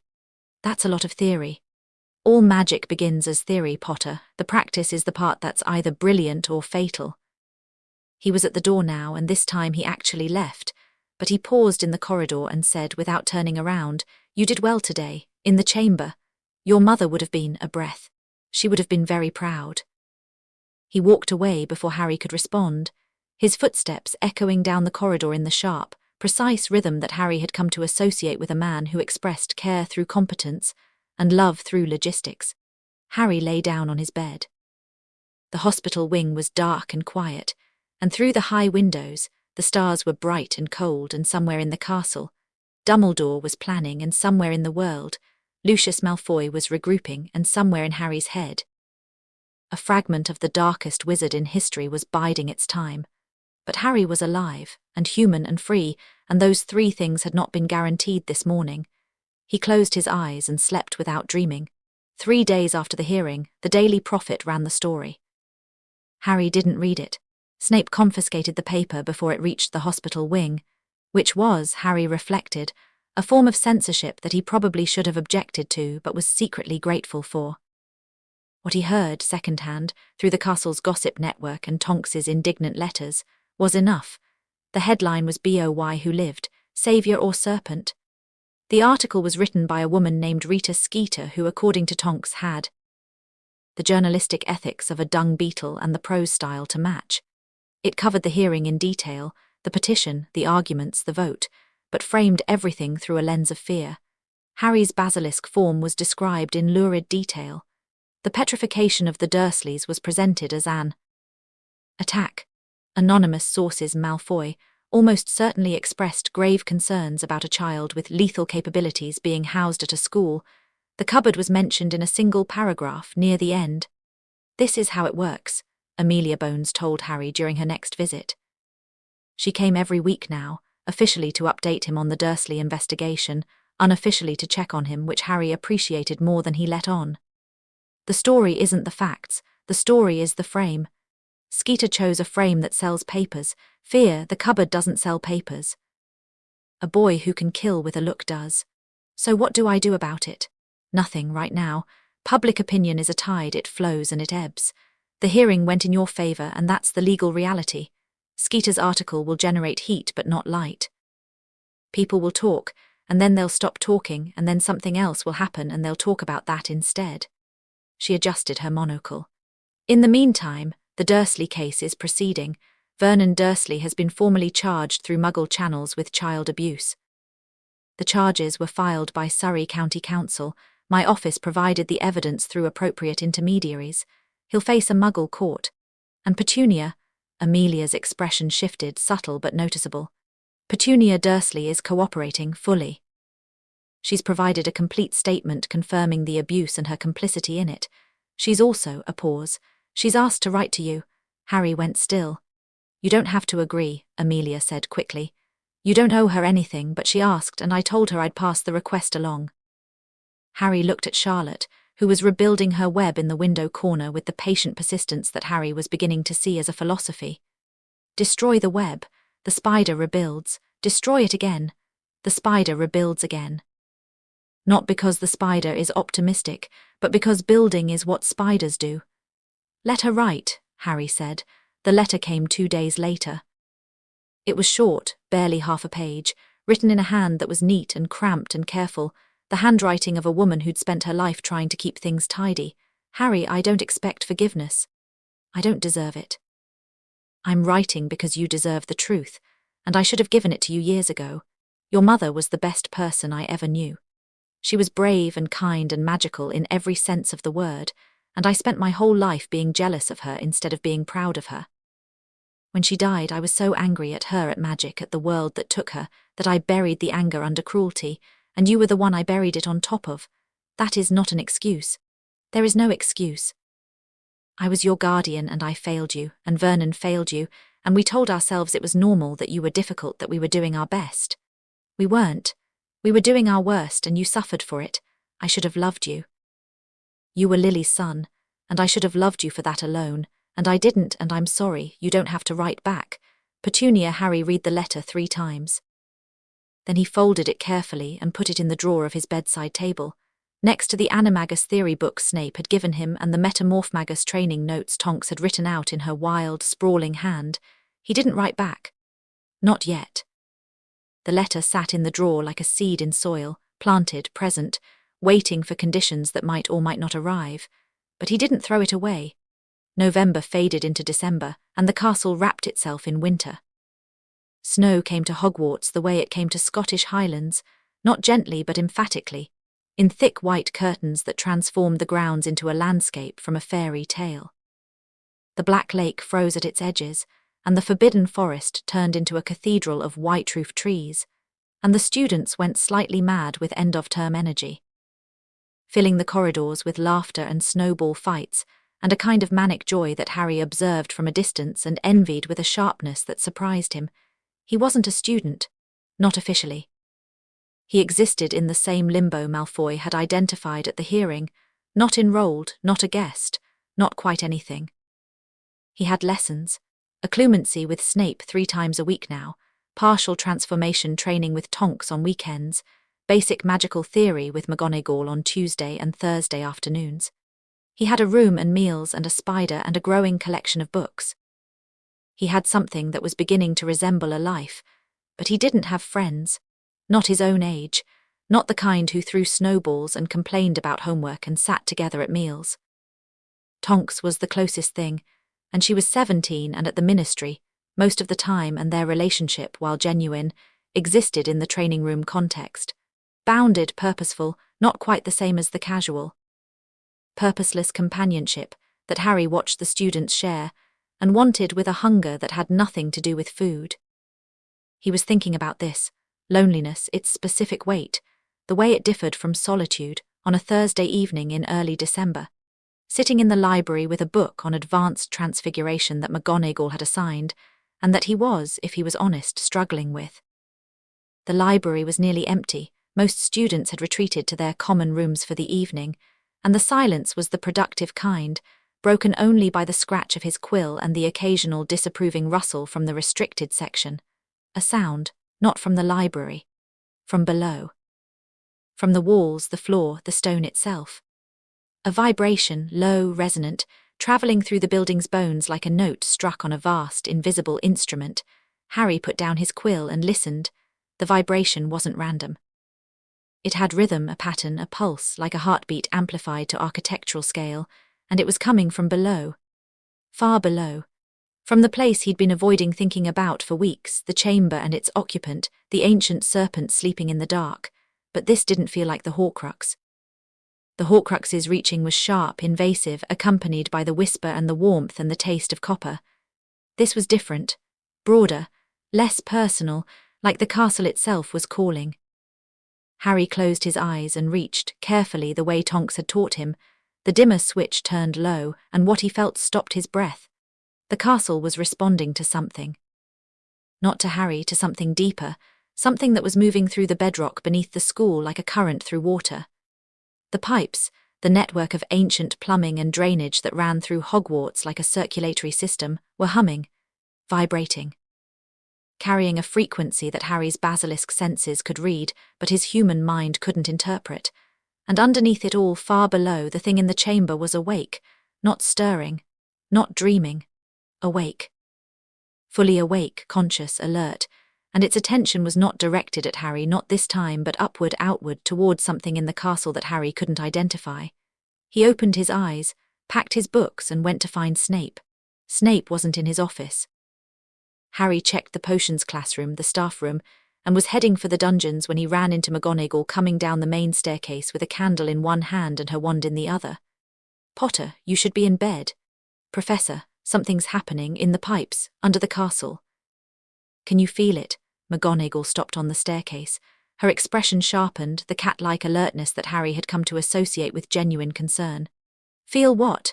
"A vibration in the stone, in the walls. Something under the castle is active, awake." McGonagall was quiet for a moment. Then she raised her wand and pressed the tip against the stone wall beside the staircase, closing her eyes in concentration. "I don't feel anything," she said.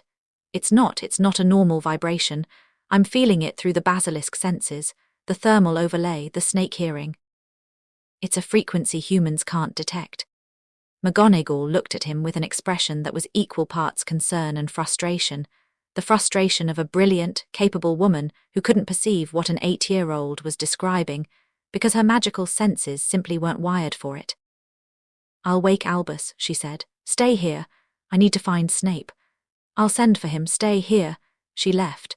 Harry stood on the staircase and listened, not with his ears but with the sense underneath. The basilisk frequency and the vibration in the pipes continued, steady and rhythmic.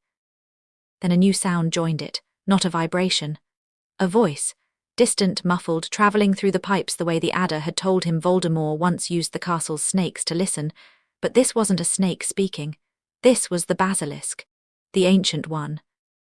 Slytherin's creature, awake for the first time in decades, and it was singing. There was no other word for it. The sound was a parcel-tongue melody, if melody was the right concept for a language that operated on vibration and hiss rather than pitch and tone. It was low and complex and profoundly alien, and it carried meaning that Harry's mind translated in fragments, incomplete, like catching words from a conversation in the next room. Long dark, alone, waiting, speaker comes, young speaker, different, not him, not the cold one, this one is. Warm. Harry pressed his hand flat against the wall and closed his eyes and listened. The castle remembers. The castle knows. The old stones sing, the water carries. "Speaker, can you hear? Can you hear me? I have been so long alone." His throat ached. Not from the Horcrux, the cupboard door was shut. The lock was solid, the fragment was contained. This was something else entirely. This was Harry's own reaction, his own heart, responding to the sound of something ancient and vast and desperately, achingly lonely, calling out through the pipes of a castle that had forgotten it existed. "I can hear you," Harry whispered in Parseltongue. The words left his mouth and entered the stone and travelled downward through the walls, through the pipes, through the bedrock, and far below the singing stopped. Silence. 2 seconds. 3, then, very softly, from hundreds of feet beneath the castle. "You hear me?" "Yes." "You are the young speaker. The warm one, not him, not the cold master. No, I'm not him, I'm Harry." Harry, the name came back transformed, wrapped in sibilance, flavoured with a loneliness so profound it was almost a physical substance. "Harry, I have no name." The cold master did not give names. He gave orders. "I am old, young Harry. I am so very old and so very tired of the dark."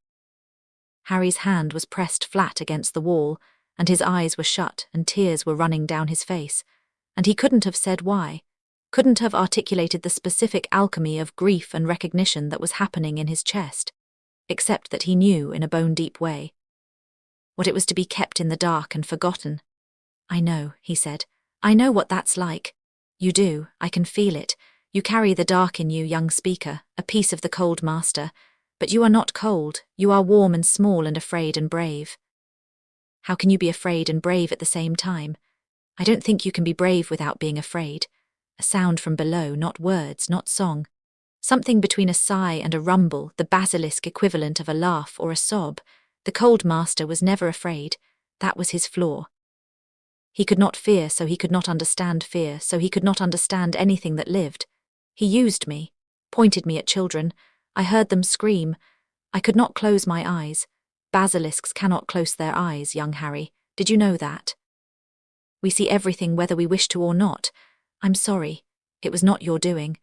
I know, but I'm still sorry. Silence from below. The vibration in the pipes had changed, gentler now, less urgent. The basilisk was calming. The wakefulness that had flooded the castle's stone was receding, like a tide pulling back from shore.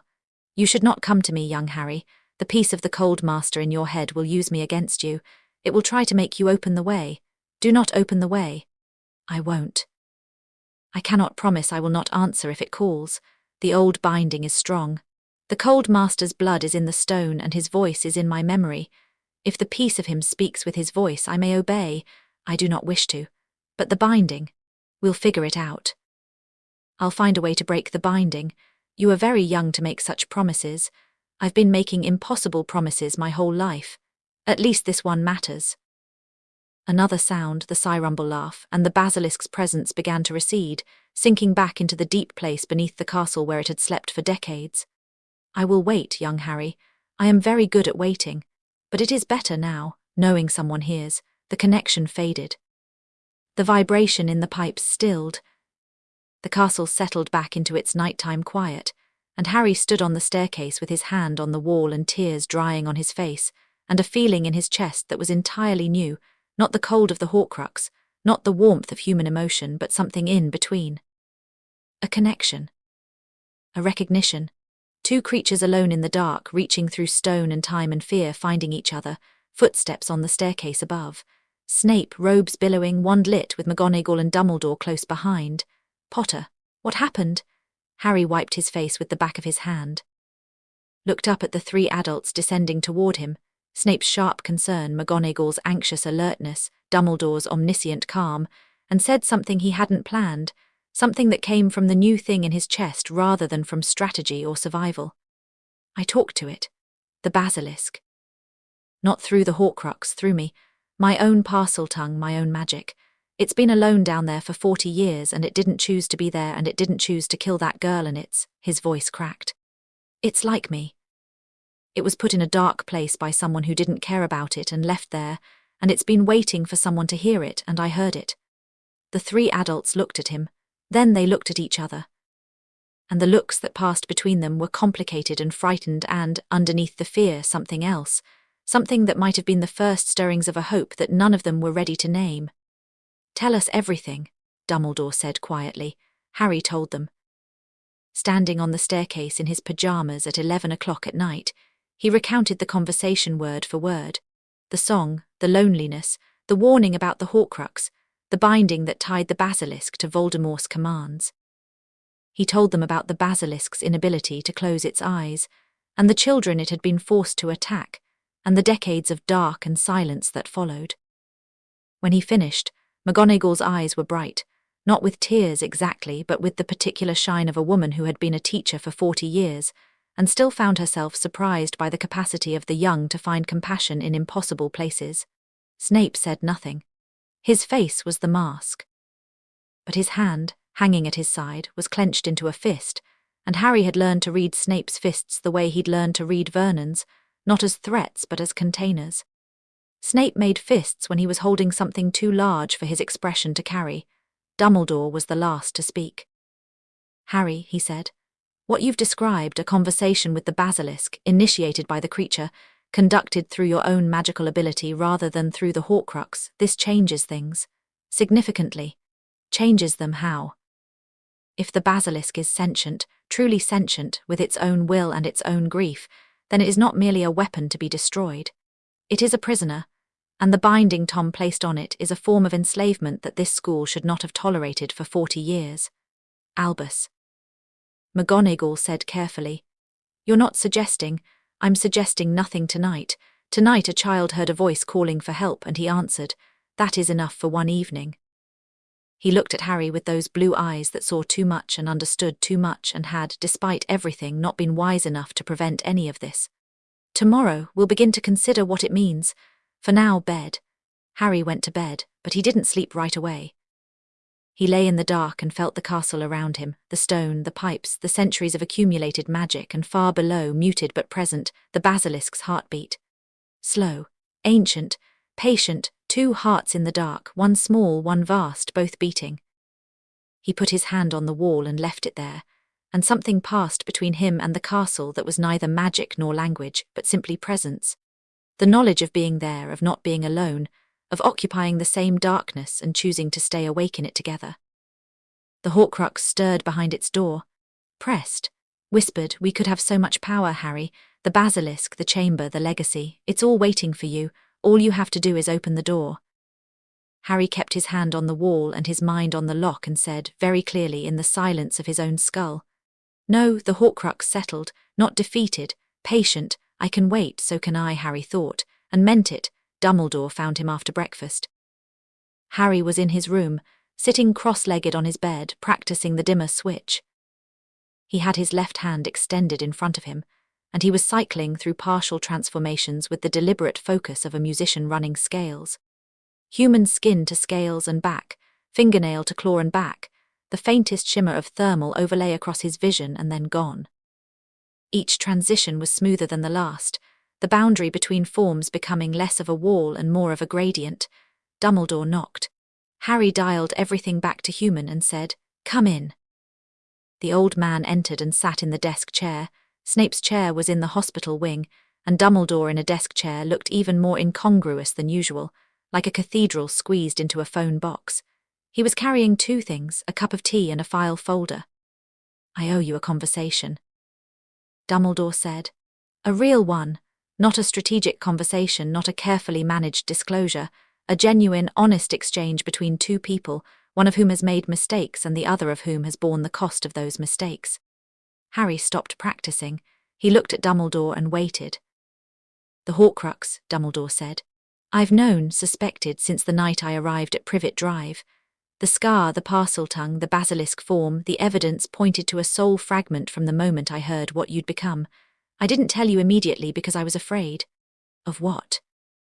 "Of the truth, of what it would mean for you, of the possibility that the only way to destroy the Horcrux might be." He stopped. "I told you I was researching alternatives. That is true. But it is also true that I spent the first 2 weeks after your arrival constructing a plan, a long-term strategy in which you would grow up, learn magic, and eventually confront the Dark Lord. A plan in which the Horcrux would be dealt with at the culmination of that confrontation, in circumstances I would engineer. The room was very quiet. "You planned for me to die," Harry said. "I planned for a possibility in which your death might be necessary. I did not want it. I have never wanted it. But I allowed the possibility to exist in my planning because I believed, I told myself, that the greater good might require it." Harry looked at this man, this immensely powerful, immensely flawed man who had shaped the trajectory of Harry's life from behind a curtain of good intentions and strategic omniscience, and felt something shift in the architecture of his understanding.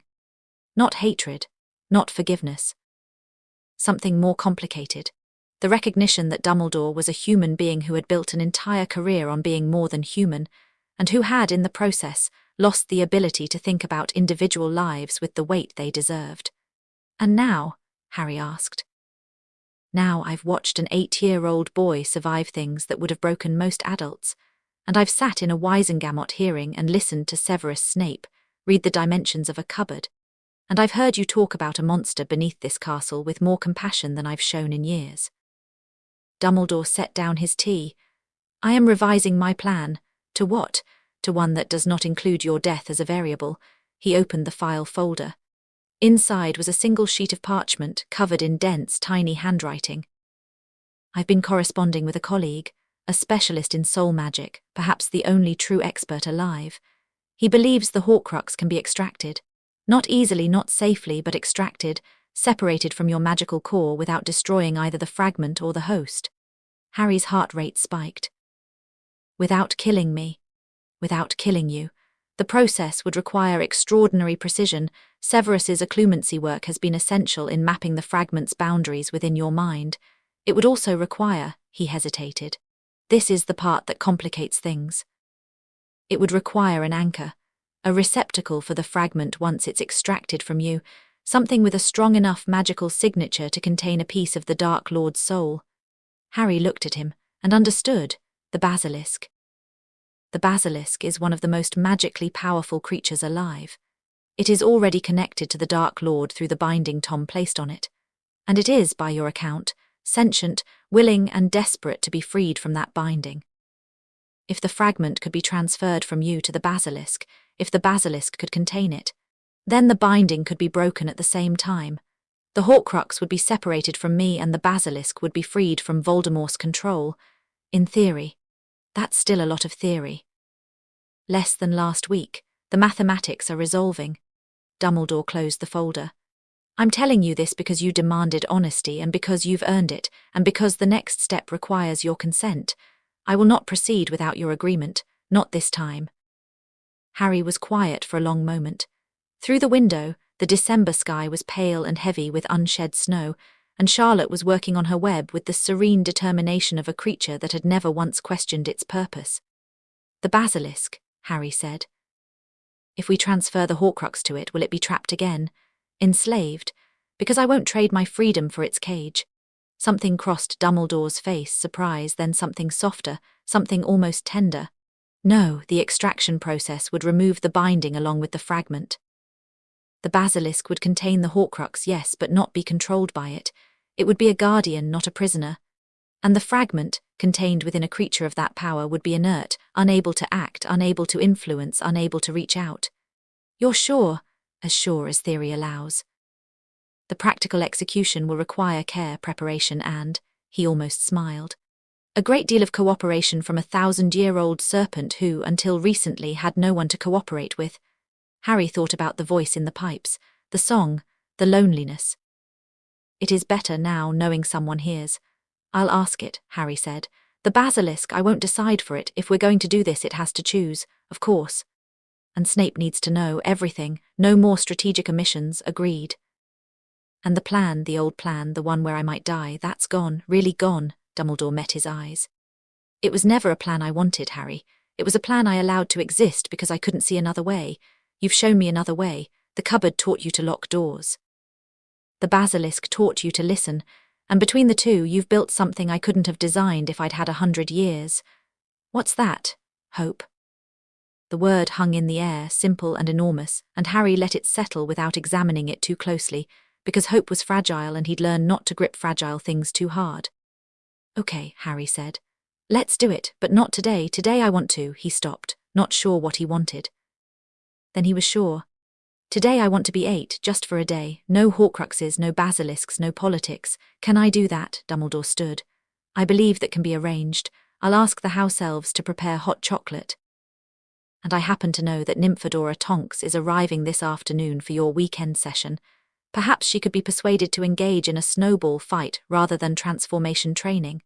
She'd probably trip and bury herself in a snowdrift. Almost certainly. That is, in my experience, part of her charm. Dumbledore left, and Harry sat on his bed with his human hands and his lockdown mind and the faintest trace of a smile on his face. Then he got up and put on his warmest clothes, a jumper McGonagall had transfigured for him, thick and red and slightly too large, and went outside. The snow was falling now. Big, lazy flakes, drifting down from a sky the colour of pewter, settling on the grounds in a layer of white that muffled everything, sound, worry, the weight of impossible things. Harry stood at the castle entrance and looked out at the transformed landscape, and the cold air hit his face and he breathed it in, and it tasted like pine and stone and winter and freedom. He walked out into the snow. His footprints were normal. Human. No serpentine curves, no S-shaped patterns. Just the prints of a small boy in boots that were slightly too big, walking across white ground toward a lake that glittered like hammered silver. Behind him in the castle, Snape was in his office brewing something that smelled of ash and moonstone and possibility.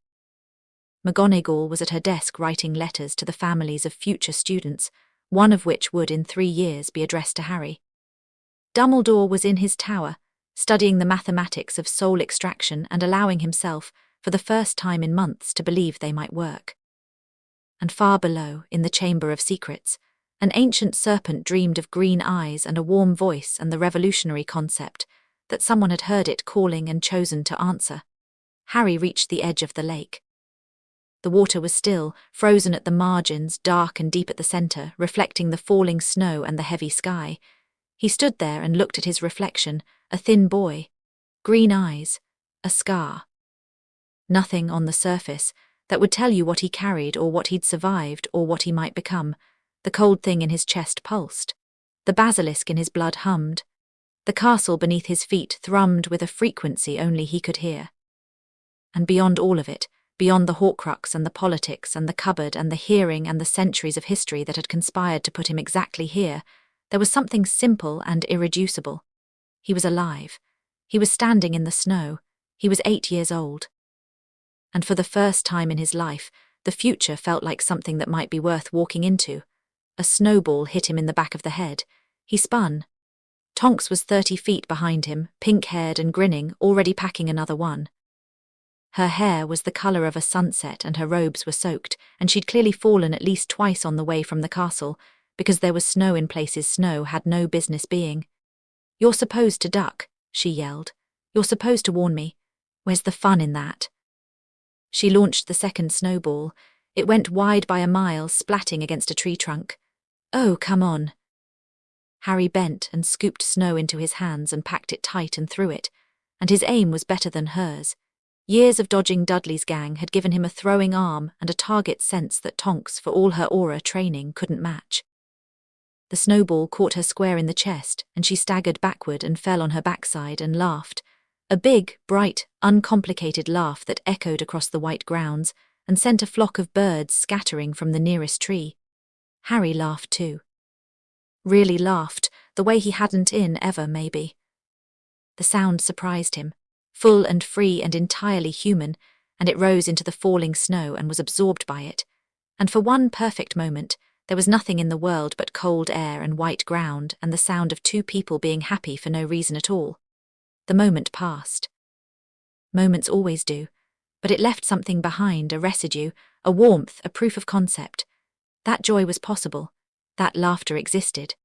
That an 8-year-old boy with a monster in his head and a serpent in his blood and a cupboard in his past could stand in the snow and throw snowballs and laugh. That was enough. For now and maybe for always, that was enough.